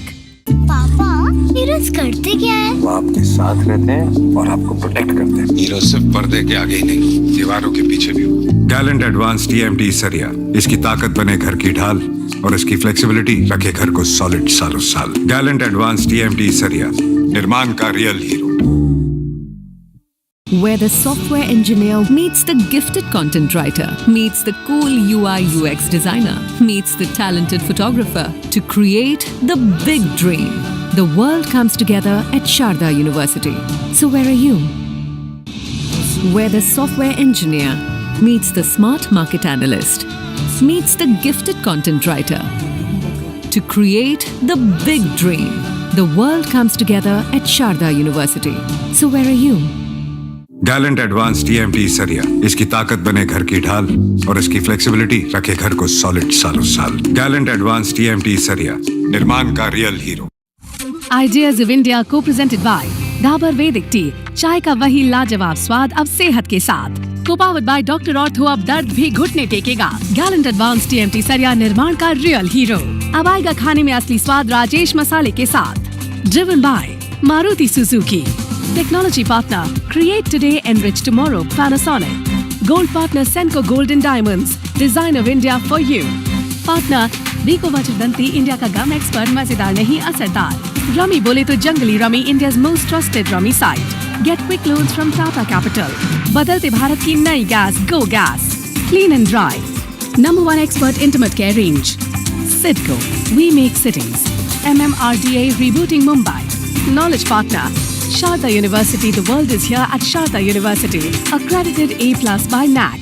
पापा heroes करते क्या है? वो आपके साथ रहते हैं और आपको प्रोटेक्ट करते हैं। हीरो सिर्फ पर्दे के आगे ही नहीं, दीवारों के पीछे भी हो।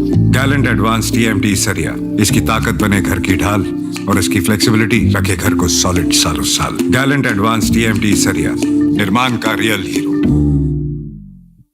Where the software engineer meets the gifted content writer, meets the cool UI UX designer, meets the talented photographer to create the big dream. The world comes together at Sharda University. So where are you? Where the software engineer meets the smart market analyst, meets the gifted content writer to create the big dream. The world comes together at Sharda University. So where are you? Gallant advance TMT सरिया, इसकी ताकत बने घर की ढाल और इसकी flexibility रखे घर को सॉलिड सालों साल। गैलेंट एडवांस TMT सरिया, निर्माण का real hero.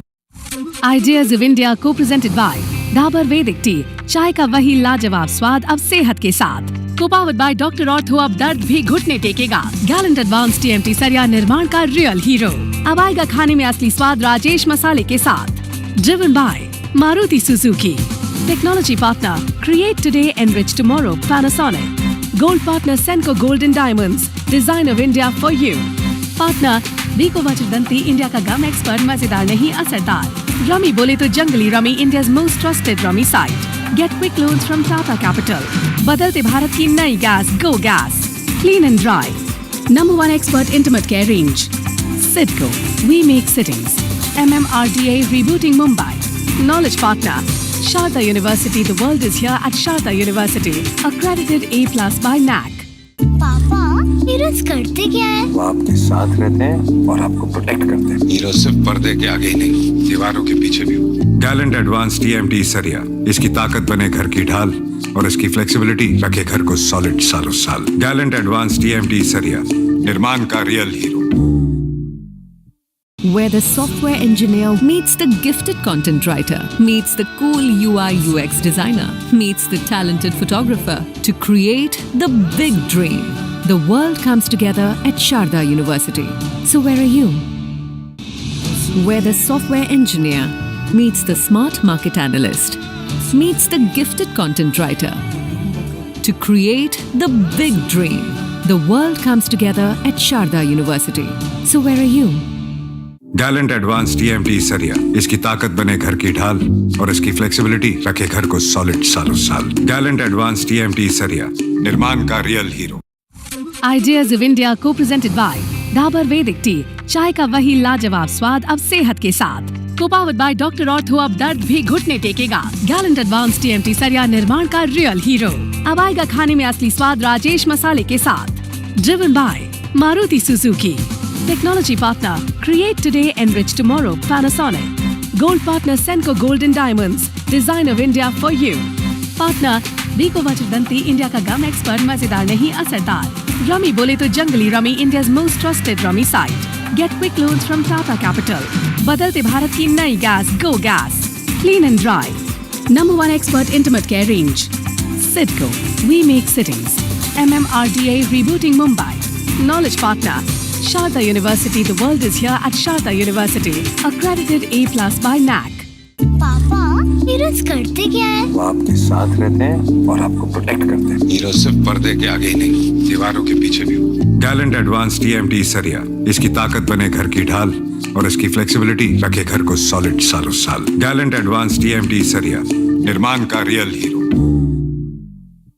Where the software engineer meets the gifted content writer, meets the cool UI UX designer, meets the talented photographer to create the big dream. The world comes together at Sharda University. So where are you?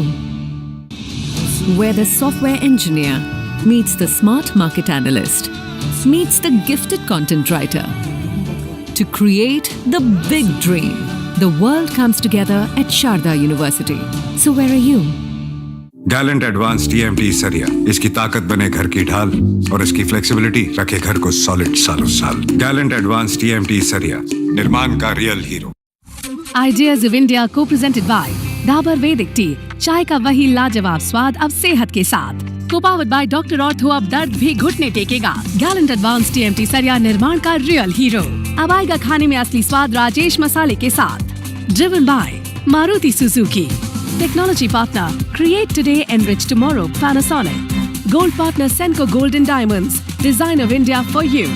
Partner, Vico Vachirdanti, India का gum expert, मजेदार नहीं असरदार। Rummy बोले तो Junglee rummy, India's most trusted rummy site. Get quick loans from Tata Capital. बदलते भारत की नई gas, Go Gas. Clean and dry. Number 1 expert intimate care range. Sidco, we make sittings. MMRDA rebooting Mumbai. Knowledge partner, Sharda University. The world is here at Sharda University. Accredited A+ by NAC. पापा heroes करते क्या है? वो आपके साथ रहते हैं और आपको प्रोटेक्ट करते हैं। हीरो सिर्फ पर्दे के आगे ही नहीं, दीवारों के पीछे भी। गैलेंट एडवांस टीएमटी सरिया, इसकी ताकत बने घर की ढाल और इसकी फ्लेक्सिबिलिटी रखे घर को सॉलिड सालों साल। गैलेंट एडवांस टीएमटी सरिया, निर्माण का real hero.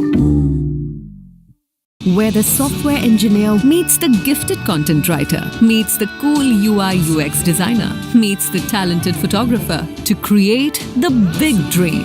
The world comes together at Sharda University. So where are you? Where the software engineer meets the smart market analyst, meets the gifted content writer to create the big dream. The world comes together at Sharda University. So where are you? Gallant advance TMT सरिया, इसकी ताकत बने घर की ढाल और इसकी flexibility रखे घर को सॉलिड सालों साल। गैलेंट एडवांस टीएमटी सरिया, निर्माण का real hero. Ideas of India co-presented by Dabur Vedic Tea, चाय का वही लाजवाब स्वाद अब सेहत के साथ। Co-powered by Dr. Ortho, अब दर्द भी घुटने टेकेगा। Gallant Advanced TMT सरिया, निर्माण का रियल हीरो। अब आएगा खाने में असली स्वाद राजेश मसाले के साथ। Driven by Maruti Suzuki. Technology partner, create today, enrich tomorrow, Panasonic. Gold partner, Senco Gold and Diamonds, design of India for you. Partner, Vico Vachidanti, India का गम एक्सपर्ट, मजेदार नहीं असरदार। रमी बोले तो Junglee rummy, India's most trusted rummy site. Get quick loans from Tata Capital. बदलते भारत की नई gas, Go Gas. Clean and dry. Number one expert intimate care range. Sidco, we make sittings. MMRDA rebooting Mumbai. Knowledge partner, Sharda University. The world is here at Sharda University. Accredited A+ by NAC. पापा heroes करते क्या है? वो आपके साथ रहते हैं और आपको प्रोटेक्ट करते हैं। हीरो सिर्फ पर्दे के आगे ही नहीं, दीवारों के पीछे भी। गैलेंट एडवांस टीएमटी सरिया, इसकी ताकत बने घर की ढाल और इसकी फ्लेक्सिबिलिटी रखे घर को सॉलिड सालों साल। गैलेंट एडवांस टीएमटी सरिया, निर्माण का real hero. Where the software engineer meets the gifted content writer, meets the cool UI UX designer, meets the talented photographer to create the big dream. The world comes together at Sharda University. So where are you? Where the software engineer meets the smart market analyst, meets the gifted content writer to create the big dream. The world comes together at Sharda University. So where are you? Gallant advance TMT सरिया, इसकी ताकत बने घर की ढाल और इसकी flexibility रखे घर को सॉलिड सालों साल। गैलेंट एडवांस टीएमटी सरिया, निर्माण का real hero. Ideas of India co-presented by Dabur Vedic Tea, चाय का वही लाजवाब स्वाद अब सेहत के साथ। Co-powered by Dr. Ortho, अब दर्द भी घुटने टेकेगा। Gallant Advanced TMT सरिया, निर्माण का रियल हीरो। अब आएगा खाने में असली स्वाद राजेश मसाले के साथ। Driven by Maruti Suzuki. Technology partner, create today, enrich tomorrow, Panasonic. Gold partner, Senco Gold and Diamonds, design of India for you. Partner, Vico Vachidanti, India का गम एक्सपर्ट, मजेदार नहीं असरदार। रमी बोले तो Junglee rummy, India's most trusted rummy site. Get quick loans from Tata Capital. बदलते भारत की नई gas, Go Gas. Clean and dry. Number one expert intimate care range. Sidco, we make sittings. MMRDA rebooting Mumbai. Knowledge partner, Sharda University. The world is here at Sharda University. Accredited A+ by NAC. पापा heroes करते क्या है? वो आपके साथ रहते हैं और आपको प्रोटेक्ट करते हैं। हीरो सिर्फ पर्दे के आगे ही नहीं, दीवारों के पीछे भी।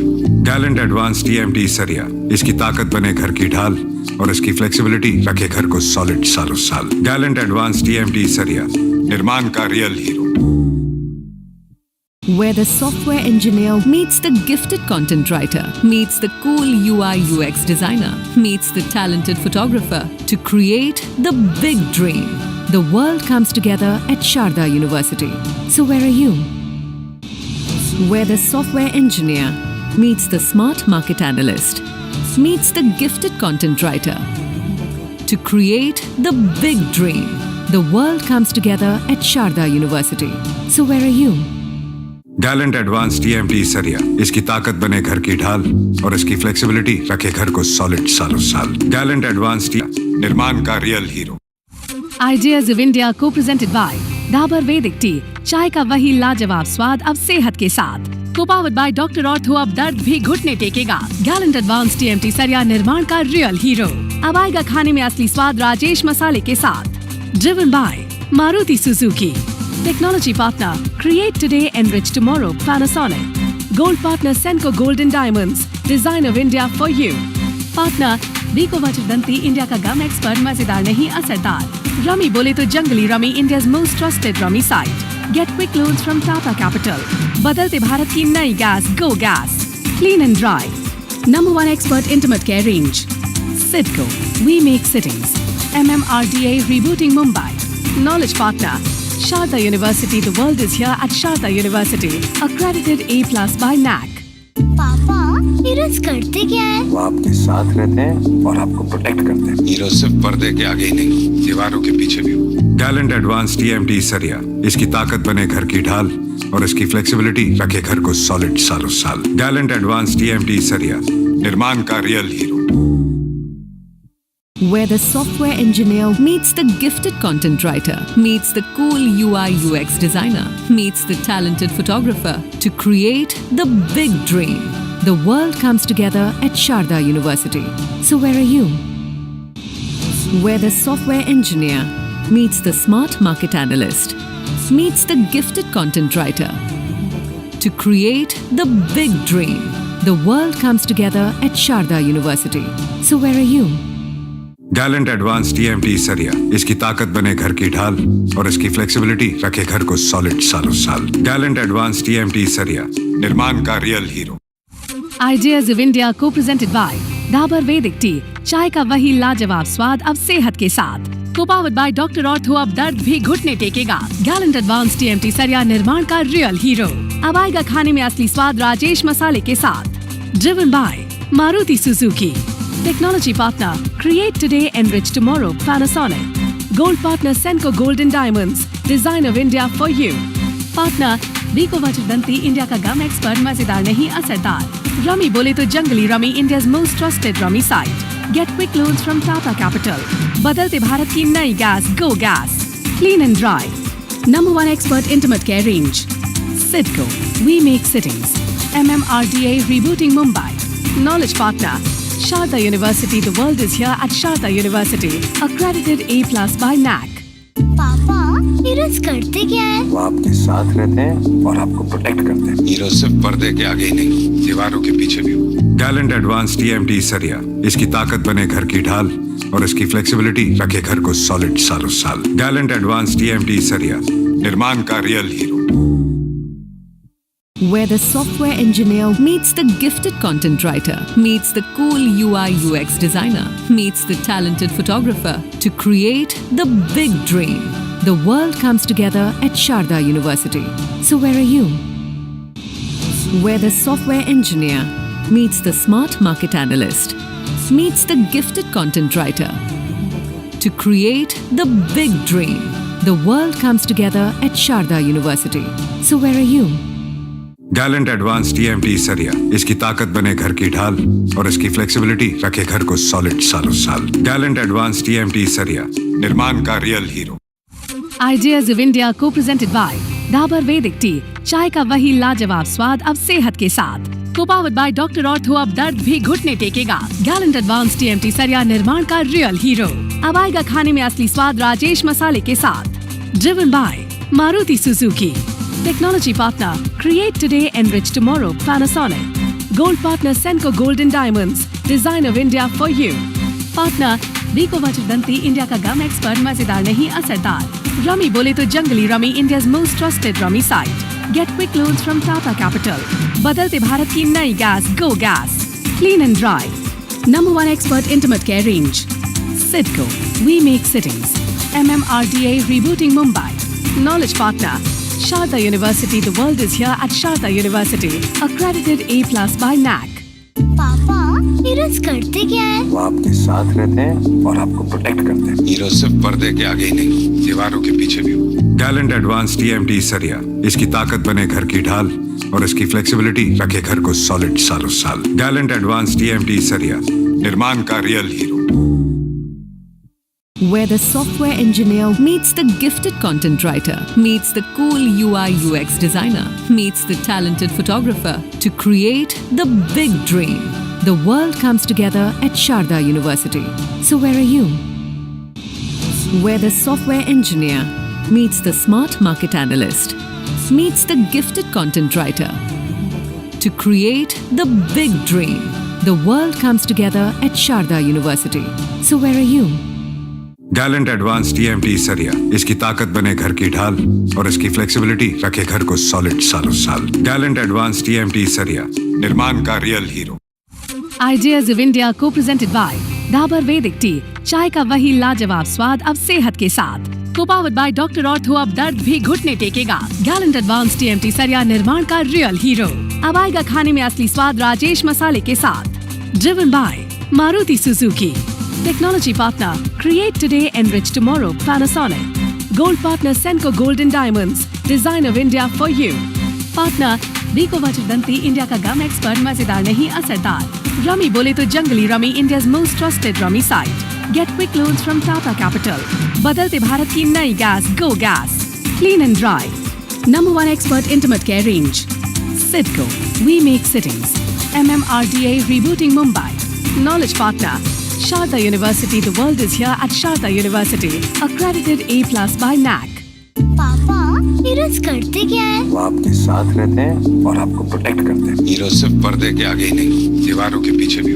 गैलेंट एडवांस टीएमटी सरिया, इसकी ताकत बने घर की ढाल और इसकी फ्लेक्सिबिलिटी रखे घर को सॉलिड सालों साल। गैलेंट एडवांस टीएमटी सरिया, निर्माण का real hero. Where the software engineer meets the gifted content writer, meets the cool UI UX designer, meets the talented photographer to create the big dream. The world comes together at Sharda University. So where are you? Where the software engineer meets the smart market analyst, meets the gifted content writer. To create the big dream, the world comes together at Sharda University. So where are you? Gallant advance TMT सरिया, इसकी ताकत बने घर की ढाल और इसकी flexibility रखे घर को सॉलिड सालों साल। गैलेंट एडवांस टीएमटी सरिया, निर्माण का real hero. Ideas of India co-presented by Dabur Vedic Tea, चाय का वही लाजवाब स्वाद अब सेहत के साथ। Co-powered by Dr. Ortho, अब दर्द भी घुटने टेकेगा। Gallant Advanced TMT सरिया, निर्माण का रियल हीरो। अब आएगा खाने में असली स्वाद राजेश मसाले के साथ। Driven by Maruti Suzuki. Technology partner, create today, enrich tomorrow, Panasonic. Gold partner, Senco Gold and Diamonds, design of India for you. Partner, Biko Vachirdanti, India का गम एक्सपर्ट, मजेदार नहीं असरदार। रमी बोले तो Junglee rummy, India's most trusted rummy site. Get quick loans from Tata Capital. बदलते भारत की नई gas, Go Gas. Clean and dry. Number 1 expert intimate care range. Sidco, we make sittings. MMRDA rebooting Mumbai. Knowledge partner, Sharda University, the world is here at Sharda University. Accredited A+ by NAC.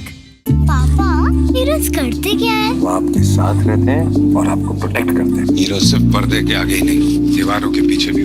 Gallant advance TMT सरिया, इसकी ताकत बने घर की ढाल और इसकी flexibility रखे घर को सॉलिड सालों साल। गैलेंट एडवांस टीएमटी सरिया, निर्माण का real hero. Where the software engineer meets the gifted content writer, meets the cool UI UX designer, meets the talented photographer to create the big dream. The world comes together at Sharda University. So where are you? Where the software engineer meets the smart market analyst, meets the gifted content writer. To create the big dream, the world comes together at Sharda University. So where are you? Gallant advance TMT सरिया, इसकी ताकत बने घर की ढाल और इसकी flexibility रखे घर को सॉलिड सालों साल। गैलेंट एडवांस टीएमटी सरिया, निर्माण का real hero. Ideas of India co-presented by Dabur Vedic Tea, चाय का वही लाजवाब स्वाद अब सेहत के साथ। Co-powered by Dr. Ortho, अब दर्द भी घुटने टेकेगा। Gallant Advanced TMT सरिया, निर्माण का रियल हीरो। अब आएगा खाने में असली स्वाद राजेश मसाले के साथ। Driven by Maruti Suzuki. Technology partner, create today, enrich tomorrow, Panasonic. Gold partner, Senco Gold and Diamonds, design of India for you. Partner, Biko Vachirdanti, India का गम एक्सपर्ट, मजेदार नहीं असरदार। रमी बोले तो Junglee rummy, India's most trusted rummy site. Get quick loans from Tata Capital. बदलते भारत की नई gas, Go Gas. Clean and dry. Number 1 expert intimate care range. Sidco, we make sittings. MMRDA rebooting Mumbai.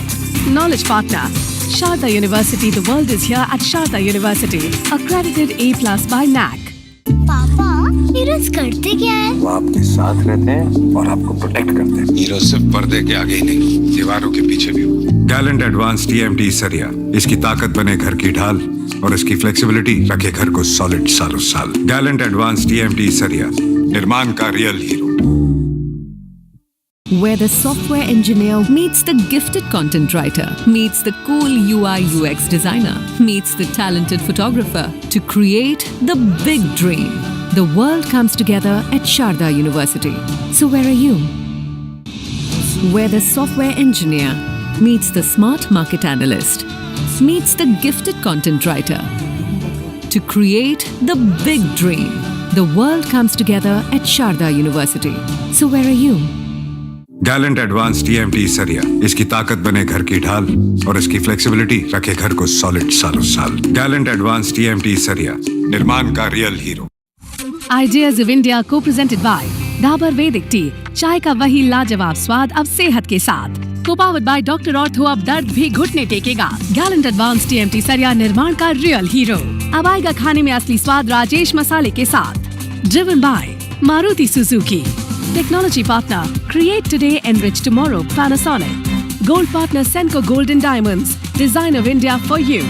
Partner, Biko Vachidanti, India का gum expert, मजेदार नहीं असरदार। Rummy बोले तो Junglee rummy, India's most trusted rummy site. Get quick loans from Tata Capital. बदलते भारत की नई gas, Go Gas. Clean and dry. Number 1 expert intimate care range. Sidco, we make sittings. MMRDA rebooting Mumbai. Knowledge partner, Sharda University, the world is here at Sharda University. Accredited A+ by NAC. पापा heroes करते क्या है? वो आपके साथ रहते हैं और आपको प्रोटेक्ट करते हैं। हीरो सिर्फ पर्दे के आगे ही नहीं, दीवारों के पीछे भी हो। गैलेंट एडवांस TMT सरिया, इसकी ताकत बने घर की ढाल और इसकी फ्लेक्सिबिलिटी रखे घर को सॉलिड सालों साल। गैलेंट एडवांस TMT सरिया, निर्माण का real hero. Where the software engineer meets the gifted content writer, meets the cool UI UX designer, meets the talented photographer to create the big dream. The world comes together at Sharda University. So where are you? Where the software engineer meets the smart market analyst, meets the gifted content writer to create the big dream. The world comes together at Sharda University. So where are you? Gallant advance TMT सरिया, इसकी ताकत बने घर की ढाल और इसकी flexibility रखे घर को सॉलिड सालों साल। गैलेंट एडवांस TMT सरिया, निर्माण का real hero. Ideas of India co-presented by Dabur Vedic Tea, चाय का वही लाजवाब स्वाद अब सेहत के साथ। Co-powered by Dr. Ortho, अब दर्द भी घुटने टेकेगा। Gallant Advanced TMT सरिया, निर्माण का रियल हीरो। अब आएगा खाने में असली स्वाद राजेश मसाले के साथ। Driven by Maruti Suzuki. Technology partner, create today, enrich tomorrow, Panasonic. Gold partner, Senco Gold and Diamonds, design of India for you. Partner, Biko Vachidanti, India का गम एक्सपर्ट, मजेदार नहीं असरदार। रमी बोले तो Junglee rummy, India's most trusted rummy site. Get quick loans from Tata Capital. बदलते भारत की नई gas, Go Gas. Clean and dry. Number 1 expert intimate care range. Sidco, we make sittings. MMRDA rebooting Mumbai. Knowledge partner, Sharda University, the world is here at Sharda University. Accredited A+ by NAC. पापा heroes करते क्या है? वो आपके साथ रहते हैं और आपको प्रोटेक्ट करते हैं। हीरो सिर्फ पर्दे के आगे ही नहीं, दीवारों के पीछे भी हो। गैलेंट एडवांस TMT सरिया, इसकी ताकत बने घर की ढाल और इसकी फ्लेक्सिबिलिटी रखे घर को सॉलिड सालों साल। गैलेंट एडवांस TMT सरिया, निर्माण का real hero. Where the software engineer meets the gifted content writer, meets the cool UI UX designer, meets the talented photographer to create the big dream. The world comes together at Sharda University. So where are you? Where the software engineer meets the smart market analyst, meets the gifted content writer to create the big dream. The world comes together at Sharda University. So where are you? Gallant advance TMT सरिया, इसकी ताकत बने घर की ढाल और इसकी flexibility रखे घर को सॉलिड सालों साल। गैलेंट एडवांस TMT सरिया, निर्माण का real hero. Ideas of India co-presented by Dabur Vedic Tea, चाय का वही लाजवाब स्वाद अब सेहत के साथ। को पावर्ड बाय डॉक्टर ऑर्थो अब दर्द भी घुटने टेकेगा। गैलेंट एडवांस टीएमटी सरिया निर्माण का रियल हीरो। अब आएगा खाने में असली स्वाद राजेश मसाले के साथ। Driven by Maruti Suzuki. Technology partner create today enrich tomorrow Panasonic. Gold partner Senco gold and diamonds design of India for you. Partner Vicco Danti India का गम एक्सपर्ट मजेदार नहीं असरदार। रमी बोले तो Junglee rummy India's most trusted rummy site. Get quick loans from Tata Capital. बदलते भारत की नई gas go gas clean and dry. Number 1 expert intimate care range CIDCO we make cities. MMRDA rebooting Mumbai. Knowledge partner Sharda University. The world is here at Sharda University. Accredited A+ by NAC. पापा heroes करते क्या है? वो आपके साथ रहते हैं और आपको प्रोटेक्ट करते हैं। हीरो सिर्फ पर्दे के आगे ही नहीं, दीवारों के पीछे भी। गैलेंट एडवांस TMT सरिया, इसकी ताकत बने घर की ढाल और इसकी फ्लेक्सिबिलिटी रखे घर को सॉलिड सालों साल। गैलेंट एडवांस TMT सरिया, निर्माण का real hero. Where the software engineer meets the gifted content writer, meets the cool UI UX designer, meets the talented photographer to create the big dream. The world comes together at Sharda University. So where are you? Where the software engineer meets the smart market analyst, meets the gifted content writer to create the big dream. The world comes together at Sharda University. So where are you? Gallant advance TMT सरिया, इसकी ताकत बने घर की ढाल और इसकी flexibility रखे घर को सॉलिड सालों साल। गैलेंट एडवांस TMT सरिया, निर्माण का real hero. Ideas of India co-presented by Dabur वैदिक टी। चाय का वही लाजवाब स्वाद अब सेहत के साथ। को पावर्ड बाय डॉक्टर ऑर्थो अब दर्द भी घुटने टेकेगा। गैलेंट एडवांस TMT सरिया निर्माण का रियल हीरो। अब आएगा खाने में असली स्वाद राजेश मसाले के साथ। Driven by Maruti Suzuki. Technology partner create today enrich tomorrow Panasonic. Gold partner Senco Gold and Diamonds design of India for you. Partner Vicco Danti India का गम एक्सपर्ट मजेदार नहीं असरदार। रमी बोले तो Junglee rummy India's most trusted rummy site. Get quick loans from Tata Capital. बदलते भारत की नई gas go gas clean and dry. Number 1 expert intimate care range CIDCO we make cities. MMRDA rebooting Mumbai. Knowledge partner Sharda University. The world is here at Sharda University. Accredited A+ by NAC. पापा heroes करते क्या है? वो आपके साथ रहते हैं और आपको प्रोटेक्ट करते हैं। हीरो सिर्फ पर्दे के आगे ही नहीं, दीवारों के पीछे भी। गैलेंट एडवांस TMT सरिया, इसकी ताकत बने घर की ढाल और इसकी फ्लेक्सिबिलिटी रखे घर को सॉलिड सालों साल। गैलेंट एडवांस TMT सरिया, निर्माण का real hero. Where the software engineer meets the gifted content writer, meets the cool UI UX designer, meets the talented photographer to create the big dream. The world comes together at Sharda University. So where are you? Where the software engineer meets the smart market analyst, meets the gifted content writer to create the big dream. The world comes together at Sharda University. So where are you?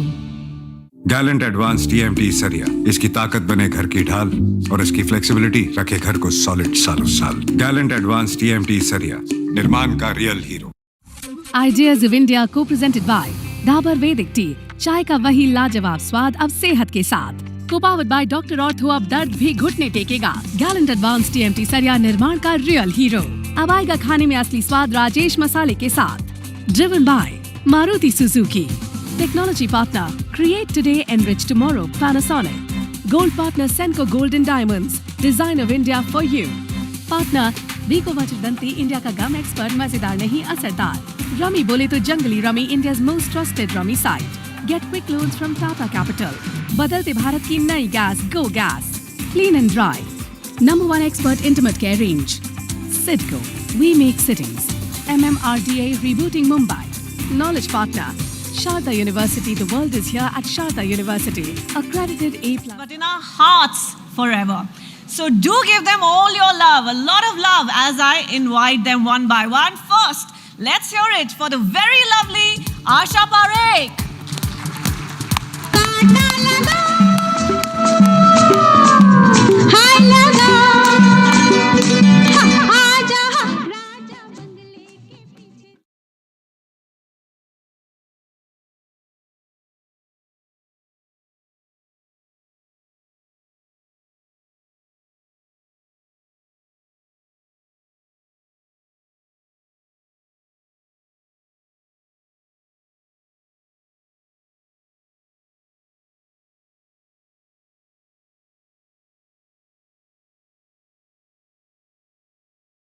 To have you with us today. And ladies and gentlemen, अब और भी जोरदार तालियां as I invite the ever graceful Zeenat Aman.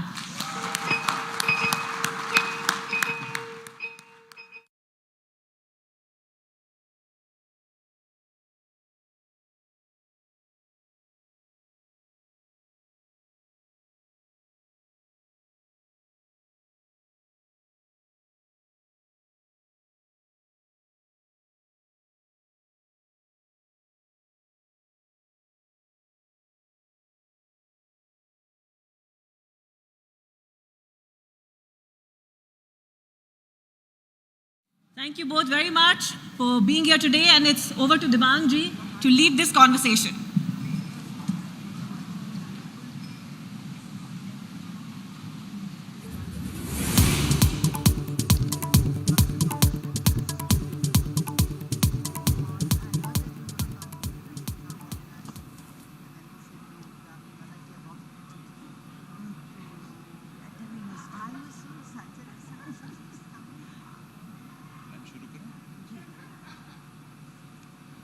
नमस्कार, मैं हूं दिबांग और ये जो सेशन है इसका नाम आप देख सकते हैं रीविजिटिंग द मैजिक, और इसमें हमारी मदद करने के लिए आशा पारेख आप सब जानते हैं और ज़ीनत अमान, आप दोनों का बहुत बहुत स्वागत है। आपके माइक होंगे और आप माइक को लेंगी तभी आपकी आवाज़ आएगी। जी, माइक चालू है। On? Is it, can you hear me? Great. ये अभी गाना बज रहा था यादों की बारात फिल्म से, जी, चुरा लिया है तुमने जो दिल को, जी, और ये गाना जो पिक्चराइज किया जाने वाला था शायद कम ही लोग जानते हों, वो आप पर पिक्चराइज करने की बात थी आशा जी। नहीं, सुनिए, आशा जी नासिर हुसैन साहब की म्यूज थी। जो खूबसूरत फिल्में इन लोगों ने साथ में किया है, इम्पॉसिबल टू रिपीट। क्या काम किया था आपने कारवान में, थैंक यू। कितने सारे आपके टाइटल्स हैं। You were just so magnificent and so wonderful, specially with Nasir Sahab. क्या म्यूजिक, क्या गाने, इट वाज सो टेरिफिक। बिल्कुल, मैं तो बिल्कुल नई थी। 72 में शायद हम लोगों ने शूटिंग की और 73 में फिल्म रिलीज हुई। I was a kid, you know. I had just joined films. तो नासिर साहब और मैं उनके फिल्म में, ये तो मेरी तो बहुत बड़ी बात थी। And you know नासिर साहब and his music. तो yes, he had the sense of music. तो म्यूजिक बहुत ही अच्छा होता था उनका, हर पिक्चर में बहुत अच्छा था। जी, आपका वो गाना ना, आपके एक्सपीरियंस के बारे में उनके साथ। नहीं, मतलब मेरी पहली पिक्चर जो थी as a heroine, it was directed by him and he selected me to be in Dil De के देखो। तो नेचुरली एक बॉन्डिंग होती है। सो एनी हाउ, ये जो गाना था ये आप पे पिक्चराइज हुआ था, and I think you did a fabulous job. Thank you. I am a big fan. Thank you. ये खासियत है, देखिए बहुत ज़्यादा तो डिफरेंस नहीं है आप दोनों की उम्र में। No comment. When you go out I am going to shoot you. ठीक है, मैं अपनी ज़िंदगी बचाता हूँ, इस सवाल से पीछे हटता हूँ। और पर ये फिल्म आपको ऑफर हुई थी या बात हुई थी, या आपने मना कर दिया था, या ऐसा कुछ था, या आपको एक और कोई रोल दिया गया था, या मैं इस फिल्म से के सवाल से हट जाऊँ? आप ये पिक्चर की बात कर रहे हैं जिसमें ज़ीनत जी थी। ये ज़ीनत जी बताएंगी क्या हुआ था। आप ये पूछ रहे हैं कि ये फिल्म उनको ऑफर, नहीं, आई डोंट थिंक सो। उनको विजय अरोरा के साथ थोड़ी कास्ट करने वाले थे वो। अच्छा, विजय अरोरा नहीं, no, so I don't think so. वो रोल लाल कपड़ों वाली मेम साहब, वो तो I don't think that Asha ji would was thought about for that role. Am I right? I won't say anything. No, say, because I don't know. I did a film with Vijay Arora. I had a double role in it.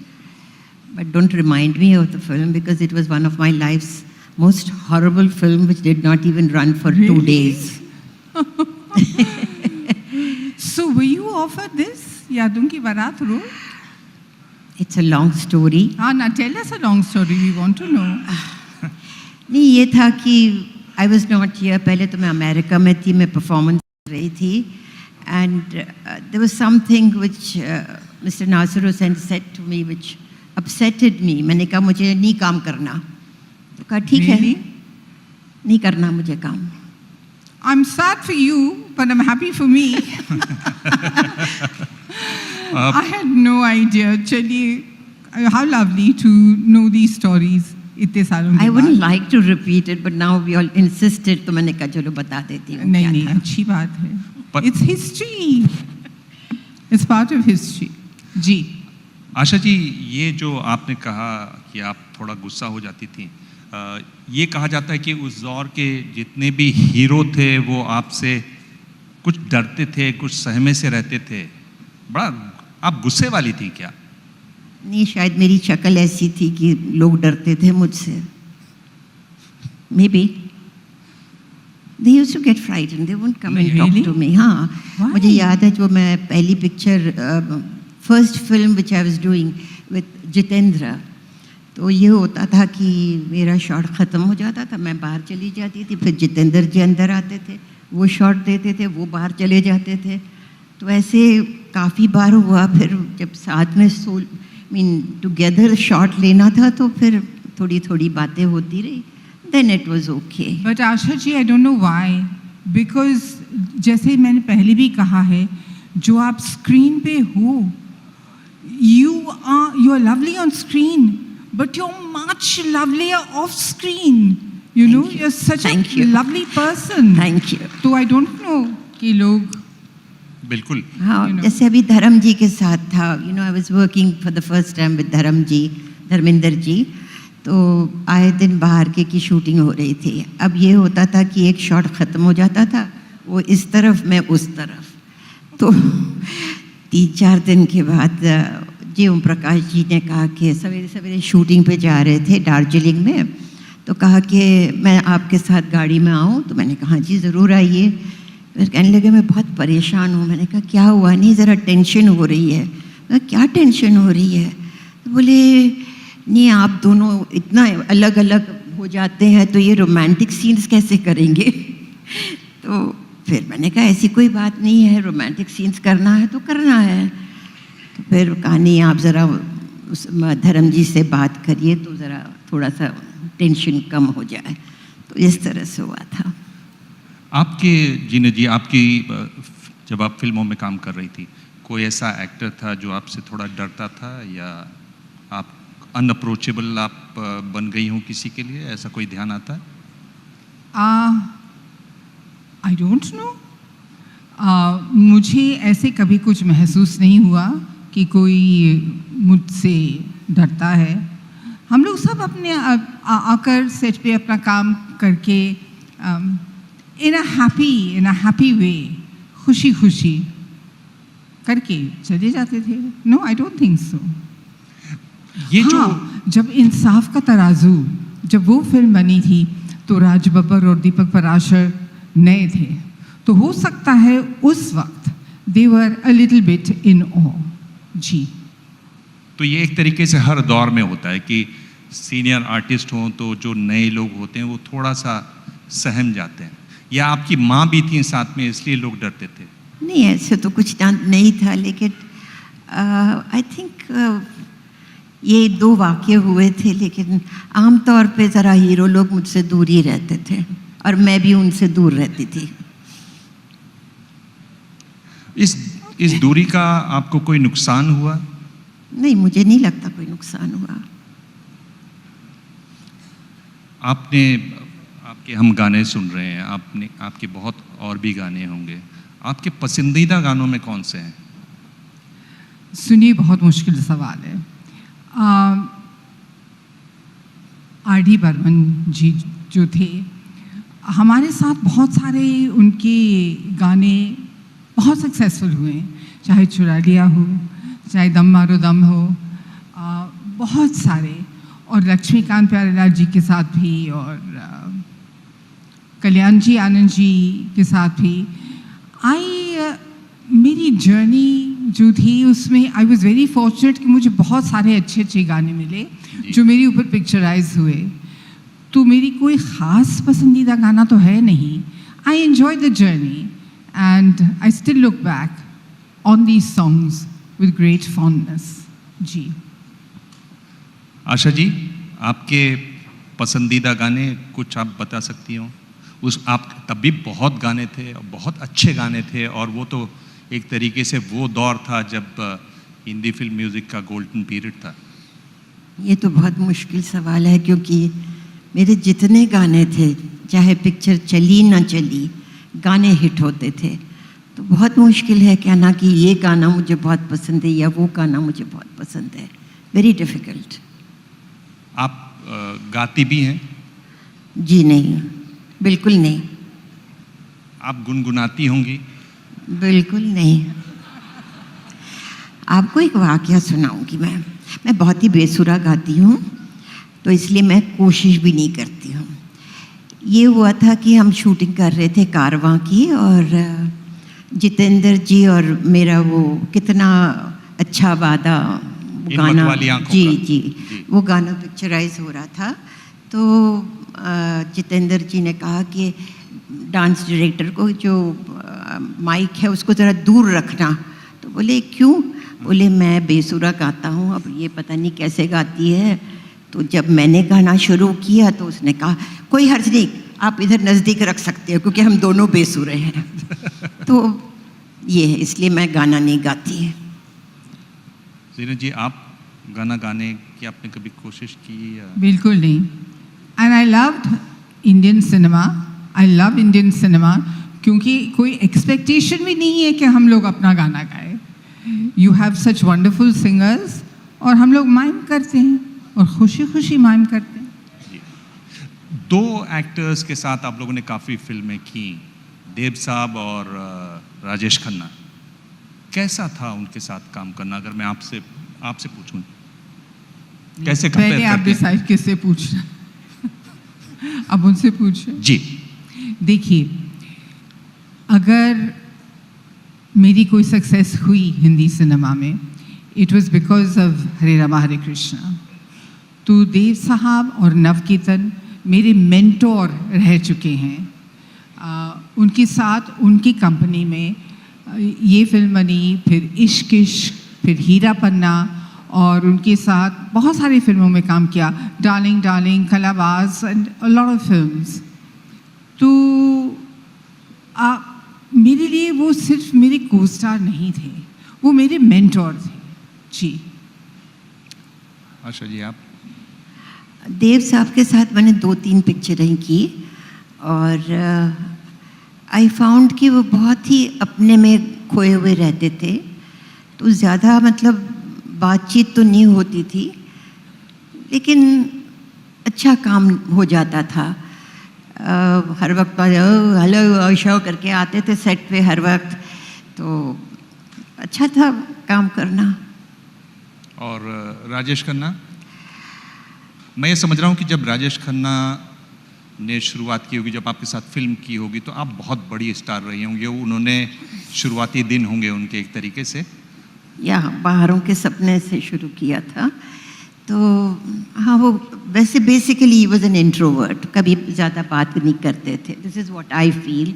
No, you're right about Kakaji. He was. Yeah, he was absolutely, you know, he would sit in a corner, ज़्यादा बात नहीं करनी। और मे भी शायद बाहरों के सपने जब बनी थी तो ये उनकी दूसरी पिक्चर थी, और I was already you know a star, और बाहरों के सपने में करने वाली नहीं थी। उसकी हीरोइन जो थी वो नंदा जी थी। तो नंदा जी ने कहा कि नहीं, मुझे नहीं करना है क्योंकि it was not a glamorous role. तो फिर मेरे पास आए नाज साहब और कहा कि तुम कर लो। मैंने कहा मेरी डेट्स का बहुत प्रॉब्लम है, आपको मेरी अपने डेट्स जो है वो मेरे हिसाब से आपको एडजस्ट करनी पड़ेगी। तो कहा ठीक है। तो उसमें क्या होता था, कई बार डेट्स आगे पीछे हो जाती थी, तो इसलिए वो एक आध ऐसा वाक़या हो गया था मिस्टर राजेश खन्ना के साथ, तब से मैंने कहा कि ये वाज अ बेसिकली इंट्रोवर्टेड, और उनको शायद इंफीरियोरिटी कॉम्प्लेक्स भी था उस वक्त. Really? Yeah, he had a little bit of inferiority complex, but once he became a superstar, then everything changed. Asha ji, I worked with him and he was the superstar. उन्होंने of course शक्ति समंत के साथ he had done Aradhana, which was a super hit. तो उसी combination के साथ शक्ति समंत और Rajesh Khanna, they signed me for अजनबी. मेरे हाथ पैर कांपते थे और मैं अपने डायलॉग्स रट के याद करती थी कि oh my gosh, I hope I don't make a fool of my self.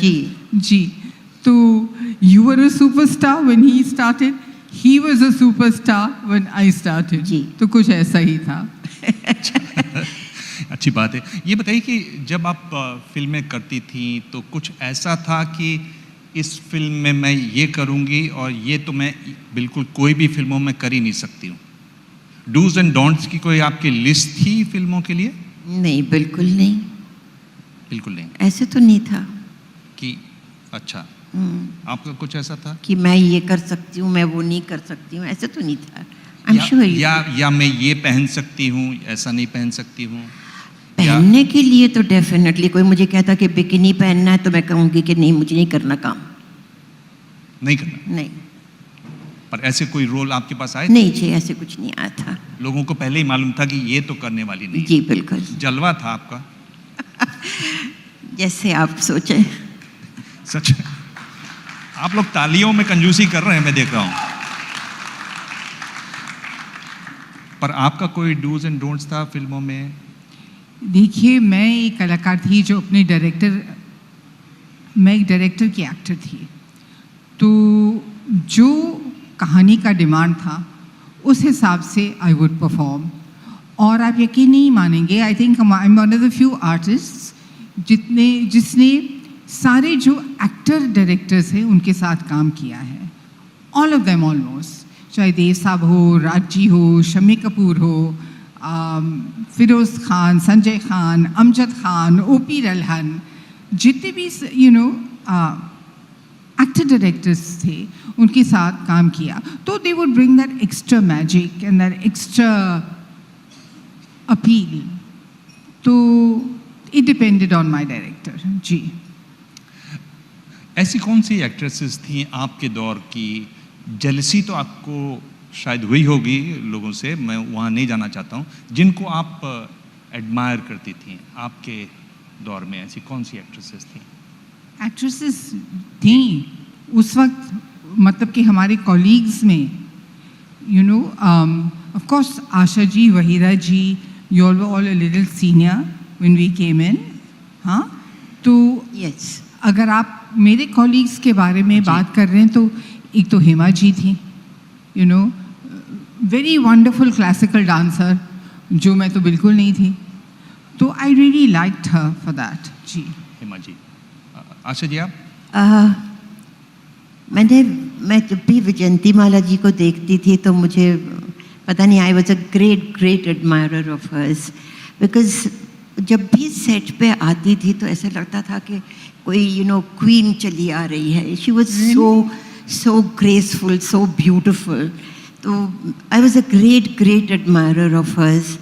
मुझे एक वाक़या याद आता है, हम अम्रपाली की शूटिंग हो रही थी and the dresses which she had worn and oh my God.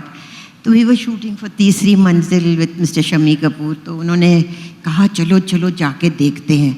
मैंने कहा मुझे नहीं आना है क्योंकि गेस्ट्स वर नॉट अलाउड. तो बोले नहीं मैं डिस्ट्रीब्यूटर हूँ, चलो तुम. मैंने कहा मुझे नहीं आना है. तो पकड़ के ले गए. अब सेट जो था वो it was a round set और नीचे विजयंती माला जी डांस कर रही थी. तो हम ऊपर से बैठ के ऐसे झुक के देख रहे थे. एक शीशा आता था बड़ा शॉट के पहले और उनको मतलब उनके सामने रखा जाता था और वो मतलब अपने कपड़े वपड़े मेकअप ठीक करके फिर शॉट होता था.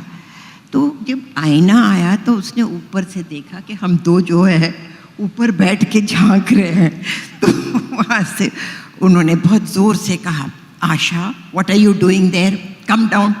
तो मुझे तो बुला लिया, तो शमी जी ने कहा I am the distributor, he says no you are not coming, you stay there only. फिर शमी जी को बहुत गुस्सा आया, उन्होंने कहा नहीं मैं डिस्ट्रीब्यूटर हूँ, मैं भी नीचे आऊँगा। तो फिर then we went and sat, but what beauty, she looked so lovely. I also like Nargis ji, हाँ, but she was not my colleague. नहीं तो आप बोलेंगे कि आप सब एक उम्र के हो, नहीं, you know. I liked her very much. क्या अच्छा लगा? I loved her in Mother India. She was so good, so real. जी जी ये बताइए कि काफ़ी शरारती थी आप क्या, या कुछ आप तो मुस्कुरा रही हैं, इसका मतलब ये इसमें तो कुछ आप बताने वाली हैं, कोई ऐसी चीज़ जो? शरारत तो करते थे क्योंकि सारा वक्त क्या करें, बैठे बैठे बोर भी हो जाते थे। एक वाक़या हुआ था, वैसे हम शूटिंग कर रहे थे बिन बादल बरसात की महाबलेश्वर में, और मिस्टर बिस्वजीत हमारे साथ थे। लास्ट डे शूटिंग की थी और हम लोगों को वापस आ जाना था, हम दोनों को, और शूटिंग आगे चलने वाली थी। हमने कहा कुछ ऐसा करके जाएं कि ये सब लोग हमको याद रखें। तो हमने जो है कहा कि चलो ऐसे करते हैं, 40 टैबलेट्स ऑफ परगोलैक्स चाय में डाल के सबको पिला देते हैं। तो ये होगा कि फिर शूटिंग, तो हमारा जो कैमरामैन था, स्टिल फोटोग्राफर, तो बेचारा वो बैठा हुआ था, वो हमको बहुत तंग करता था। तो हम कहता है मेरा क्या होगा, मैंने तो 2 ग्लास चाय पी ली। मैंने कहा कुछ नहीं होगा, तुम बाथरूम में ही बैठे रहोगे, तुमको किसी का सर तो नहीं दुखाओगे। तो बेचारा बैठा रहा, पता नहीं उसके बाद क्या हुआ, हम तो निकल आए। ज़ीना जी, आपके शूटिंग के दौरान कुछ ऐसी? देखिए, मेरा मिजाज बिल्कुल अलग था। आप हमेशा मुझे देखते किताब के साथ, between shots I would be reading, this is what I would do हमेशा, मोस्टली। एक मैं ये पूछना चाहता हूँ, उस सवाल पे बाद में आऊँगा, कि आपने बहुत सी गलतियाँ की होंगी अपने फिल्मी कैरियर में, और उन गलतियों से ज़िंदगी के लिए बहुत कुछ सीखा भी होगा। कुछ ऐसी सीख आप बताना चाहें जो आपने सीखा हो अपने कैरियर से, कि ये एक ज़िंदगी भर के लिए ये सीख है, एक लेसन है?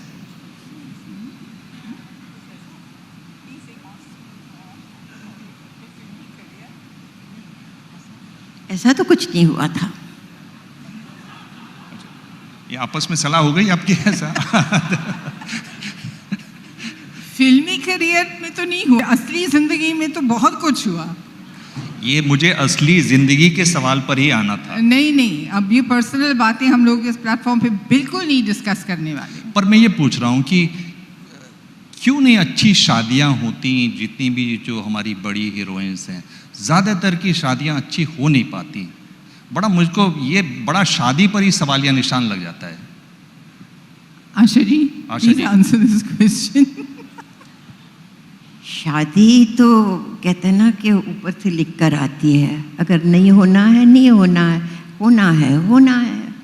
अब हमारी तकदीर में नहीं था तो नहीं हुआ, and I think I am very happy कि नहीं हुई। I think you all will agree with me. What do you say Zeenat? Absolutely, सी हर एक की जर्नी अलग है, अलग होती है। Absolutely, and it's better not to be married than to have a bad marriage. बिल्कुल, यू नो। और एक बात जो लोग समझते नहीं हैं, जो कलाकार हैं, जब वो उनकी शादी होती है तो they work very hard to make the marriage work. मतलब जितने भी जो सैक्रिफाइसेस ये लड़कियां करती हैं, I think people who are not in the limelight इतना नहीं करते, क्योंकि they get married because they want to be married. And I know, जैसे quite a lot of the girls, they put up with things that most normal people would not put up with. It's a fact. बस। आशा जी, पर कोशिशें तो हुई, और एक वाकया है, आप एक कैफ़े में थी, रात के 2 बजे थे, और आप जिनके साथ थी वो अमेरिका से थे, और उन्होंने बताया कि उनकी पहले से कोई गर्लफ्रेंड है, प्रोफेसर थे। मैं आपको बहुत पीछे ले जा रहा हूँ और बहुत मुश्किल जगह ले जा रहा हूँ, इसलिए बहुत धीरे धीरे जा रहा हूँ मैं। ये आप कहाँ की बात निकाल रहे हैं? हम भूल जाए तो अच्छा है। ऐसा ये सब सुनाई दे रहा है, आप जो कह रही हैं इट हैपेंड। आशा जी आप कह रही हैं कि इट हैपेंड। सॉरी, आप कह रही हैं कि इट हैपेंड, ये सुनाई दे रहा है लोगों को। नहीं, मैंने कुछ ऐसा नहीं कहा। ऐसा वाकई में आपने नहीं कहा। आप इस बारे में बात नहीं करना चाहती? Because it was supposed to be an arranged marriage, और अब मैं वो बात को दोहराना नहीं चाहती। जी ठीक है। जीना जी, ये वाकया है कि आपको एक फ़ोन कॉल आया और इन्होंने कहा कि हमें डेट पे चलना है। आपने कहा कि आज ही चलना है, इन्होंने कहा। इन्होंने फिर ये बताया आपने कि हम लोग तो पार्टी पर जा ही रहे हैं। उन्होंने कहा कि हाँ पार्टी पर जा रहे हैं, उसके बाद हम लोग कुछ देर पार्टी में रहेंगे और फिर गायब हो जाएंगे और मुझे डेट पे जाना है तुम्हारे साथ। आपने कहा ठीक है, अगर आपकी ऐसी इच्छा है। और इन्होंने ताज होटल है यहाँ बम्बई में, वहाँ रेंदवू नाम का रेस्टोरेंट है, वहाँ पर एक टेबल बुक कराई। आप लोग पहले भी वहाँ जा चुके थे। फिर ये आपको लेने के लिए आए, आप पार्टी में गई। पार्टी थी राज कपूर साहब की, और जिस तरह से आपकी मुलाकात हुई राज कपूर साहब से, उन्होंने कहा कि, और ये इनकी किताब में ऑटोबायोग्राफी से मैं आपको बता रहा हूँ, उन्होंने कहा कि मैंने तुम्हें कहा था तुम हमेशा वाइट पहनोगी, तुमने वाइट नहीं पहना आज। तो जिस तरह से आपका इंटरेक्शन था, तो उसके बाद ये सज्जन, इन्होंने कहा कि कब चलना है पार्टी में? उन्होंने कहा नहीं अब रहने दो, और वो अकेले चले आए। देवानंद साहब ने इतने खुलकर, इतने कैंडिडली अपनी रोमांसिंग विद लाइफ जो ऑटोबायोग्राफी वो लिखा। मेरे ख्याल से ये वाकया आपको याद है? उन्होंने कहा कि उनको अच्छा, अब आप मुझे मौका दे रहे हैं कि मैं एक बिल्कुल साफ पर्सपेक्टिव इस वाकये के बारे में सबके सामने रखूं। राज कपूर साहब ने मुझे उस वक्त सत्यम शिवम सुंदरम के लिए साइन किया था। मैं वहाँ गई as his about to be heroine. हमारा कोई इंटरपर्सनल रिलेशनशिप बिल्कुल नहीं था, ना उस वक्त था, ना उसके बाद था, ना कभी भी था। हम हमेशा डायरेक्टर और आर्टिस्ट ऐसे मिले। He was passionate about his work, I was passionate about my work. अब ना ही उन्होंने मुझसे कभी कहा कि Y didn't you wear white and come. कभी भी उनके सेट पे या उनके फंक्शंस पे अगर आप पुरानी तस्वीरें देखो, I have never worn white, never. और and never has he said why didn't you wear white. अब क्या होता है कभी कभार, विद ऑल ड्यू रिस्पेक्ट, एक कहानी बनाने में या किस्सा बनाने में या हाइंडसाइट से कुछ इंटरेस्टिंग बनाने के लिए कुछ जुमले बीच में डाल देते हैं। अब देव साहब का क्या पर्सपेक्टिव था मुझे बिल्कुल पता नहीं, लेकिन उनका जो पर्सपेक्टिव था मैं हक से कहती हूँ कि बिल्कुल गलत था। चलिए, ये अब मैं अपनी किताब में इसके बारे में जरूर लिखूंगी। जी, मैं ये पन्ना ही पलट देता हूँ, मैं दूसरे पन्ने पर आता हूँ। I admire Dev Sahab, I respect him, but this was not correct. ठीक है, आपने बहुत बहुत साफ कर दी ये बात, क्योंकि इसका कई जगह इसके बारे में लिखा हुआ है। बहुत अच्छी बात है, आपने ये बात साफ कर दी। पर इधर देख रहा हूँ, अगर आज की बात करें तो आप सोशल मीडिया पर आ गई हैं।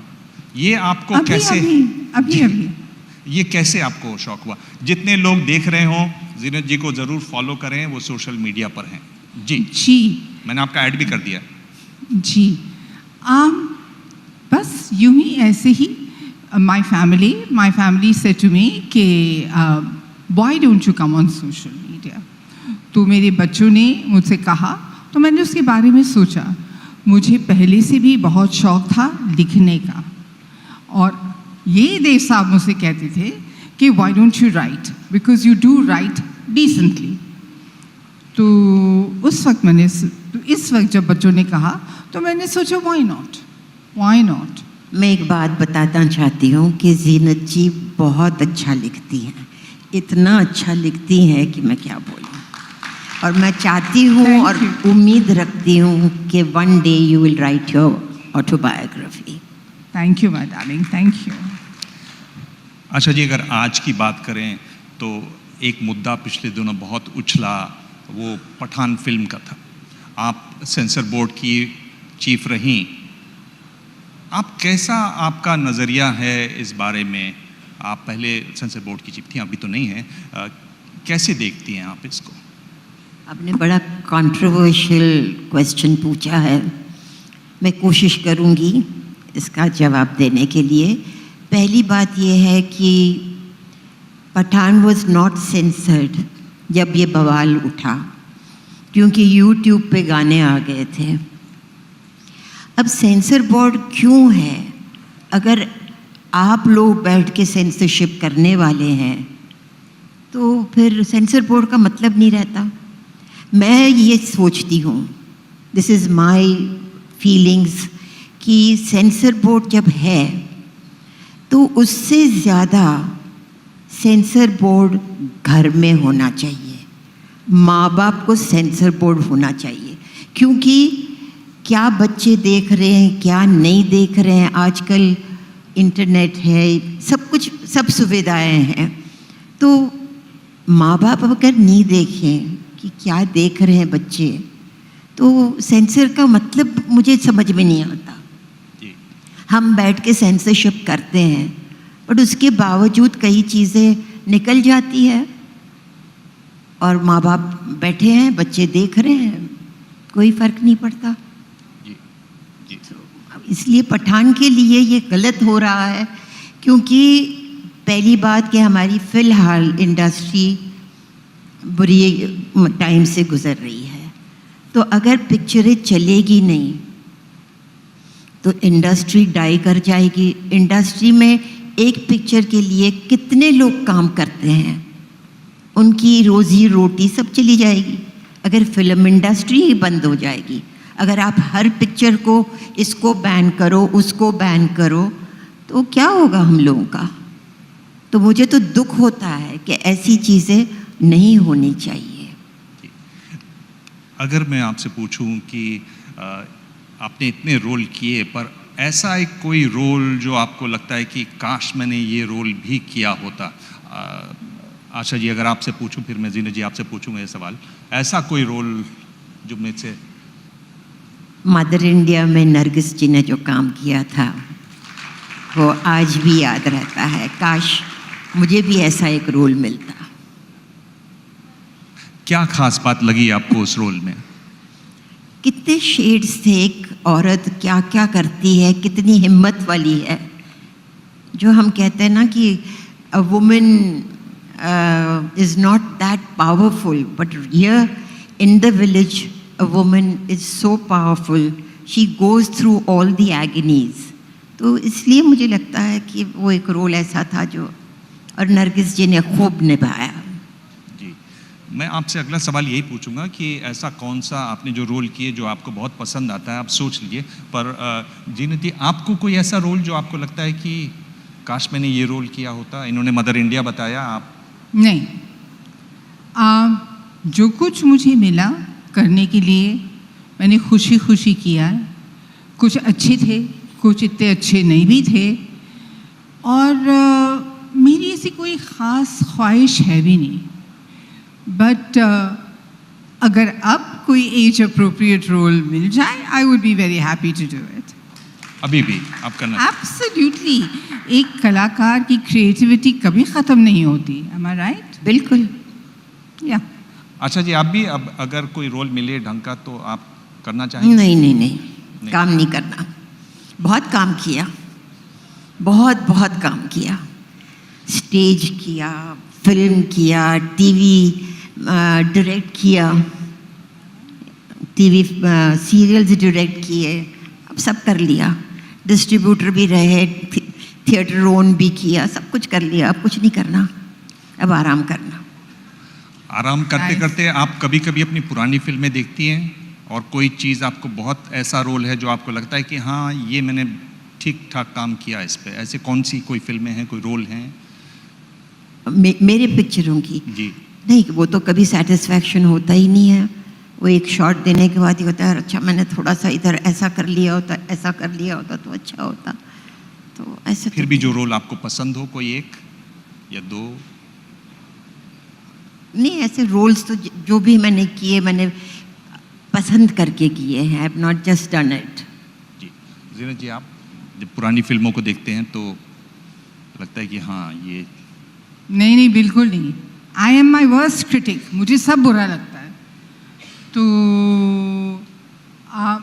But out of the films that I have done, जो would stand out in my memory, मेरी शुरुआत टू स्टारडम हरे रामा हरे कृष्णा से हुई।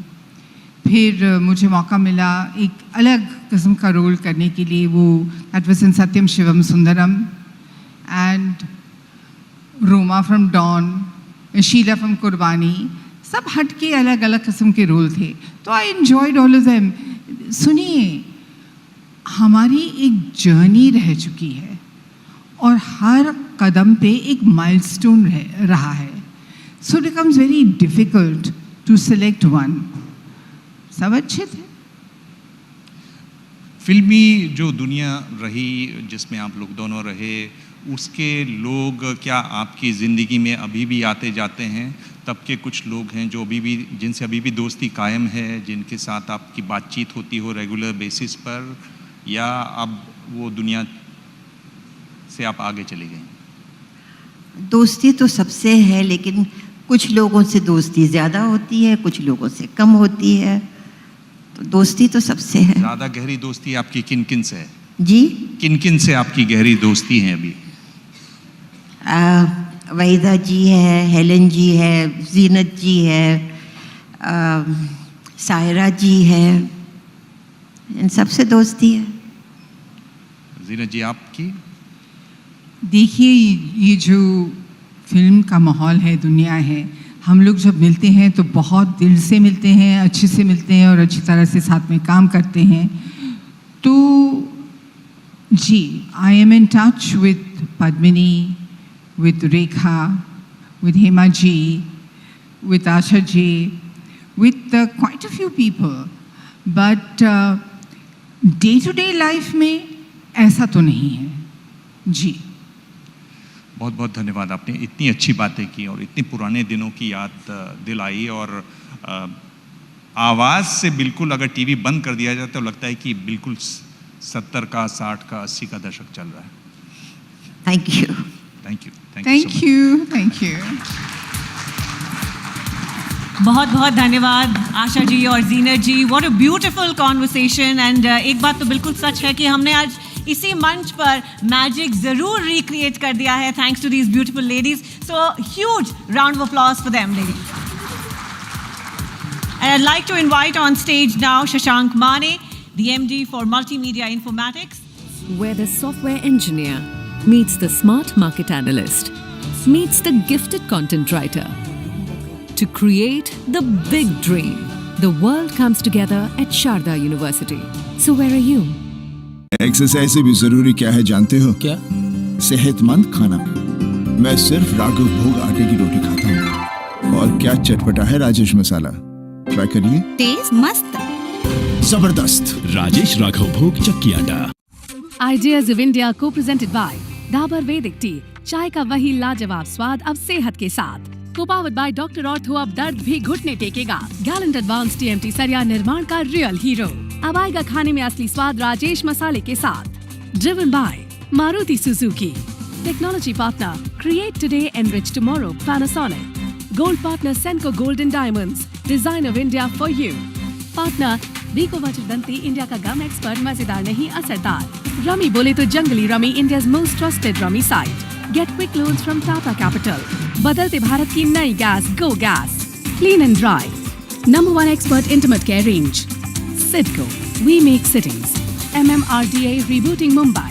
Knowledge partner, Sharda University. The world is here at Sharda University. Accredited A+ by NAC.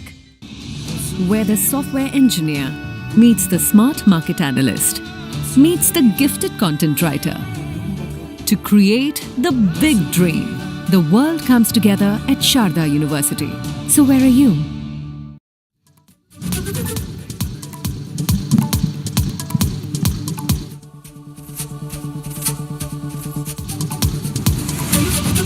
What a memorable session yet again. Some beautiful memories from that conversation. We're changing tacks now, ladies and gentlemen, and from Bollywood, we're moving on to the Indian economy. Of course, we all know that the global economy has slowed down, and in India's immediate neighborhood, you know very well that there is more than one example of a complete economic meltdown. An important aspect of looking inwards, of course, is our own economy, and by some estimates, private consumption constitutes nearly 60% of India's GDP. It is the largest source of domestic demand, which of course is a key driver of our growth. But we're looking at higher living costs now. There are concerns over unemployment, and there is an expected drop in India's exports.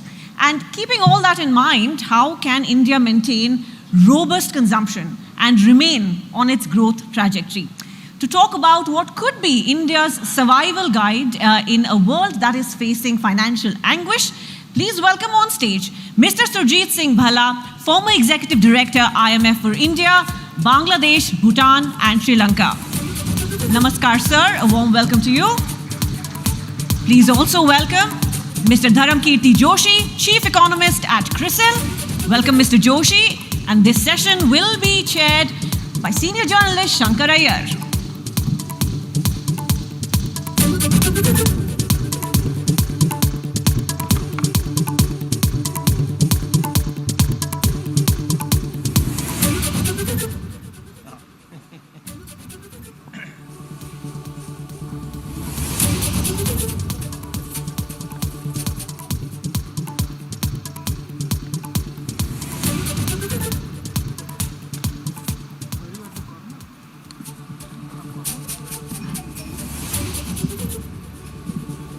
Good afternoon. I wish we could start this session by singing Chura Liya Hai or any of the Asha Parekh songs, but that won't be happening. But we'll still try to get Dr. Bhalla and Dr. Joshi sort of give us some exciting moments on what's happening with the economy. I have some notes here, but I don't think I'm going to refer to them except for... Okay, that's a good segue to have. So, India's survival guide as India rises. So, Dr. Bhalla, welcome. Dr. Joshi, welcome. Let's try and sort of have this conversation in a way where I would ask you about because you have this glimpse of the world, the way all the hidden and unhidden conspiracies in the global economy. So we can have what are the challenges that India faces, what kind of duplicity or stuff that happens there. And Dr. Joshi can sort of give us a perspective of where we are, why India is still better placed than most other economies, and what needs to be done. So, Sujit, if you're okay, I'll start with DK. Give us a perspective, because the whole world is now talking about recession. There is this fear that what is happening in the US might visit us, partially, fully, wherever. But at the same time, there is this optimism, this buoyancy, which we see in the general commentary about India and even in the World Bank and IMF forecasts about 6+% growth, $5 trillion economy, the 5th largest economy, large domestic market. So just give us a perspective and then we can take this forward. Yeah, sure. Thanks a lot for that question, and thanks ABP Group for inviting me. I think there's no doubt in my mind that the growth is going to come down from 7% that we are going to see in 22-23. Our forecast is around 6% next year. And there are 3 reasons for that, and I'll come to resilience after that. Number one is the global economy is slowing, and that's going to spill over to us. And the slowdown is largely in the advanced countries. It's the US and Europe where the extreme interest rate tightening is bound to slow down those economies. And that will spill over to us via exports, and the sectors which service exports are going to bear the brunt of that.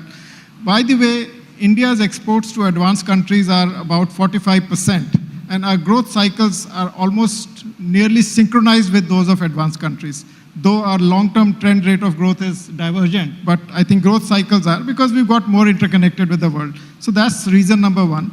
Second reason why there will be some slowdown is because the central bank has been raising interest rates to control inflation. The only way in which the central bank reaches inflation is via slowing the economy. There's no other way. So some impact on the economy will be felt. Number three reason is the very messy geopolitics. I think when the world economy slows, commodity and crude prices should be crashing down, but that's unlikely to happen. The geopolitics is so messy that it will ensure they don't come down too much.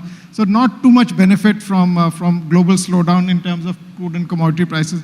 But still, I think at 6%, India will still be one of the fastest growing economies, probably the fastest growing large economy in the world.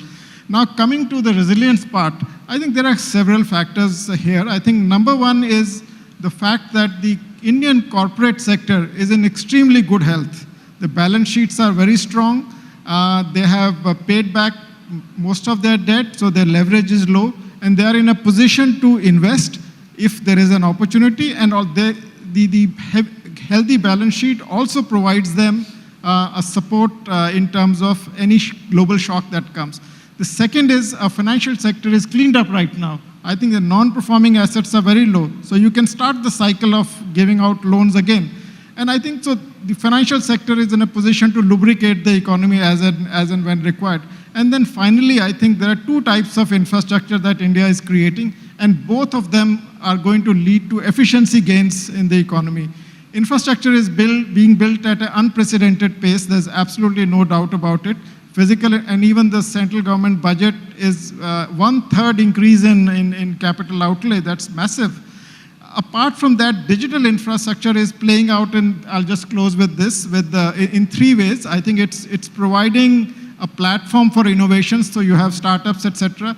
It's also leading to very efficient payment systems.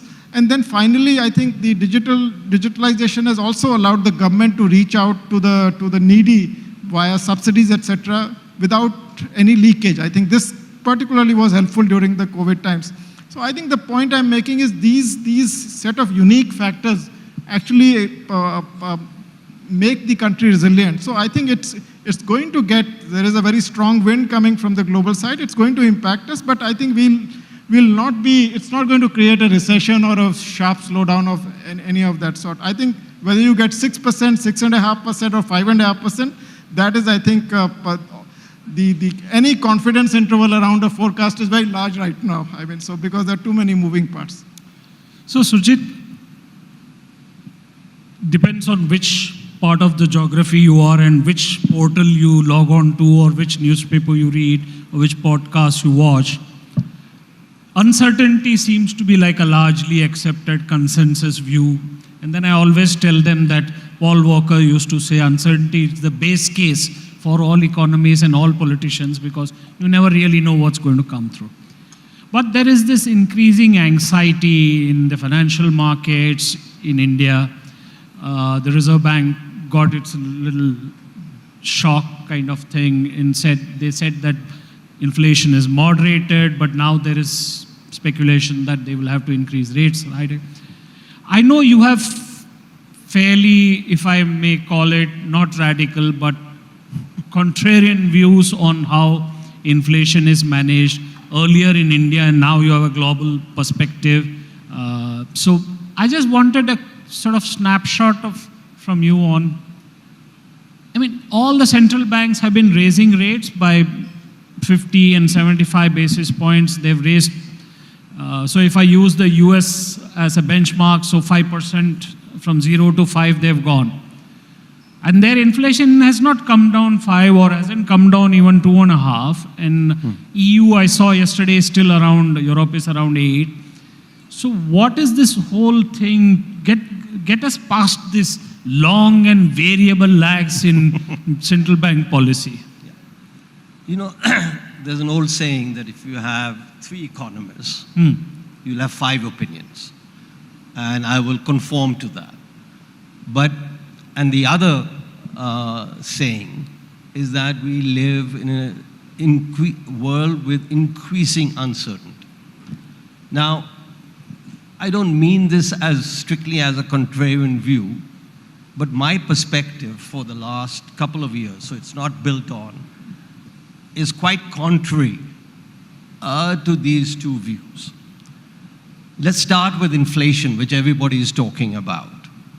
And I have a simple observation, and I'm sure all you have this. So if you find an answer to this simple observation-led conclusion, then I would like to hear it, whether from you or from anybody else. Look, for 26 years, dated from somewhere around, or 24, yeah, from 94, 96 to 2020, the world went through increasingly decelerating inflation rates, such that by 2018, 2019, the gap between a median developing country, emerging markets, and advanced country was only 1 percentage point. The emerging markets were at 3.5, the advanced countries were about 2.5. And this has been a steady downward trend. अब वो 25 साल से हकीकत चल रही है. Beach में what happened was COVID. I would call it the madness of policy and COVID. And after that, as the world was recovering, you had the madness of a war. Now, the reason I'm very optimistic is that COVID has ended, and with it, hopefully, we will all learn lessons of our madness as to how we treated COVID or the unfortunate existence of COVID. And the war, and maybe my genes are DNA's plus, the war will also end soon. And then I ask you this: what has happened for inflation to continue at the rate the US Fed seems to be thinking? You know, the interesting thing about the US Fed, and I'm sure you have written on it, I've written on it, we've all written on India's response to inflation over the last 30, 40 years was drought ho gaya hai, huh? Food shock हो गया है, inflation आ गई है, अब हमें क्या करना है? Tighten monetary policy. If somebody can explain to me how tightening a monetary policy affects a food shock, I would love to learn. The exact reality is monetary policy has precious little to do with supply shocks. And I would say now, monetary policy has precious little to do with inflation.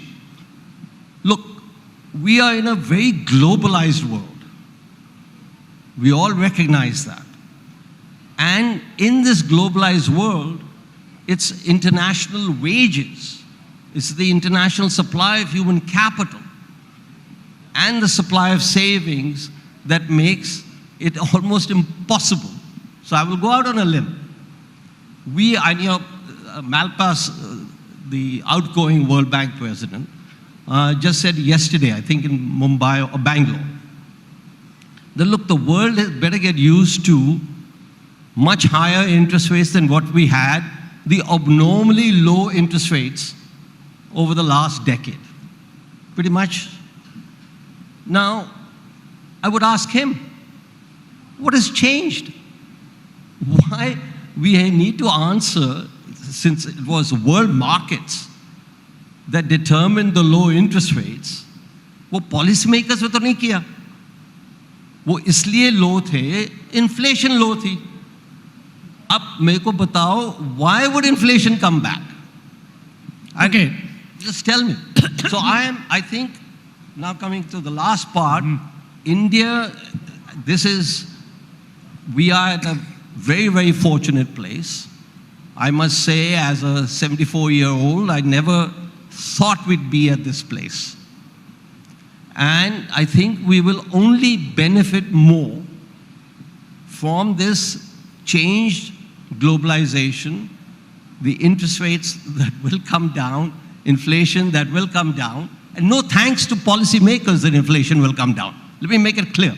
No thanks to the RBI and no thanks to the US Fed. So I think we are fantastically well placed, and this is our next 2-3 decades. Okay, Sujit, so I'm going to ask you to sort of re-wear your hat as a former member of the Prime Minister's Economic Advisory Council and say, if the Prime Minister asks you tomorrow, this is like a binary answer. Really. Should RBI be increasing interest rates now, yes or no? No. Okay. Now simple, straightforward. Okay. So, DK, the influence of financial markets on central banks, or the influence of central banks on financial markets, we don't know. But if you read, if you watch the business channels, if you watch news channel, there are people popping out and saying that we are entering into a high cost, low growth phase in the global economy. So beyond the interest rate issue, which I of course want you to say whether interest rates need to be hiked or not need to be hiked, what is the other challenge, like in the short run, for price stability, for growth, that India needs to do? And since we are on short time, so I wanted to take a couple of more points so we can keep the responses tighter. Yeah, I think I agree with Dr. Bhalla to the extent that the monetary policy doesn't control supply shock.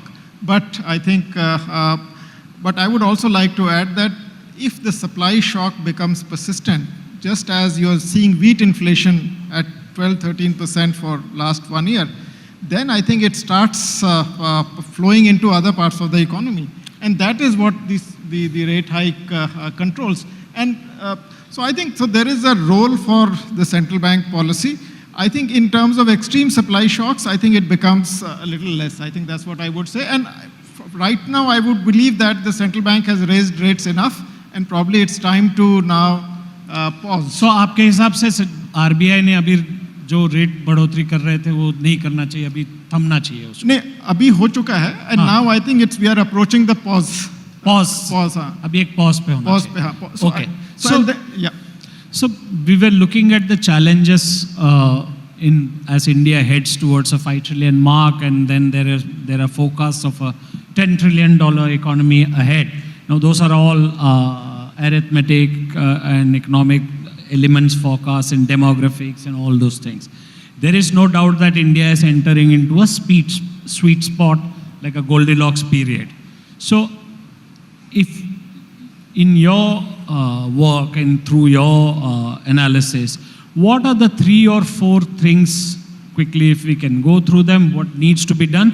And then Surjit, I want you to sort of elaborate on the challenges that we face, because when India rises, how do the powers that feel diminished respond to these, the rise of India? Okay, just hang on.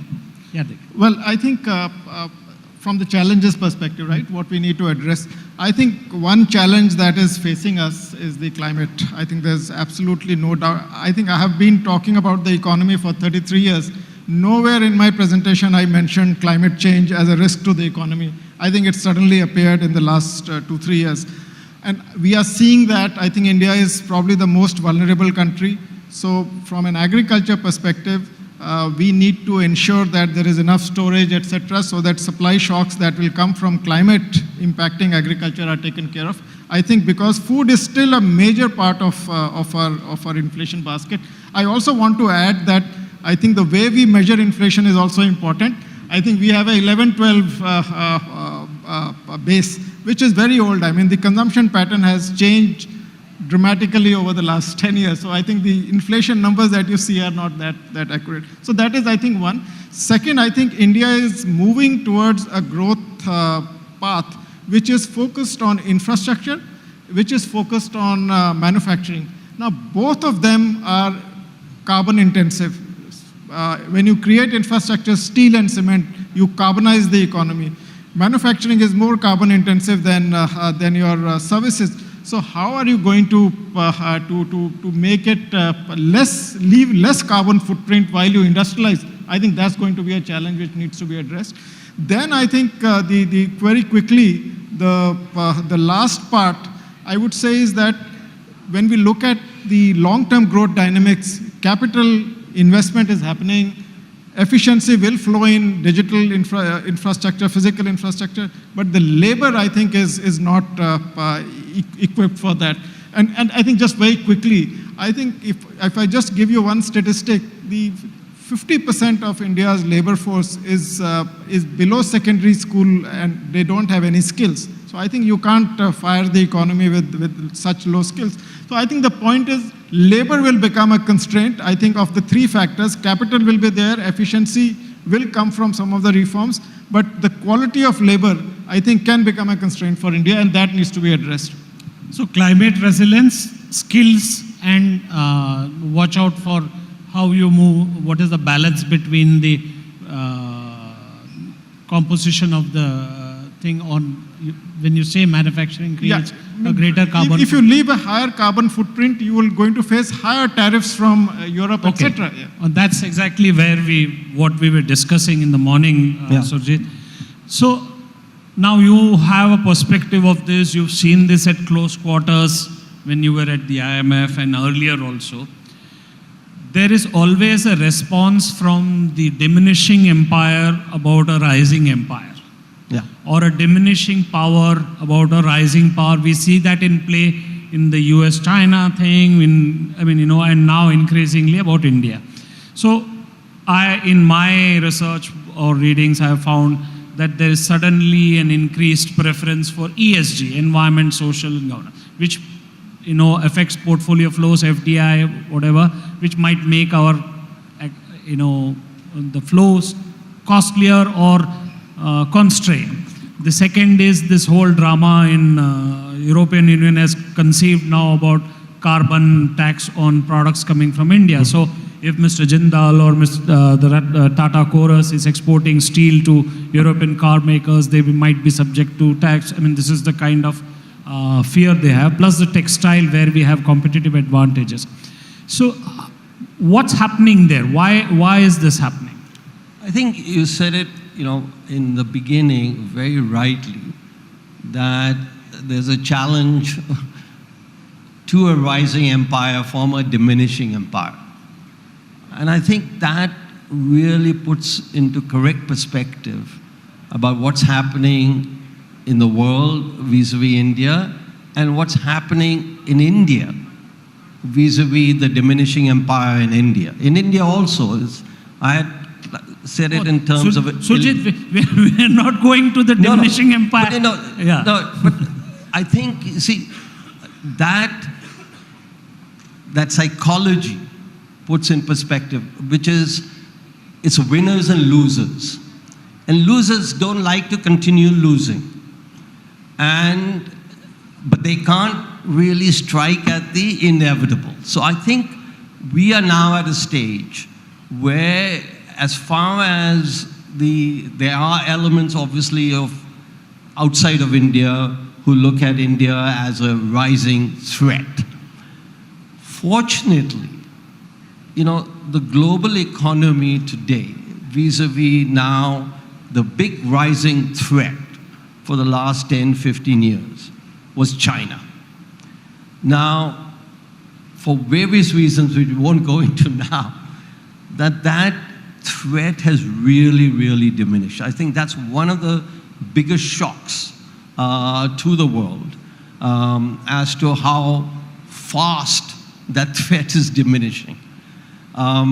Look. So, 1 minute, just for our audience. Yeah. When you say that threat is diminishing, are you raising doubts or are you convinced that China may not necessarily be head where people say it will be the largest economy or the single biggest force on the planet? China, look, we all have discussed this, and I know I've been on programs with you on, China grew at 10% or something for 20, 25, 30 years. And no other country has even come close. And it did that because of aiding and abetting by the West, and in particularly the US. The US, there's a very interesting book by Rush Doshi, an Indian, you might have seen that, about that how the US views China and how China views the US. China basically sees the US, the decline of the big empire, and they will rise to that occasion. That is not happening. This is where I think it's very fortunate that as the world started turning, I think with Trump, and when it happened, he saw the threat of China. When it happened, most Westerners dismissed it. Most liberals dismissed it. And now Biden and the US has doubled down on their anti-China or whatever, containment of China, etc. So we are now, because we saw that in the first program about the shared values that India has with everybody outside of China and Russia, with the Western powers, whether it's Japan, whether it's England, whether it's the US, whether it's Germany. So I think this is, I think she called it the alliance of the willing or whatever, but this is a real fortunate occurrence that the decline of China comes at a time with the rise of India, and not because, India is not rising now because of China, but what it means is that our acceleration in our rise will be aided and abetted by the West and by the willing. So I think we are, just as when everything, that's not to say that, look, I don't want to come out with their education quality is a major challenge to India. How do you improve education quality? How fast do you deregulate? We are possibly one of the most regulated economies in the world even today. And how fast we deregulate will determine how fast we rise. But I'm very optimistic on both counts. We have reached a level of education today that was considered impossible. An equality of education between men and women. There are more women in Indian colleges today than there are men. And this is a society that had son preference, this, that, and so much so that they needed a slogan, needed a goal, Beti Bachao, Beti Padhao. And that's only 8 years ago. And, so basically, all the elements are in place. It is our strength. And I think we are now entering a brave new Indian world. So I'll end it there. So we have a view of how India's domestic economy is solidly placed. Dr. Bhalla has given us an idea of why we are in sort of an interesting Goldilocks period in the geopolitics of the world. Yes. And so we have economic factors and geopolitical factors, and I just hope that in the next few years we don't sort of mess up the domestic politics to stall the engine of growth. And with that, I'm being signaled there to wind up. So thank you very much. This is not a subject that can be covered in 30 minutes or 40 minutes. You got to have probably a full pravachan session from Dr. Bhalla and then Dr. Joshi. We should try and do that again. Thank you very much. Thank you, DK. Thank you very Suchi. much.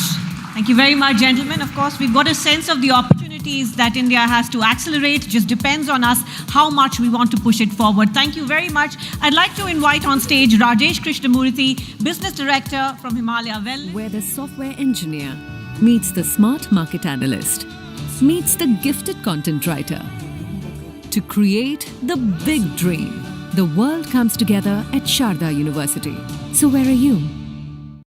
Ideas of India co-presented by Dabur Vedic Tea, चाय का वही लाजवाब स्वाद अब सेहत के साथ. Co-powered by Dr. Ortho, अब दर्द भी घुटने टेकेगा. Gallant Advanced TMT सरिया निर्माण का real hero.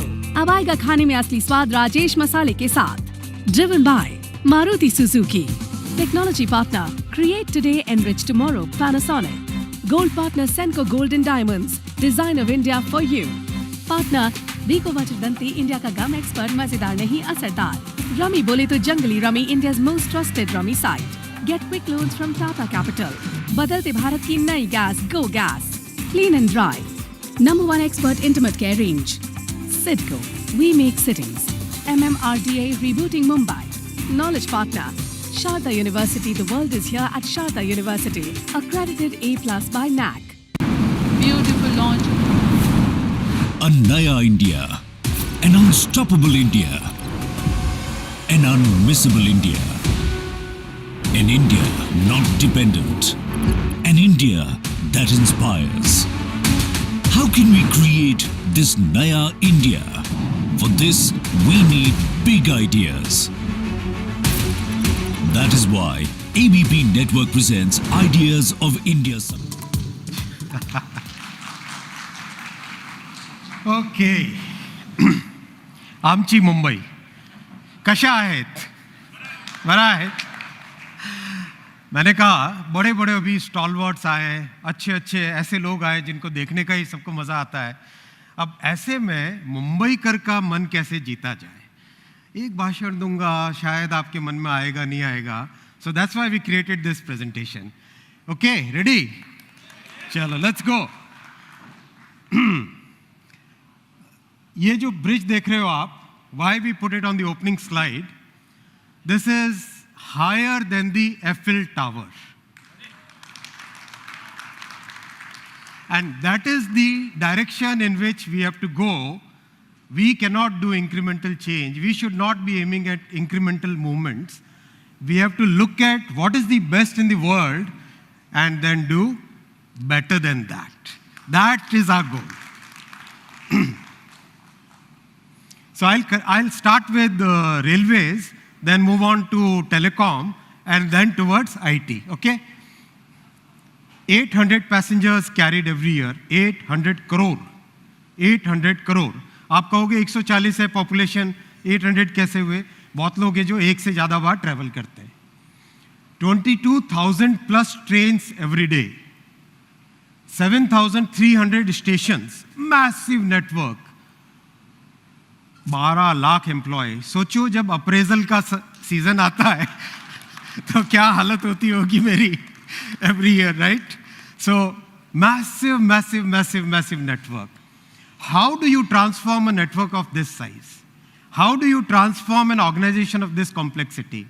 How do you ensure that people's dreams, people's aspirations, people's expectations from this organization change and they are met in an organization which is as complex as Indian Railways? This is where Prime Minister Modi ji put his entire focus and made significant changes in the last 8 years. I'll talk about some of those changes here. First and foremost is change the passenger experience. How do you change that? Start with railway stations. Every railway station is the first place where a passenger interacts with the railways. पहले जाता है बंदा passenger railway station में. क्या आपके सामने जो photo है, this is Rani Kamlapati railway station in Bhopal. Totally transformed, totally changed, and we learned a lot out of this. एक आप normal building बनाते हो, normal building will not have those challenges which are faced by a railway station. Vibrations, train की गड़गड़ाहट, sound, temperature difference, train तेजी से जा रही है, slow जा रही है, coal की train जा रही है, passenger की train जा रही है. It's very complex. Believe you me, it's really complex. I'm an engineer. I can vouch that it's really complex compared to Even constructing a 50-story building is today a mechanized thing. Stations are difficult. So we learned from this. We learned from, what are the things that we learned? Create a roof plaza. और इसमें PM साहब का personal input रहा, because urban spaces में, and who would know better than Mumbai, urban spaces में जहाँ पे space की बहुत ज़्यादा किल्लत है, बहुत कमी रहती है, station is bang in the middle of a city. How do you create new space? How do you make sure that the station is able to combine both sides, join both sides of the city and integrate them rather than dividing them? तो ये roof plaza का पहला experiment हुआ. Then we created this Gandhinagar Capital Station. This tall building that you see here, this is right on the top of the tracks.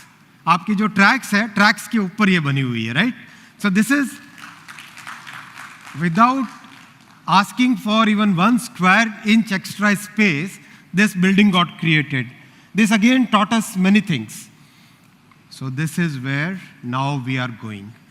Look at this place. What is this place? Guess?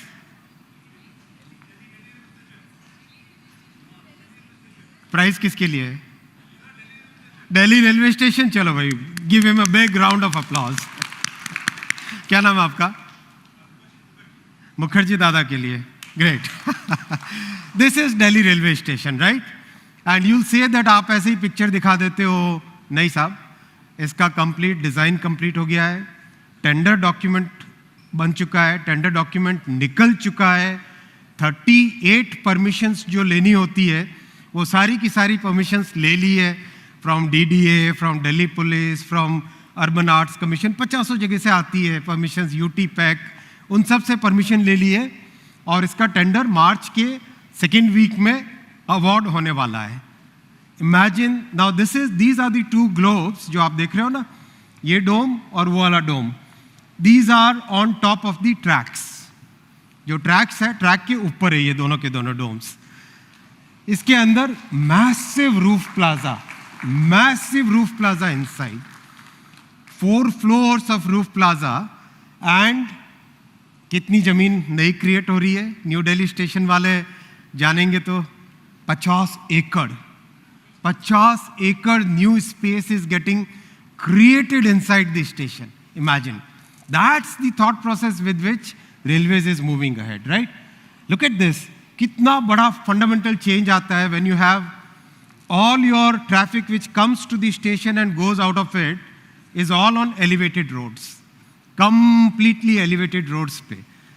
Makes a phenomenal difference in the entire city's landscape. Ahmedabad. कोई है यहाँ पे अहमदाबादी? गुजराती है कोई? केम छो? यहाँ नहीं पूछना चाहिए, यहाँ तो केवल कशाहिती पूछना चाहिए. Completely new way of construction. Totally modular construction technology. आपने ये जो येलो दिख रहे हैं ना, ये येलो सारे प्लेटफॉर्म्स हैं.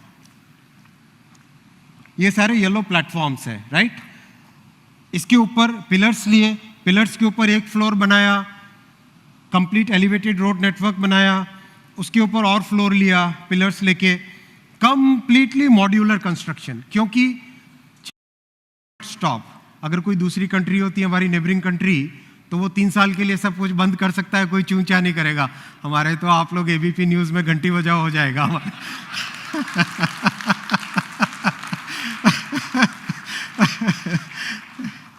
तो कंप्लीटली एंड सब जगह कहीं ना कहीं हेरिटेज का यूज किया, राइट? दिस इज योर, कोई गेस करो भाई क्या है ये?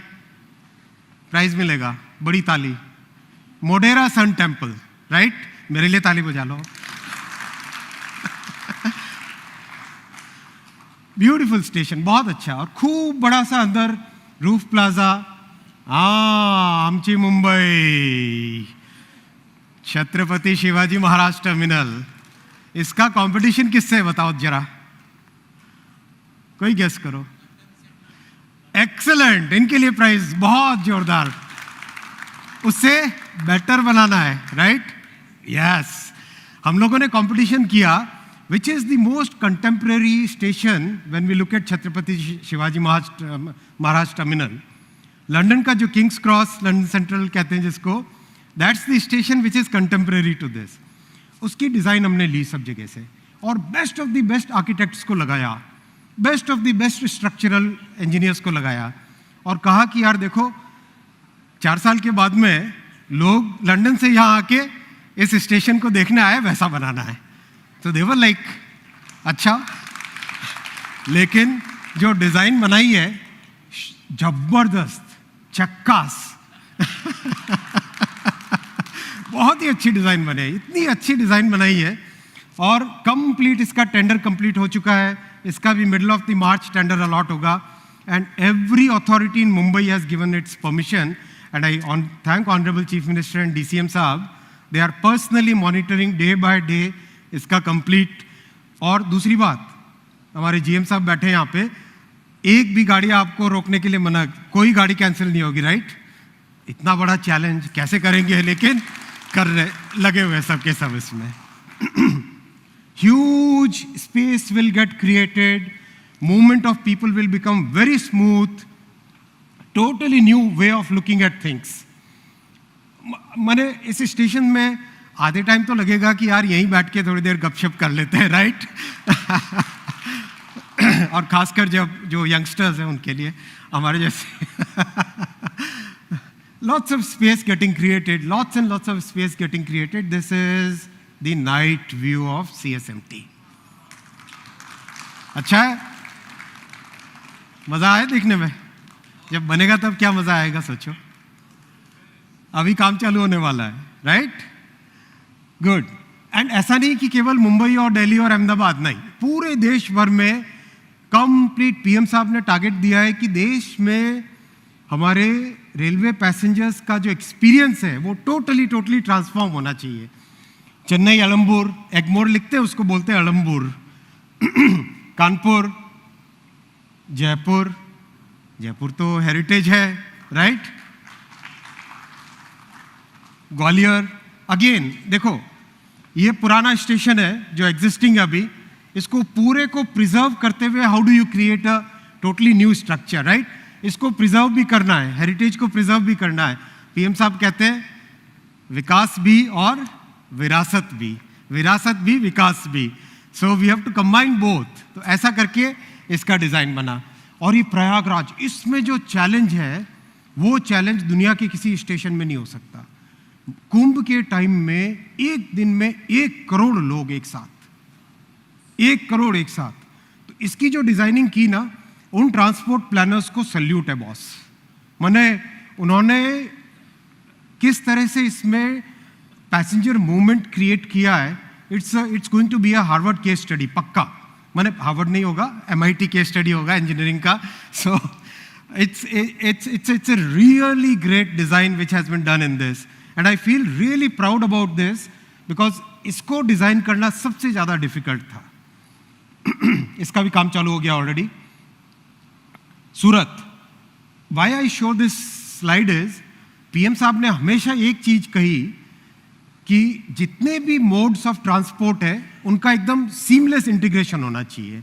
ऐसा नहीं होना चाहिए कि भाई स्टेशन से उतरे उसके बाद में ढूंढते रहो लिफ्ट किधर है, ढूंढते रहो मेट्रो किधर आएगी, ढूंढते रहो बस किधर है। इनका सीमलेस इंटीग्रेशन हो, एब्सोल्युटली सीमलेस इंटीग्रेशन हो, अच्छी साइनेजेस हो, क्लियरली पता चल जाए कि ये मेट्रो है, इस तरफ से कट चल के चल गए, इधर से बस मिलेगी तो कट चले गए बस की तरफ, right? It has to be that kind of integration. ऐसा PM साहब ने, मैं आपको बताऊं boss, it's a very interesting story. जब करीब 50 के आसपास स्टेशन की डिज़ाइंस हम लेके गए, करीब 2.5 घंटे का प्रेजेंटेशन PM साहब ने देखा। 2.5 घंटे के प्रेजेंटेशन के बाद में भाई जनरली बॉस का ये होता है कि if he likes it, if he is good with it, then हिल से आगे बढ़ो। उस दिन एकदम हम लोग लाइक 2.5 घंटे के प्रेजेंटेशन, अच्छा हम लोग तो सोच रहे थे क्या काम करके गए, तो काम लेके गए, लेकिन बॉस ने कहा नहीं, he was not at all happy with it. हम पूरा एकदम मुंह लटका के बाहर निकले। 11 o'clock in the night I get a call from him, बोलते अश्विनी ये तुम्हारी डिज़ाइन आज के लिए अच्छी है, लेकिन मुझे डिज़ाइन चाहिए 50 साल आगे की सोच के बनाओ। That's the vision with which he is working. उन्होंने कहा सब में रूफ प्लाजा लाओ, बिकॉज अर्बन स्पेस बहुत डिफिकल्ट है, नई अर्बन स्पेस क्रिएट करना बहुत डिफिकल्ट है। एंड रेलवे के साथ तो उनका इमोशनल कनेक्ट है, ही हैज़ बीन, एक बचपन से रेलवे से जुड़े हैं। उन्होंने कहा कि देखो स्टेशन जहाँ है आधा शहर उधर है, आधा शहर इधर है, इन दोनों शहर के हिस्सों को जोड़ने का तरीका बनाओ। तो we were like, I mean ऐसी फाइन चीज़ें, अर्बन स्पेस क्रिएट करो, जोड़ने का तरीका बनाओ। और क्या स्टेशन केवल पैसेंजर्स के लिए होना चाहिए? बताओ, क्या स्टेशन केवल पैसेंजर्स के लिए होना चाहिए? नहीं, स्टेशन तो पूरे शहर का होना चाहिए। हम लोगों ने जितनी डिज़ाइनें की थी वो केवल पैसेंजर सेंट्रिक थी। पीएम साहब ने कहा नहीं, स्टेशन पूरे शहर की अमानत है, शहर का सेंटर है, इसको डिज़ाइन करो सिटी सेंटर की तरह। आंखें खुली, सारी जितनी पुरानी डिज़ाइनें थी डाली श्रेडर में, और वापस नए टीम को, इस बार हम लोग टाउन प्लानर्स की टीम को ज़्यादा इंपॉर्टेंस दिया। पहले केवल आर्किटेक्ट्स को और इंजीनियर्स को दिया था, इस बार टाउन प्लानर्स को लेके आए टीम में, और उनको लेके जब डिज़ाइंस की तब सब जगह इस तरह की डिज़ाइन बनी जिसमें बस स्टैंड है, मेट्रो है, आपका ऑटो और कार की ट्रैवलिंग है, मल्टी मॉडल, एक मल्टी लेवल कार पार्क है। तो एक तरीके से कंप्लीट सभी मोड्स का इंटीग्रेशन जहाँ पे पॉसिबल हो उस तरह से सारे स्टेशंस का डिज़ाइन हुआ। बेंगलुरु, विशाखापट्टनम, सफदरजंग दिल्ली में बन रहा है ये, चंडीगढ़, दिल्ली कैंट पूरा, दिल्ली कैंट का अलग ही चैलेंज था। इसमें आपके पास आने जाने का रास्ता नहीं है, तो इसको कंप्लीटली चारों तरफ से एलिवेटेड रोड से एनसर्कल किया, चारों तरफ से एलिवेटेड रोड से इसको एनसर्कल किया, जैसे कि आपको नीचे जाना ही नहीं पड़ेगा, नीचे जाने की जगह ही नहीं है, तो आपको ऊपर हवा में क्रिएट करनी पड़ेगी ज़मीन। वेरी इंटरेस्टिंग, बहुत ही चैलेंजिंग था ये प्रोजेक्ट। फिर ऐसा नहीं कि बड़े बड़े शहर, न्यू जलपाईगुड़ी, सब जगह पूरे देश भर में, जम्मू तवी, अगेन हमारी हेरिटेज के एलिमेंट्स को हमने यूज़ किया इसमें, रामेश्वरम, छोटे शहर बड़े शहर। ये तो रिपोर्ट कार्ड पीएम साहब का ऐसा है ना कि यहाँ तक काम करके लेके जाओ, बोलते यहाँ तक करो, यहाँ तक काम करके लेके जाते यहाँ तक करो। तो अब तो हम ऊपर ही देखते हैं। ही इज रियली लाइक, होना भी चाहिए तभी जाके देश आगे बढ़ता है, वरना अगर हम सेटिस्फाई हो जाए, छोटी छोटी चीज़ों से सेटिस्फाई हो जाए तो देश आगे नहीं बढ़ पाता। He always makes us think bigger than what we have ever thought. मतलब जहाँ हमारी वो अपनी फिल्म में एक डायलॉग था ना कहीं पे, जहाँ लाइन जहाँ हमारी थॉट प्रोसेस खत्म होती है वहाँ से बॉस की थॉट प्रोसेस चालू होती है। आई will come to Vande Bharat. ये एक ट्रेन है जिस ट्रेन ने दुनिया में हलचल मचा ली है। आप में से कितने लोग वंदे भारत में ट्रैवल किए अभी तक? कैसा एक्सपीरियंस है आप बताओ? Wonderful experience. झटके लगे कहीं? बिल्कुल नहीं, वेरी स्मूथ। नॉइज लेवल कितना था? पता ही नहीं चलता। एक्सीलेंट, ताली बजाओ यार इनके लिए सबसे। पीएम साहब ने 2017 में बोला कि अपने को वर्ल्ड क्लास ट्रेन बनानी है, लानी है इंडिया में। देखो पूरा कॉन्टेक्स्ट देखो, very well thought through strategy है। पैसेंजर एक्सपीरियंस को चेंज करना है, स्टेशंस, ट्रेन्स, सेफ्टी, ये तीन बड़ी चीज़ होती है, राइट? स्टेशन के बारे में बात किया अपन ने, अभी हम ट्रेन की बात करेंगे, उसके बाद में सेफ्टी की बात करेंगे, करेक्ट? तो पहला हमारे ऑफिसर्स का था टिकट कटाया, पहुंचे जर्मनी, पहुंचे जापान, पहुंचे फ्रांस, और बड़े बड़े प्रेजेंटेशंस, बड़े बड़े ब्रोशर्स लेके आ गए कि चलो साहब ये ट्रेन सबसे अच्छी है, ये लेके आएंगे, ये इंपोर्ट करेंगे, ऐसा करेंगे, वैसा करेंगे। गए प्रेजेंटेशन, तब मैं नहीं था, प्रेजेंटेशंस करने गए, पीएम साहब ने कहा नहीं भाई नहीं चलेगा ये, आपको ट्रेन इंडिया में ही डिज़ाइन करनी पड़ेगी और हमारे ही लोग डिज़ाइन करें, हमारे ही लोग उसको मैन्युफैक्चर करें। Challenge, it's a very big challenge, because दुनिया में केवल 8 कंट्रीज ऐसी है आज की तारीख में जिन लोगों ने 160 kmph से ऊपर की ट्रेन्स बनाई है। Only 8 countries in the world. आसान नहीं है। Once you move beyond 120 kilometres, सारे पैरामीटर्स चेंज हो जाते हैं, सारे के सारे पैरामीटर्स एकदम कॉम्प्लेक्स हो जाते हैं। 150 तक, 120 तक कोई भी कर देता है डिज़ाइन, 120 के बाद में 180 बिकम्स बिग चैलेंज, और 180 के बाद में 300 बिकम्स वेरी बिग चैलेंज। तो ये दो बड़े बड़े थ्रेशोल्ड्स हैं जिसको क्रॉस करना बहुत मुश्किल होता है। तो लगे लोग काम करने में लगे एंड टाइम लगा, 1.5 साल इज नॉट, मतलब जनरली ऐसी चीज़ को डिज़ाइन करने में 4 साल 5 साल भी लग जाते हैं। 1.5 साल के अंदर अंदर पहली ट्रेन निकली, ये पहली ट्रेन चली and it was super hit. दूसरी ट्रेन निकली, it was again super hit. Then we have to test because customer passengers का मामला है, सेफ्टी है, उसकी मेंटेनेबिलिटी है, बहुत सारी चीज़ें ध्यान रखने की होती है, राइट। वो सब करते करते अभी जो वंदे भारत सेकेंड फेज उस भारत का प्रतीक है जो अपने हर नागरिक को बेहतर सुविधाएं देना रोटेटिंग ट्रेन, ये वंदे भारत एक्सप्रेस उस भारत का प्रतीक है जो गुलामी की मानसिकता से बाहर निकलकर आत्मनिर्भरता की तरफ बढ़ रहा है। हमारी वंदे भारत से कनेक्टिविटी, टेक्नोलॉजी एवं सुविधा को मिल रहा विस्तार। ये देखना 180 kmph पे गाड़ी चल रही है और ये पानी का गिलास देखो भाई,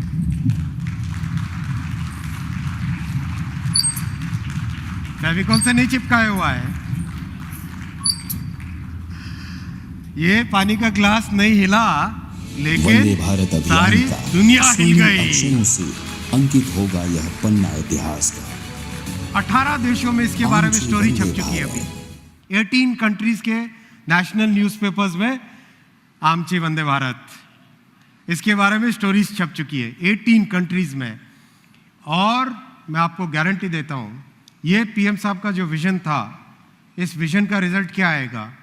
3 साल के अंदर अंदर India will become a major railway technology exporter. आज तक हम इंपोर्ट करते थे। माइंडसेट चेंज हुआ है, टोटल माइंडसेट चेंज हुआ है। आज इस टीम के इंजीनियर्स से, टेक्नीशियंस से बात करते हैं, वेल्डर्स से बात, मैं तो 3 साल पहले तक खुद वेल्डिंग करता था, तो वेल्डर्स से बात करते हैं, सबसे बात करते हैं, दे से कि हमको आप परमिशन दो, हम 220 kmph की ट्रेन डिजाइन करेंगे। That confidence people have got now. ये चेंज होता है माइंडसेट में, बड़े काम करने की इच्छा शक्ति से। इसका सारा का सारा जो आपने कहा ना कि बिल्कुल झटके नहीं, बिल्कुल कुछ ग्लास हिली नहीं, इसका रीजन है ये बोगी की design. It's a very very complex machine. जो जैसे ट्रक में चैसी होता है, कोच, ट्रेन में कोच होता है, ऊपर नीचे बोगी होती है। इस बोगी के अंदर व्हील्स है, गियर्स है, मोटर इसके ऊपर बैठती है, और ये है एयर स्प्रिंग। ये वाले आप देख रहे हो, तकिए जैसी दिख रही है। It's actually like a cushion which absorbs all vibrations and makes the passenger experience totally world class, totally world class. Noise level, aircraft में जितना noise level है, उसका 100th, 100 गुना कम noise level है। It has been measured, actual measurements किए हैं decibels में, actual measurements किए हैं, और उसके technical publications बन रहे हैं अभी। एयरक्राफ्ट से 100 गुना कम। मतलब जब पीएम साहब ने इसको ट्रेन को लॉन्च किया था गांधीनगर से मुंबई के बीच में, तो जैसे कोई भी टेक्नीशियंस और जो उनके साथ फोटो खिंचवा रहे थे, वी नोटिस्ड, खड़े हैं फोटो खिंचवा रहे, तो जैसा ये स्टेज पे कंफर्ट है, जमीन पे कंफर्ट है, वैसा कि वैसा कंफर्ट ट्रेन के अंदर था। एक बार भी किसी ने ऊपर वो मतलब हिलने डुलने के चक्कर में, गिरने के चक्कर में वो ऊपर वाला हिस्सा नहीं पकड़ा, ना जमीन, ना कोई सीट को पकड़ा। Imagine, that's the level of comfort in this entire train. और इसमें जनरली ये ट्रेन की, ये बोगी की डिज़ाइन होती है, उसमें इंजीनियर्स कितने यहाँ पे, कोई है इंजीनियर है इंजीनियरिंग से जुड़े हुए? मार्जिन, डिज़ाइन का जो मार्जिन कहते हैं हम, राइट, 3 मिलीमीटर का मार्जिन होता है ग्लोबली। इसमें हमने डिज़ाइन किया लेस देन 1 मिलीमीटर। पहले कहा सबने यार पागलपन है, जर्मनी में 3 मिलीमीटर का होता है, आप यहाँ क्यों 1 मिलीमीटर से हमको बोलते हो? लेकिन देखो, अपने को अगर एक्सपोर्ट चीज़ बनानी है तो it has to be better in quality and lower in cost, तभी जाके एक्सपोर्ट होगा, राइट। उस फिलॉसफी के साथ इसको आगे बना रहे हैं, right. I will come to third part, safety, Kavach. Again a very big leap of faith. India में कोई सेफ्टी से रिलेटेड चीज बन ही नहीं सकती, ऐसा सोचते थे। सेफ्टी है तो जाओ भाई यूरोप से लेके आओ, जापान से लेके आओ, कवच बनाया, अगेन पीएम साहब ने कहा कि डिजाइन इंडिया में होना चाहिए, बनना चाहिए अपने इंजीनियर्स के द्वारा. He set that as a benchmark. तो जब पीएम साहब ने ये बेंचमार्क ही सेट कर दिया, then everybody stood up to that challenge, started creating things. और जब क्रिएट हुआ तब ये बना कवच. ऑटोमेटिकली एक ट्रैक पे अगर 2 ट्रेन आमने सामने से आ जाए, ये उनको ऑटोमेटिकली रोक लेता है. इस टेस्टिंग में मैं खुद बैठा था एक ट्रेन में, और दूसरी ट्रेन में बैठे थे रेलवे बोर्ड के चेयरमैन. सेम ट्रैक पे 2 ट्रेन आ रही है 100 kmph से ज्यादा की स्पीड पे. देखना क्या होता है. The Kavach system gets signal of a train approaching from front and starts braking automatically.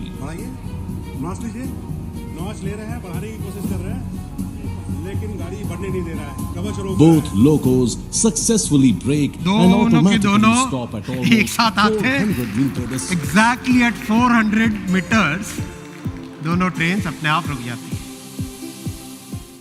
Boss, I mean it's amazing. It's amazing. ऐसी टेक्नोलॉजी पूरे नाउ. अभी थोड़े दिन पहले एक ग्लोबल कंपनी के सेफ्टी के जो हेड हैं, ग्लोबल रेल कंपनी को मैं नाम नहीं लूँगा किसी कंपनी का, उसके सेफ्टी के हेड आए, बोले कि we are going to invest heavily in Kavach because we know that we can do the entire North American market, we can do the entire South American market, we can take the entire Australian market because of this technology. That's the power of this technology. अब आता हूं मैं bullet train पे. Totally नए तरीके का काम करने का एकदम नया तरीका.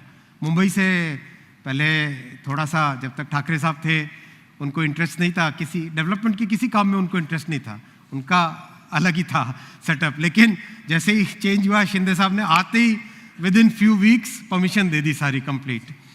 तेजी से इस पे काम चल रहा है. जब भी मैं देखता हूँ प्रेजेंटेशन, ये हमेशा कुछ न कुछ नया नंबर आता है. पहले 148 किलोमीटर्स था, 152 किलोमीटर्स के पिलर्स इसके बन चुके हैं. 152 किलोमीटर्स कंटिन्यूसली, बड़े बड़े yards, casting yards, big machines, totally new way of working. ये 40 मीटर का 1100 टन का गर्डर एक बार में बनता है. It's massive. Totally new way of constructing. ये आपका ट्रांसपोर्टर है, 216 व्हील्स है इसके. गर्डर इसके ऊपर रखते हैं, ये आगे जाता है, और आप देख रहे हो ना ये दोनों पिलर्स. अब ये गर्डर सीधा का सीधा इसके ऊपर एक साथ रख दिया जाएगा. It's phenomenal. It's a totally new way of working. इस तरह का काम करने का टेक्नोलॉजी केवल 2-3 देश में है बस, और कहीं नहीं है. ये बहुत एकदम नई. और सबसे बड़ी बात, ये जितनी भी मशीनें हैं ना, एक हाथ बाहर से लाए, उसके बाद में फिर सारी इंडिया में बनाई. कंप्लीट सारी इंडिया में बनी है सारी मशीन्स. एक बार लाए सब बाहर से. फिर तो क्यों साहब, इंजीनियरिंग कंपनीज अपनी वी आर गुड. ये देखो, इसमें छोटा सा एक वीडियो आएगा. सब जगह स्टेशंस बन रहे हैं तेजी से, कंप्लीट ब्रिजेस बन रहे हैं. इसमें आपको मैं दिखाना चाहता था केवल ये कंस्ट्रक्शन की टेक्नोलॉजी के बारे में. कंप्लीट इतना बड़ा गर्डर, मतलब 1100 टन का, मतलब 50 जो ट्रॉले होते हैं, बड़ी वाली ट्रक होती है, 50 वैसी ट्रक्स में जितना सामान आता है ना, उतना एक अकेले इसका वजन है. इतना बड़ा ये गर्डर. उसको पूरे के पूरे गर्डर को एक साथ कास्ट करते हैं और उठाते हैं. उठा के लेके गए जहाँ पे पिलर्स है ना, उसके पास लेके जाएंगे. ये पिलर्स है, पिलर्स के पास लेके आ गए, ऊपर उठाया इसको.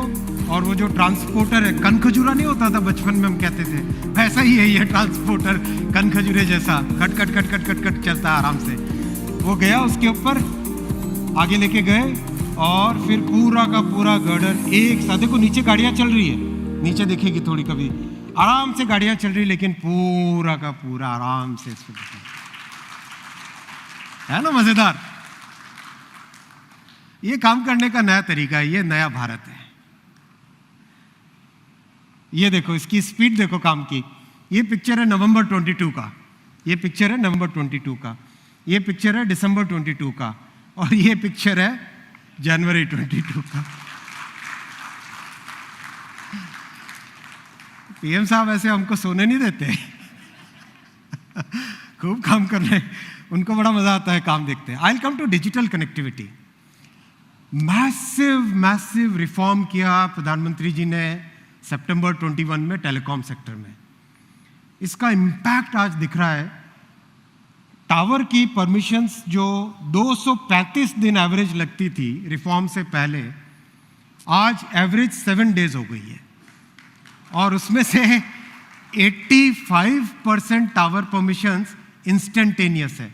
पेमेंट का बटन दबाया, आपने एंटर दबाया और सामने परमिशन आ जाती है। It's that good.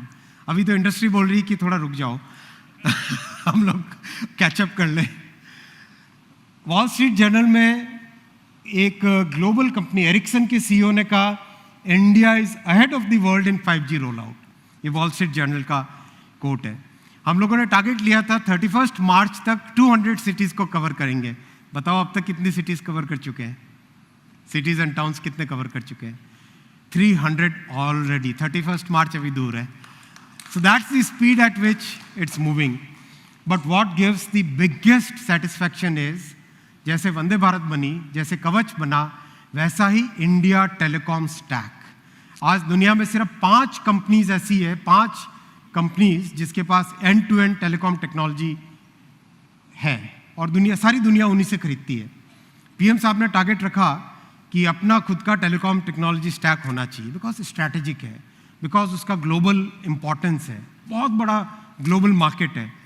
बहुत ही चैलेंजिंग टास्क था, सारी दुनिया की ताकतें जुट गई उसको रोकने में, लेकिन ये टेक्नोलॉजी स्टैक बन के रेडी हुआ।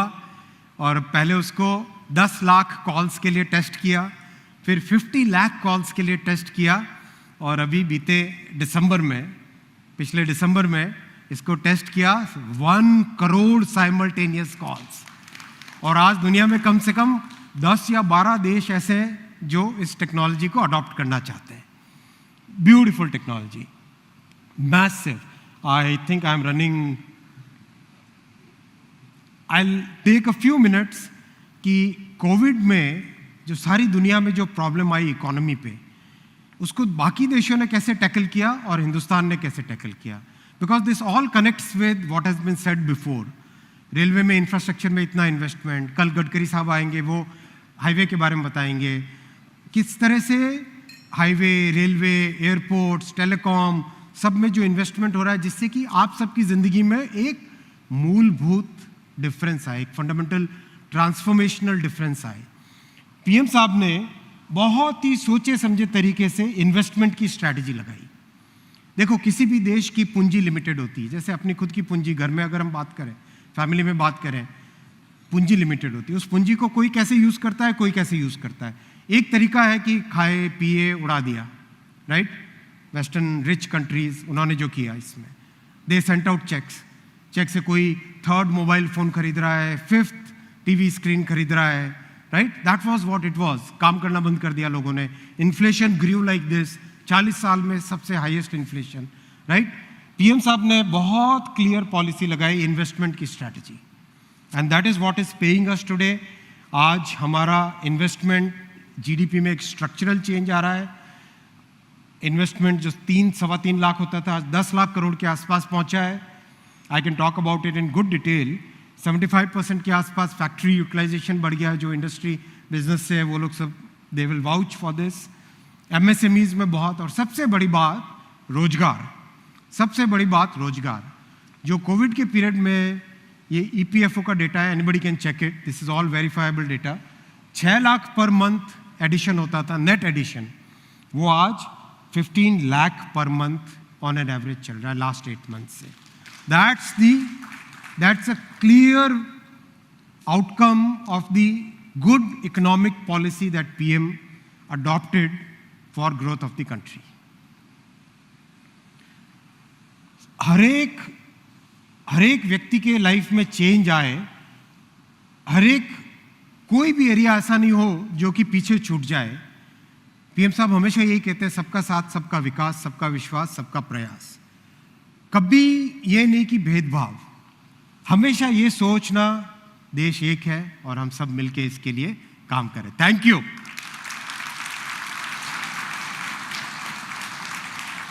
Thank you.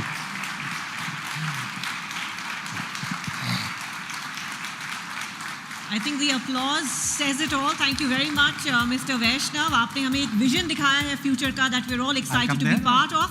But हम इस चर्चा को आगे जारी रखना चाहेंगे. I'd like to invite Mr. Veer Sanghvi to join the minister on stage and continue the conversation.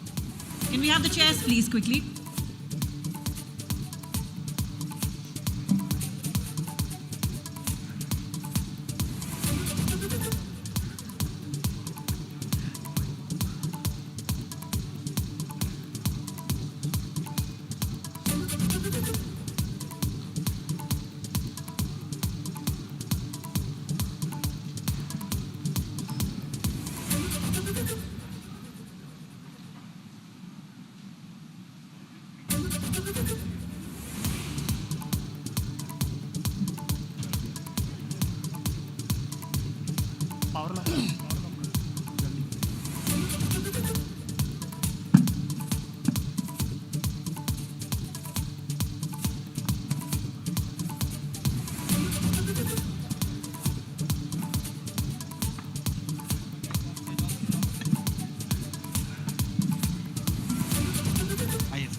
Keep this on? Should I keep this on or use that one? I just want to begin by saying that I've seen a lot of impressive presentations, and of course yours was impressive, but it was much more than that. It was inspirational, and I think that's the way the audience is reacting. Thank you so much. Yeah. And it was done. You took very complicated ideas and you explained them very simply. And you explained them in a way that every person felt proud of what you were doing. Thank you so much. Thank you so much. आप लोग patiently सुने. Thank you for that. Okay, let me start with sort of the obvious questions, which is, how did you do it? You've taken the railways, which is in many countries and much of the world a sunset sector, and you've turned it into a sunrise sector. You've taken the railway ministry, where I don't think I'm giving away any secrets. It's a political ministry. There's never been a technocrat in charge. It's always been the bureaucrats who've run it. And you're running it like what? Like the IT ministry, like something that's sunrise, new technology, new hopes. How did you make that transformation? Railway में तो बहुत clear है कि प्रधानमंत्री जी का बहुत एकदम like he knows each and everything about railways. जहाँ पे हम लोग सोच भी नहीं सकते उससे ज़्यादा उनको पता रहता है. Each and every step he is guiding us. Yeah. Good thing is he has reposed faith, because railways is actually a technical ministry. It is, yeah. It is not a ministry which can be taken as a regular political ministry. इसमें बहुत ध्यान से अंदर deep में जाना पड़ता है. Tracks की मेंटेनेंस कैसे होगी, सेफ्टी का सिस्टम है तो 10,000 years में एक बार फेलियर का मोड हो सकता है. वो सब चीज़ें, these are very technical things. Yeah.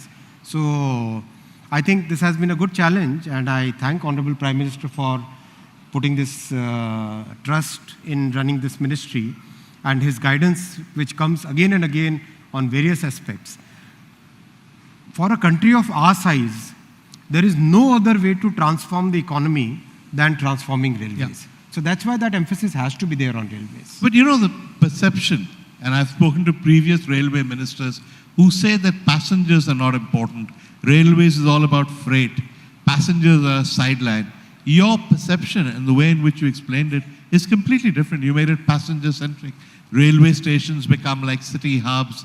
Passengers have a completely different experience. So that's a shift in terms of the mindset, isn't it? You're right. इसमें PM साहब ने बहुत clearly कहा कि हमें complete passenger experience को change करना है. See, 800 crore passengers तो रेलवे आज carry कर ही रहा है. And our demand is today 1,100 crore. So even now there is a gap of about 300 crore passengers per year. That is the gap in demand and supply. So अभी तो हमको 800 crore से और ज़्यादा passengers लेने हैं. Transport economics अगर आप देखो, up to 250 kilometers तक road is very good. 250 से 1,000 kilometer तक rail is the best mode. Yeah. और 1000 kilometer के ऊपर aeroplane is the best mode. Air is the best mode.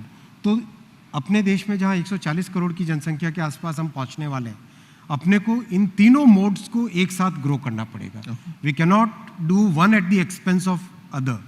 जैसा जो बड़ी कंट्रीज़ है, बड़ी पॉपुलेशन वाली कंट्रीज़ हैं, उनमें से किसी का भी एग्जाम्पल देखें they have all actually done this thing, तीनों पे लगातार फोकस करके तीनों मोड्स को बढ़ाया है। तो रेलवे उसका बहुत बड़ा इंपॉर्टेंट पार्ट है। और दूसरा, रेलवे का सोशल ऑब्लिगेशन भी बहुत है। जितना लोअर इनकम और लोअर मिडिल क्लास और मिडिल क्लास फैमिलीज हैं, उन सब के लिए रेलवे पहले है।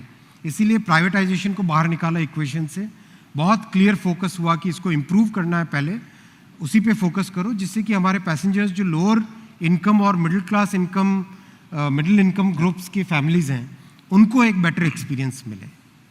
You've got three very crucial ministries. Which of them has been, and all of them really were turnaround ministries. None of them was in great shape when you took over. Which has been the most difficult? Complexity सबसे ज़्यादा telecom में थी, because there was a huge series of litigations and very complex, very long legacy of litigation. Complexity उसमें ज़्यादा थी, मेहनत railway में ज़्यादा पड़ती है। IT में luckily we have a very good private sector which is working, and manufacturing में, electronics manufacturing में we have had very good success in mobile phone and now other components in this entire thing. So उधर कम effort में ज़्यादा काम हो जाता है, railway में मेहनत ज़्यादा करनी पड़ती है, because it's a very large organisation. Telecom में कॉम्प्लेक्सिटी ज़्यादा है।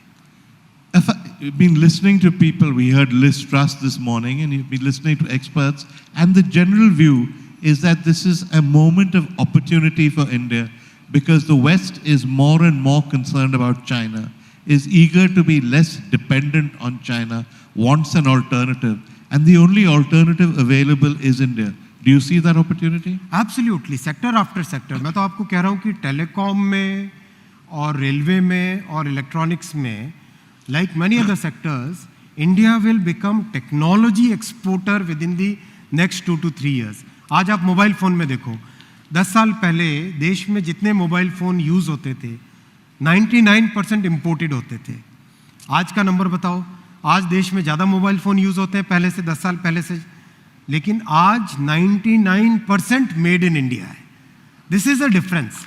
ये 99% इम्पोर्ट होते थे, आज 99% मेड इन इंडिया है। और इस साल मोबाइल फ़ोन का एक्सपोर्ट का नंबर आपको जान के और ज़्यादा खुशी होगी। बताइए। $10 billion। बिलियन? $10 billion, मतलब 82,000 करोड़ का रुपए का इस साल मोबाइल फ़ोन का एक्सपोर्ट है। सो अब सारा का सारा इकोसिस्टम इधर शिफ्ट हो रहा है। सो डिस्पाइट अगर ये जियोपॉलिटिकल चीज़ें नहीं आती, फिर भी जो रिफॉर्म्स प्रधानमंत्री जी ने, मोदी जी ने जो किए हैं, जो स्टेबल पॉलिसी दी है, उस पॉलिसी से आज दुनिया भर में इंडिया के बारे में एक बड़ा ट्रस्ट फैक्टर डेवलप हुआ है। तो ये जियोपॉलिटिकल टेंशन्स नहीं आते तो भी ये सारी की सारी इंडस्ट्री इधर शिफ्ट होनी थी इंडिया में। जियोपॉलिटिकल से अपने को एक्सेलरेशन हो गया। Anyone who saw your presentation today will be inspired and proud to be an Indian. What struck me was that you don't necessarily have to agree with the politics of this government or whatever. Infrastructure, stuff like this is beyond politics, is bipartisan. And by depoliticizing it, you guys have actually broken away from the railway ministry of old, which was all about politics, the telecom ministry, which was mired in corruption and politics. Has that been a deliberate effort? देखो, ये तो PM साहब का बहुत clear है कि वो बिल्कुल भेदभाव नहीं करते। आपने देखा 1275 स्टेशन, राइट? ऐसा नहीं कि बीजेपी के स्टेट में 1275 बन रहे हैं, नहीं, पूरे के पूरे देश भर में स्प्रेड आउट है ये 1275 स्टेशन। नॉर्थ ईस्ट में भी बन रहे हैं, साउथ में भी बन रहे हैं, वेस्ट में भी बन रहे हैं, ईस्ट में भी बन रहे हैं, सेंटर में भी बन रहे हैं, नॉर्थ में भी बन रहे हैं। तो ये एकदम क्लियर है पीएम साहब का कि देश पूरा हमारा एक है, और इसमें हमें ये नहीं सोचना है कि कौन से जगह पे हमारी पॉलिटिकल बेनिफिट है तो वहाँ करो, ऐसा नहीं। उनका एकदम स्पष्ट है, सबका साथ सबका विकास। That is the philosophy with which we are all working in the entire team. One of the things you said to me outside was talk about the ministries, don't talk about me. This session is about development, about my ministries. It's not about Ashwini. So I'm going to break my word to you, and I'm going to ask you a few questions about Ashwini. Is it true that when you were a collector and when you were in the civil service, not only were you approachable, but when you called meetings, you would sit on the floor, you would make everybody else sit on the floor, that you would break with the traditional hierarchy because you wanted people to feel that you were approachable and accessible? नहीं, वो तो होना ही पड़ता है मेरे ख्याल से। बहुत लोग हैं ऐसे, कोई खास नई बात नहीं है। बहुत अच्छे अच्छे अफसर्स हैं दुनिया में, देश में खूब सारे। कोई extra So is that a yes or is that a no? Special नहीं है। वो आपने किया था, it's true. Sorry? It is true, but you did do नहीं, it. हाँ, ये तो सच है, मैं जमीन पे ही बैठता था। The other thing people say about you is that because you're an engineer, because you come from a technocratic background, nobody can bullshit you. You actually go into the details, you look at every file, you do site inspections, you really are on the job 24/7. Is that true? फायदा तो होता है। होता है। And yeah, that is true. Yeah. फायदा And तो finally, होता है। people say about you that despite all the stuff we've seen and all the inspiration stuff, that when you're in the ministry, you remain extremely approachable, that if other people come to you with ideas that are different from yours, you're willing to listen. Is that true? नहीं, ये तो होना भी चाहिए। वो तो open mind. देखो, मैं आपको बताऊं, लाइफ में मैंने बड़े बड़े बहुत अच्छे अच्छे लोग देखे। मैं साहब से भी अभी बोल रहा था कि 20 साल पहले आपसे अटल जी के साथ था, तब मिला था last. I have met with so many good people, but if you ask me who is the most open minded person, I will put that name as prime minister Narendra Modi ji. मतलब आप 2-2 घंटे के प्रेजेंटेशन लेके जाओगे, intently he will listen, intently he will absorb data. इतना data rich presentation होता है, तो भी he will carefully listen to each and every point and make sure that the best out of that comes. तो हर इंसान को ऐसा होना ही चाहिए, ओपन माइंडेड तो होना ही चाहिए। You've heard how the audience responded to you. We're at the end of our time. So sort of final question. These are Indians who want to be proud of India, who feel proud when they see what you've done, have not always been proud by the things that have happened in our country. What is your message for them going forward? आज जो देश में प्रधानमंत्री श्री नरेंद्र मोदी जी जिस तरह से देश में एक डेवलपमेंट का, एक ट्रांसफॉर्मेशन का, एक गरीब से गरीब व्यक्ति की ज़िंदगी में एक ट्रांसफॉर्मेशनल चेंज लाने का जो यज्ञ कर रहे हैं, सभी उसमें जुड़िए। Thank you. Thank you, Ashwini. Thank you so much. A big hand for a remarkable man. Thank you. Thank you very much indeed Ashwini ji. इस कॉन्वर्सेशन से ये बात बिल्कुल साफ हो गई है कि हमारा देश कितनी तेज गति से एक Where the software engineer meets the smart market analyst, meets the gifted content writer. To create the big dream, the world comes together at Sharda University. So where are you? Ideas of India co-presented by Dabur Vedic Tea, चाय का वही लाजवाब स्वाद अब सेहत के साथ। Co-powered by Dr. Ortho, अब दर्द भी घुटने टेकेगा। Gallant Advanced TMT सरिया निर्माण का रियल हीरो। अब आएगा खाने में असली स्वाद राजेश मसाले के साथ। Driven by Maruti Suzuki. Technology partner, create today, enrich tomorrow, Panasonic. Gold partner, Senco Gold and Diamonds, design of India for you. Partner, Biko Vachdanti, India का गम एक्सपर्ट, मजेदार नहीं असरदार। रमी बोले तो Junglee rummy, India's most trusted rummy site. Get quick loans from Tata Capital. बदलते भारत की नई gas, Go Gas. Clean and dry. Number 1 expert intimate care range. Sidco, we make cities. MMRDA rebooting Mumbai. Knowledge partner, Sharda University. The world is here at Sharda University. Accredited A+ by NAC. Where the software engineer meets the smart market analyst, meets the gifted content writer. To create the big dream, the world comes together at Sharda University. So where are you? Those days of spending extensive hours online during the pandemic also made them discover some gems in the world of teaching. उन्हीं discoveries में से एक GeM, एक रत्न आज हमारे बीच में है। ये उत्तर प्रदेश के गोंडा में पले बढ़े, एक IAS अधिकारी बनने के इच्छुक थे, लेकिन यूपीएससी की परीक्षा पास नहीं कर सके। वो एक शिक्षक बन गए और शुक्र है भगवान का कि ऐसा हुआ, क्योंकि आज लाखों छात्र IAS बनने के अपने सपनों को पूरा करने के लिए उनके कोचिंग के वीडियोस ऑनलाइन देखते हैं। आज हमें एजुकेशन के ऊपर एक क्रैश कोर्स देने के लिए हमारे साथ जुड़ रहे हैं अवध ओझा, फाउंडर ऑफ रे and senior faculty IQRA IAS and next IAS। बहुत बहुत स्वागत है आपका। और मैं स्टेज पर चयन रस्तोगी को भी बुलाना चाहूंगी। वेलकम चयन।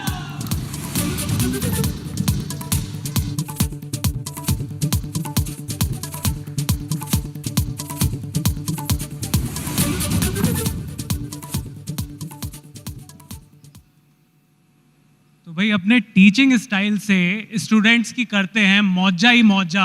एक बार जोरदार तालियां हो जाए फॉर सर अवध ओझा।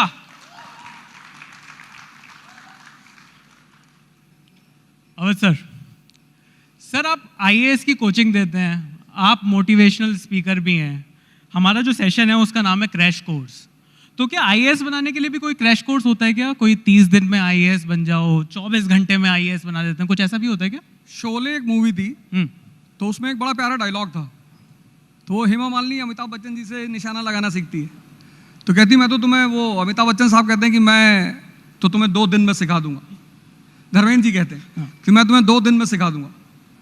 तो Amitabh Bachchan was lying behind him and he says कि बहुतों को तो इन्होंने 2 घंटे में सिखा दिया है। तो ऐसा कोई शॉर्टकट नहीं है, you should have a very good background जी। तो वो स्ट्रांग बैकग्राउंड जिसकी है उसकी हम फिनिशिंग करते हैं एज अ कोच। तो we as a coach do the finishing for the people and those who understand they qualify IAS. Sir माना जाता है कि आईएएस इंडिया की सबसे पावरफुल जॉब है, तो जो जॉब अपने आप में इतनी पावरफुल है उसके लिए इतनी मोटिवेशन देने की क्यों जरूरत है? वो तो अपने आप में काफी मोटिवेटिंग चीज हो गई। नहीं, तपस्या करते वक्त कभी कभी आदमी को दुख भी होता है। जैसे हमारी एक स्टूडेंट है टीना दावी, राजस्थान कैडर की जी। तो उन्होंने अपने एक इंटरव्यू में कहा कि हर दिन लगता था कि नहीं होगा, इट्स अ टफ टास्क।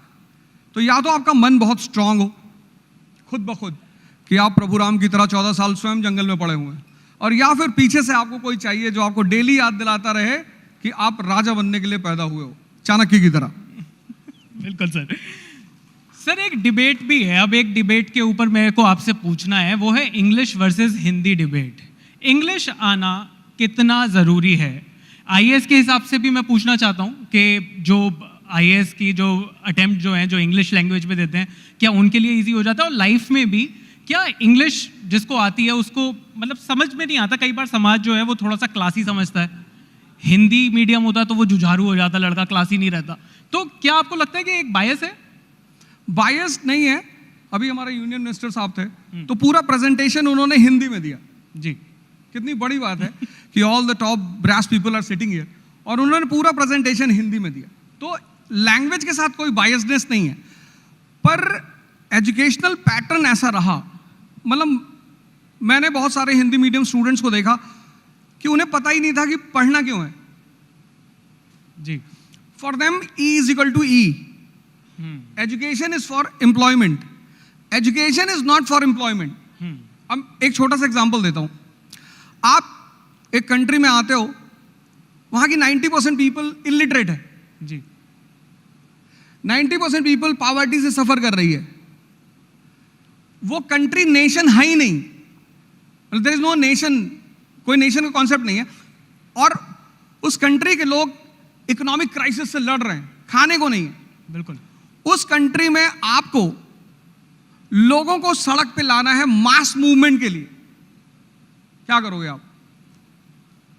ये मेरा सवाल है आपसे। सर मतलब उनको मतलब कंट्री के 90% लोग इलिटरेट है जी, 90% पॉवर्टी से सफर कर रहे हैं, नेशन है ही नहीं, लोगों के पास खाने को नहीं है।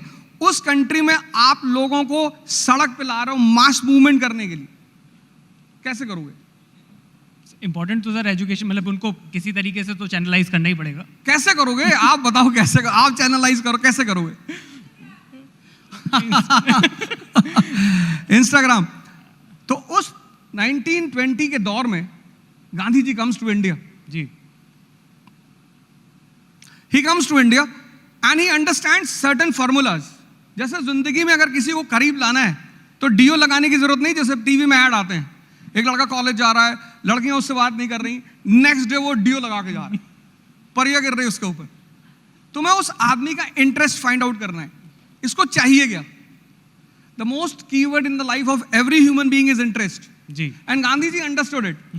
तो उन्होंने जो नॉन कोऑपरेशन मूवमेंट चलाया, तो उन्होंने हर रीजन, जैसे पंजाब का आदमी है तो वहां एक मुद्दा था अकाली मूवमेंट, बोले you will fight on that issue.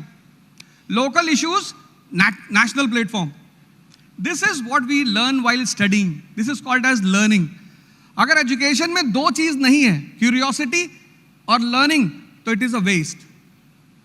तो मेरा मानना यह है कि बायसनेस नहीं है, एजुकेशनल पैटर्न, मतलब हमारा जो पढ़ाने का तरीका है, हम लोगों को रटा रहे हैं। अब तोते को आप कितनी बार भी राम कहला लो, वो बुद्ध तो नहीं हो पाएगा ना। This is the difference. बिल्कुल सर, आपने लर्निंग की बात करी और आपका जो शिक्षा देने का जो स्टाइल है वो बड़ा अच्छा है और आप बड़ा यूथ से बड़ा अच्छा कनेक्ट करते हो। पर युवाओं की एक शिकायत है कि जो समय पढ़ाई का है वही समय प्यार करने का भी है। तो ये जो बैलेंस है ये कैसे बनाना है? मतलब वर्क लाइफ बैलेंस तो बन नहीं रहा, या वर्क लव लाइफ बैलेंस कैसे बनाएंगे बच्चे? जिसका भी मन उसके कब्जे में है। जैसे मैं अपने स्टूडेंट से बोलता हूँ, कई बार लोग क्लास में पूछते हैं सर अफेयर करना चाहिए? तो मैंने कहा यार, if you are lying down in lap of a girl and you are thinking about national income तो करना चाहिए। कि आपका मन किसी चीज से डिस्टर्ब नहीं हो रहा है। कभी कभी जैसा एक बार मुझे बड़ा रिप्रिमेंड किया गया कि एक लड़के ने मुझसे पूछा कि सर कितने घंटे पढ़ना चाहिए? तो मैंने उससे पूछा कि गर्लफ्रेंड है? उसने कहा नहीं है। मैंने कहा मैं नहीं बताऊंगा। तो उसने मैनेजमेंट जाके शिकायत कर दी कि साहब my father has sent me here to study and mister Rosa was saying you should have a girlfriend. तो मैनेजमेंट ने मुझे बुलाया, उसने लिख के दिया अर्जेंट। मैं समझ गया कोई कांड हुआ है। He was also standing there. तो मैनेजमेंट ने कहा Roza why you talk like this? मैंने कहा सर मैंने इससे सिर्फ इतना पूछा था कि यू हैव अ गर्लफ्रेंड। इसने सर ये तो नाराज हो गया। मैं इसको ये बता रहा था कि जैसे पार्कों में लोग बैठे हैं कपल्स, सुबह 8 बजे से रात 8, वहां तो वो समय नहीं पूछते, तो पढ़ाई में क्यों पूछ रहे हो? मेरा कहने का मतलब ये था कि जहां भी मजा आएगा वहां आदमी टाइम नहीं पूछेगा। जी बिल्कुल। तो you should love what you are doing, you should be passionate about your work, आप सब कुछ करोगे। सर एक क्वेश्चन और लोगों के बीच में आता है कि बहुत बार डिसीजन मेकिंग के टाइम पर ना लोग समझ नहीं पाते, बहुत बार क्रॉस रोड्स पर होते हैं कि किस तरीके का डिसीजन लिया जाए। और बॉलीवुड ने तो वैसे ही एक लाइन दे दी है कि दिल की सुनो दिमाग की सुनो। आपको क्या लगता है कि जब आदमी को दिल की सुननी चाहिए या दिमाग की सुननी चाहिए, या फिर जैसे कहते हैं कि इमोशनल डिसीजन या फिर प्रैक्टिकल डिसीजन? नहीं, डिसीजंस जो हैं लाइफ में, जैसे हमारा जो मन है वो द्वंद्व का शिकार रहता है, ड्युअलिज्म। उसकी वजह यह है कि 95% लोग दुनिया में हर चीज कंफर्म करना चाहते हैं। जैसे कोई स्टूडेंट मेरे पास आता है तो बोलता है सर मैं आईएएस बनूंगा। अब अगर ये बात मुझे पता होती कि मैं नहीं बनूंगा तो मैं तैयारी ही क्यों करता? तो अब हम चाहते हैं हर चीज कंफर्म हो, वो है नहीं। तो जितने लोग कंफर्म करना चाहते हैं वो सबसे बात करते हैं, हजारों लोगों से पूछते हैं, दुर्योधन की तरह। जो दुर्योधन की तरह सबसे राय ले रहे हैं वो परेशान है। जिनके पास एक कृष्ण है कि बेटा रिस्क तो लेना पड़ेगा, गेम तो खेलना पड़ेगा, वो जीत रहे हैं। तो रिस्क लेना पड़ेगा, decision in a direction of a right person. आप किसी अपने माँ बाप से पूछो, उनसे अच्छा डिसीजन देने वाला कौन हो सकता है, और रिस्क लेना पड़ेगा। जी सर। सर आपके सब्जेक्ट पर भी आते हैं तो अवध ओझा सर हिस्ट्री पढ़ाते हैं और बड़ी खूबसूरती से पढ़ाते हैं। पर सर हिस्ट्री के बारे में जब हम पढ़ रहे थे तो बचपन में एक लाइन बोली जाती थी कि हिस्ट्री ज्योग्राफी बड़ी बेवफा, रात को रटो सुबह को सफा। तो जिस सब्जेक्ट को इतना डिमोनाइज किया हुआ था शुरुआत से, आप मतलब आप क्या सोसाइटी को वापस देना चाहते हो कि नहीं मैं उस हिस्ट्री से प्यार करा कर ही रहूंगा बाकी बच्चों को? Science is based on reason and humanities is based on analysis. तो हमारे यहाँ क्या है कि हमारे यहाँ तो बीए के लड़के को बर्बाद आदमी मानते हैं। जैसे कोई बीए किया हुआ लड़का है, शादी वगैरह में खड़ा है, तो हमारी सोसाइटी में लोग पूछते हैं क्या कर रहे हो? इंजीनियरिंग कर। अरे वाह, एमबीए तो ठीक है भैया, हम बीए कर रहे हैं, पीछे आओ। तो वो बीए को मानते हैं कि बर्बाद आदमी। इस कंट्री में ह्यूमैनिटीज को बहुत रेयर इंस्टीट्यूशंस में पढ़ाया जाता है। तो जैसे अभी आपने कहा, हमारी टीचर क्लास में 10th में बोलती थी कि बेटा बस अब हिस्ट्री दोबारा जिंदगी में कभी नहीं आएगी जी, और वो सामने आके खड़ी हो गई। अब जिस कंट्री में लोगों को पता ही नहीं कि उनका नेशन पैदा कैसे हुआ, ये इंडिया कैसे पैदा हुआ, ये नेशन बना कैसे, तो वहां पे हिस्ट्री पढ़ाना एक थोड़ा चैलेंजिंग होता है। तो मैंने फिर आचार्य रजनीश से एक बात सीखी, philosophy to be converted in stories. ये कॉन्सेप्ट मैंने उनसे लिया जी। And then I started converting the history messages in stories. तो कुछ तो लड़के हिस्ट्री पढ़ने आते हैं मुझसे और कुछ स्टोरी सुनने आते हैं, और जो कुछ दोनों नहीं करने आते मैं उनके लिए भी कुछ ना कुछ मसाला रख ही लेता हूँ कहीं वुमन की बात छेड़ दी, कहीं सेक्स की बात छेड़ दी, तो तुरंत अटेंटिव हो जाता है कि अब क्या बोलोगे। तो वो मैं जानता हूँ कि किसको कहाँ पे जिंदा करना है। तो सर इतना जो प्रेशर है आईएएस की कोचिंग में और आईएएस की पढ़ाई में, तो वहाँ पर आप ह्यूमर का कितना रोल देखते हो? आपकी जो जिस तरीके की आप पढ़ाते हो, जिस तरीके से, उसमें ह्यूमर का बहुत बड़ा योगदान है, एक बहुत बड़ा रोल है, लोग एंजॉय करते हैं, और जिनको आईएएस नहीं बनना वो भी तो आपके वीडियोस देख ही रहे हैं। तो ह्यूमर की कितनी इंपॉर्टेंस है? ह्यूमर जैसे चटनी है खाने में, अब आप दाल की तरह ह्यूमर डाल दोगे तो लड़का बड़ा दुखी हो जाएगा। तो आपको ह्यूमर को, जैसे 2.5 घंटे की क्लास होती है, तो साइंटिफिकली क्लास 40 मिनट्स 45 मिनट्स, तो 40 मिनट्स के बाद चूंकि हम एक एलिवेटेड लेवल पे होते हैं तो हमें पूरी क्लास दिखाई पड़ती है। कोई आसमान की तरफ देख रहा है, किसी ने सामने वाले को उंगली कर दी, कोई मुस्कुरा रहा है, कोई कुछ कर रहा है, तब मुझे पता होता है कि अब स्ट्राइक करना, अब मिसाइल मारनी है। बस वहीं पे मैं उस चीज को तुरंत डाइवर्ट कर देता हूँ। सर एक देश के एजुकेशन सिस्टम के बारे में भी आते हैं। आप जिस तरीके से आप क्लासेस लेते हो, मैंने जैसा कि कहा बहुत सारे व्यूज़ हैं आपके वीडियोस पर, बहुत लोग पसंद करते हैं, पर जो देश का एजुकेशन सिस्टम है इस टाइम पर, क्या आपको लगता है कि उसमें कुछ चेंजेस की ज़रूरत है? क्या आपको लगता है कि आइडियाज़ ऑफ इंडिया के मंच पर हैं हम, कुछ चेंजेस की रिक्वायरमेंट है इस टाइम? नहीं, बिल्कुल। हमारी स्कूल लेवल की जो एजुकेशन है उसे हमें ट्रांसफॉर्म करना पड़ेगा। मतलब हमें लोग पैदा करना पड़ेंगे जो सोचें, सोच तो वो वैसे भी रहें, पर सही दिशा में हम उन्हें कनेक्ट करना सिखाएं, जोड़ना सिखाएं, तो और वो एजुकेशन अच्छा रोल प्ले करती है। तो if schools will be good and teachers will be respected, जैसा यूएस में टीचर्स को, मैं अपनी बात नहीं कर रहा हूँ, मैं गवर्नमेंट टीचर्स की बात कर रहा हूँ, तो if teachers will be given due respect by the government and the society, and educational pattern पूरा ऑब्जर्वेशन बेस्ड होना चाहिए। हमारे बच्चे स्कूल से आते हैं दुखी, निराश, जैसे कारगिल से आ रहे हैं, 50 किलो का बैग पकड़े हुए हैं बेचारे, कि ये बेचारे मजदूर टाइप के, और वो पढ़ना नहीं चाहते क्योंकि वो सीख नहीं रहे, उनके ऊपर प्रेशर है, रट रहे हैं वो। उन्हें कहा, मेरी बेटी कहती है कि पापा अर्बन एडमिनिस्ट्रेशन क्यों पढ़ना है? हाँ, मैंने कहा मत पढ़, तुझे तो वैसे भी मेंबर ऑफ पार्लियामेंट का चुनाव लड़ना है। लेकिन कितनी अच्छी किताबें एनसीईआरटी की बनाई गई हैं, उसमें ब्रैकेट्स हैं, उस पर लिखा हुआ ऊपर ऑब्जर्वेशन।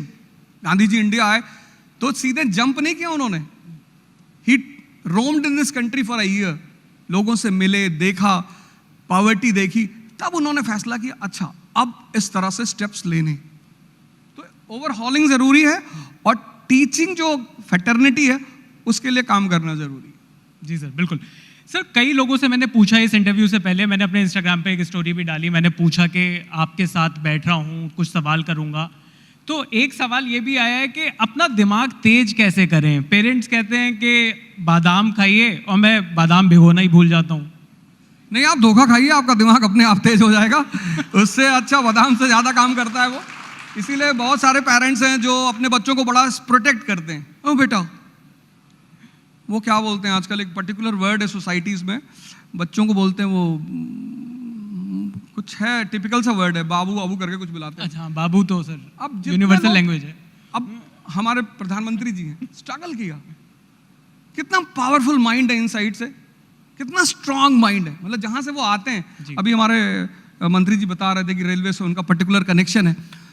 आज उनकी जो सबसे बड़ी ताकत, जिस पे मैं उन्हें एडमायर करता हूं, he is mentally so strong, आप कुछ भी बोलो, और जो इस तरह का आदमी होगा उसे आप, तो मन को स्ट्रांग करने का सबसे बढ़िया तरीका, आप एक्सपोज रहो, सोसाइटी में रहो, लोगों से मिलो, उनके साथ उठो बैठो। आप धोखा खाओगे, आप इतने मैच्योर होते चले जाओगे कि आपको किसी बादाम की जरूरत नहीं पड़ेगी। मोदी जी के पास तो बचपन में शायद पैसा भी नहीं रहा होगा बादाम खरीदने का। बिल्कुल। सर एक सवाल और लोगों ने पूछा है कि फियर ऑफ फेलियर के बारे में कई लोग बात करते हैं। ये फियर ऑफ फेलियर का जो प्रेशर है, ये गुड प्रेशर है या बैड प्रेशर है? नहीं, प्रेशर अच्छा होता है। दो चीजें होती है, एक होता है प्रेशर, एक होता है स्ट्रेस। तो प्रेशर इज वेरी गुड। जैसे फियर बड़ी प्यारी चीज है, बच्चा है छोटा सा 6 महीने का, उसको उसके सामने सांप आ गया, अब उसे पता ही नहीं है सांप है, वो तो जाके पकड़ लेगा। लेकिन हम आप तो भागेंगे ना। तो fear is a preventive mechanism in a body, अच्छी चीज है, वो आपको एक्टिवेट रखेगा। पर जब आप स्ट्रेस में आ जाओगे, देन यू विल सफर। तो people lose because of stress, not because of fear. बहुत बड़ी बात सर। सर क्या लाइफ में प्लान बी भी होना चाहिए? क्या प्लान बी होना कमजोरी की निशानी तो नहीं है? मोदी जी ने एमबीए किया ही नहीं, कहाँ है उनके पास प्लान बी? जिनके पास सपने होते हैं उनके पास प्लान बी होता ही नहीं, कटोरा होता है, उसको वो घर में रखते हैं और उस कटोरे पे लिखते हैं कि ये मेरा फ्यूचर है अगर मैं हारा। मेरे पास है बड़ा सा। क्या वर्कaholic होना ठीक है?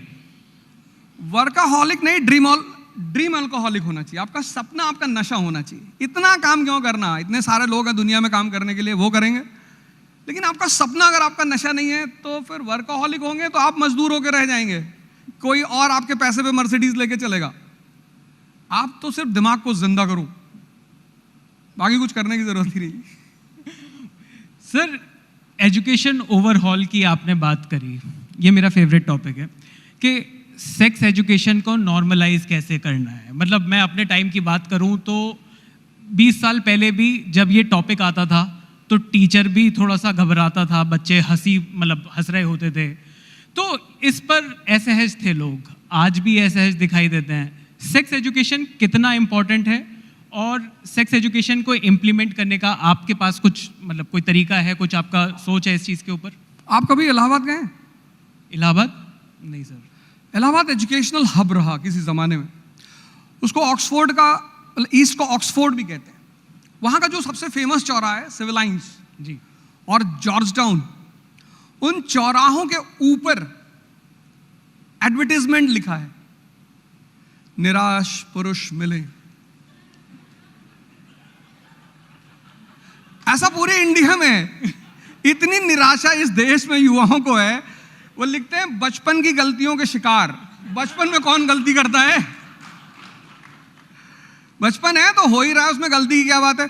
और फिर अभी वो जो सीरीज आई थी मिर्जापुर जी, क्या प्रेजेंटेशन दिया उन्होंने इस क्वेश्चन का। आंगंडन गोज टू द डॉक्टर। बिल्कुल। वो जो सेक्सोलॉजिस्ट है उसका नाम भी बड़ा प्यारा है, वो कहता है शर्मा से क्या शर्माना।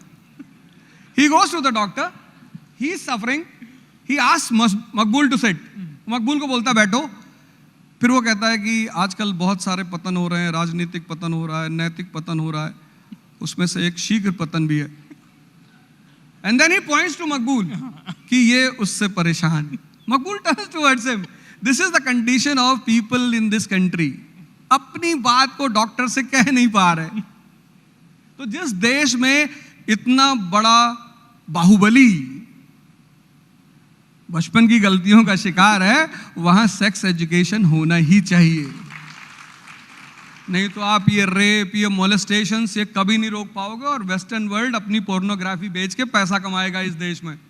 तो करना ही चाहिए और करना ही होगा। सर, एक टॉपिक है online education versus offline education. आप ऑनलाइन इतना दिखाई देते हैं, तो कोविड के बाद एक फोर्स चेंज था ऑनलाइन एजुकेशन पर। क्या आपको लगता है गोइंग फॉरवर्ड, अगले 5 साल की बात करें या 10 साल की बात करें, क्या आपको लगता है ये जो क्लासरूम एजुकेशन है ये रिडंडेंट हो सकती है? ये क्लासरूम एजुकेशन का एक अलग मजा है तो वो कभी रिडंडेंट होगा नहीं?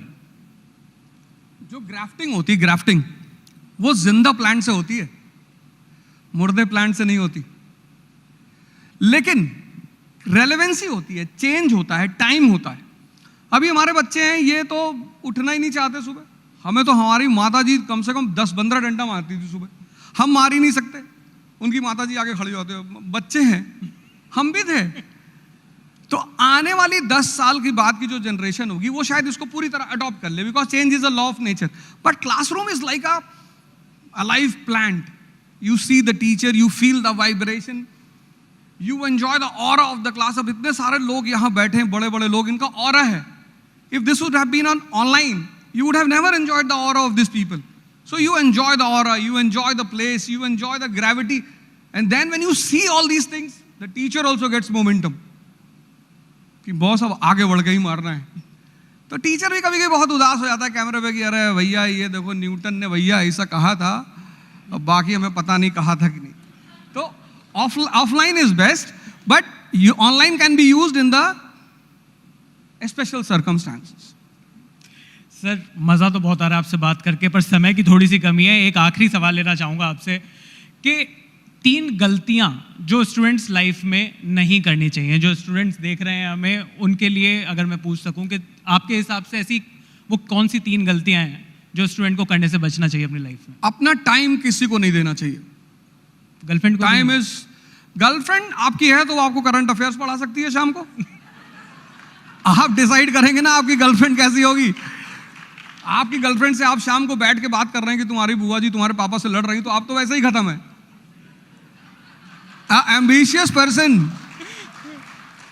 ambitious person is always surrounded by like-minded people. तो आपको टाइम अपना किसी को नहीं देना चाहिए, देना ही नहीं चाहिए। आपको हमेशा उस कंपनी में रहना चाहिए जिनका टेम्परेचर हाई रहता है।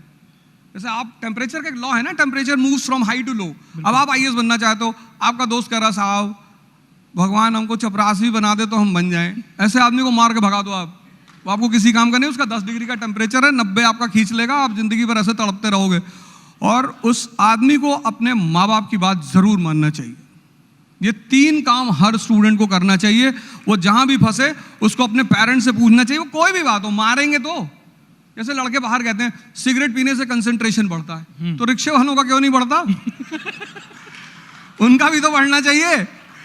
तो हर स्टूडेंट को अपनी माँ बाप से राय लेनी चाहिए, अपना समय किसी को नहीं देना चाहिए और हाई टेम्परेचर के लोगों के साथ रहना चाहिए। Thank you so much sir, मजा आ गया आपसे बात करके। Thank you so much sir. एक बार जोरदार तालियां हो जाए हमारे जोजा सर के लिए।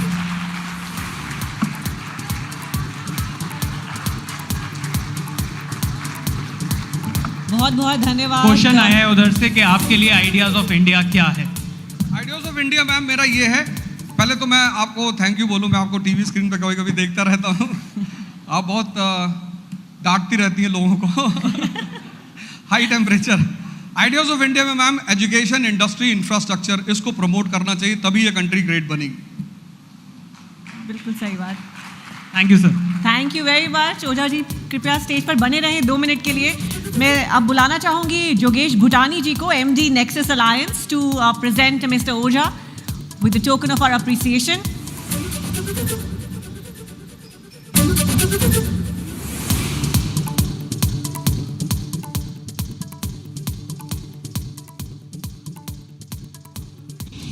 Where the software engineer meets the smart market analyst, meets the gifted content writer. To create the big dream, the world comes together at Sharda University. So where are you? Ideas of India co-presented by Dabur Vedic Tea, चाय का वही लाजवाब स्वाद अब सेहत के साथ। Co-powered by Dr. Ortho, अब दर्द भी घुटने टेकेगा। Gallant Advanced TMT सरिया निर्माण का रियल हीरो। अब आएगा खाने में असली स्वाद राजेश मसाले के साथ। Driven by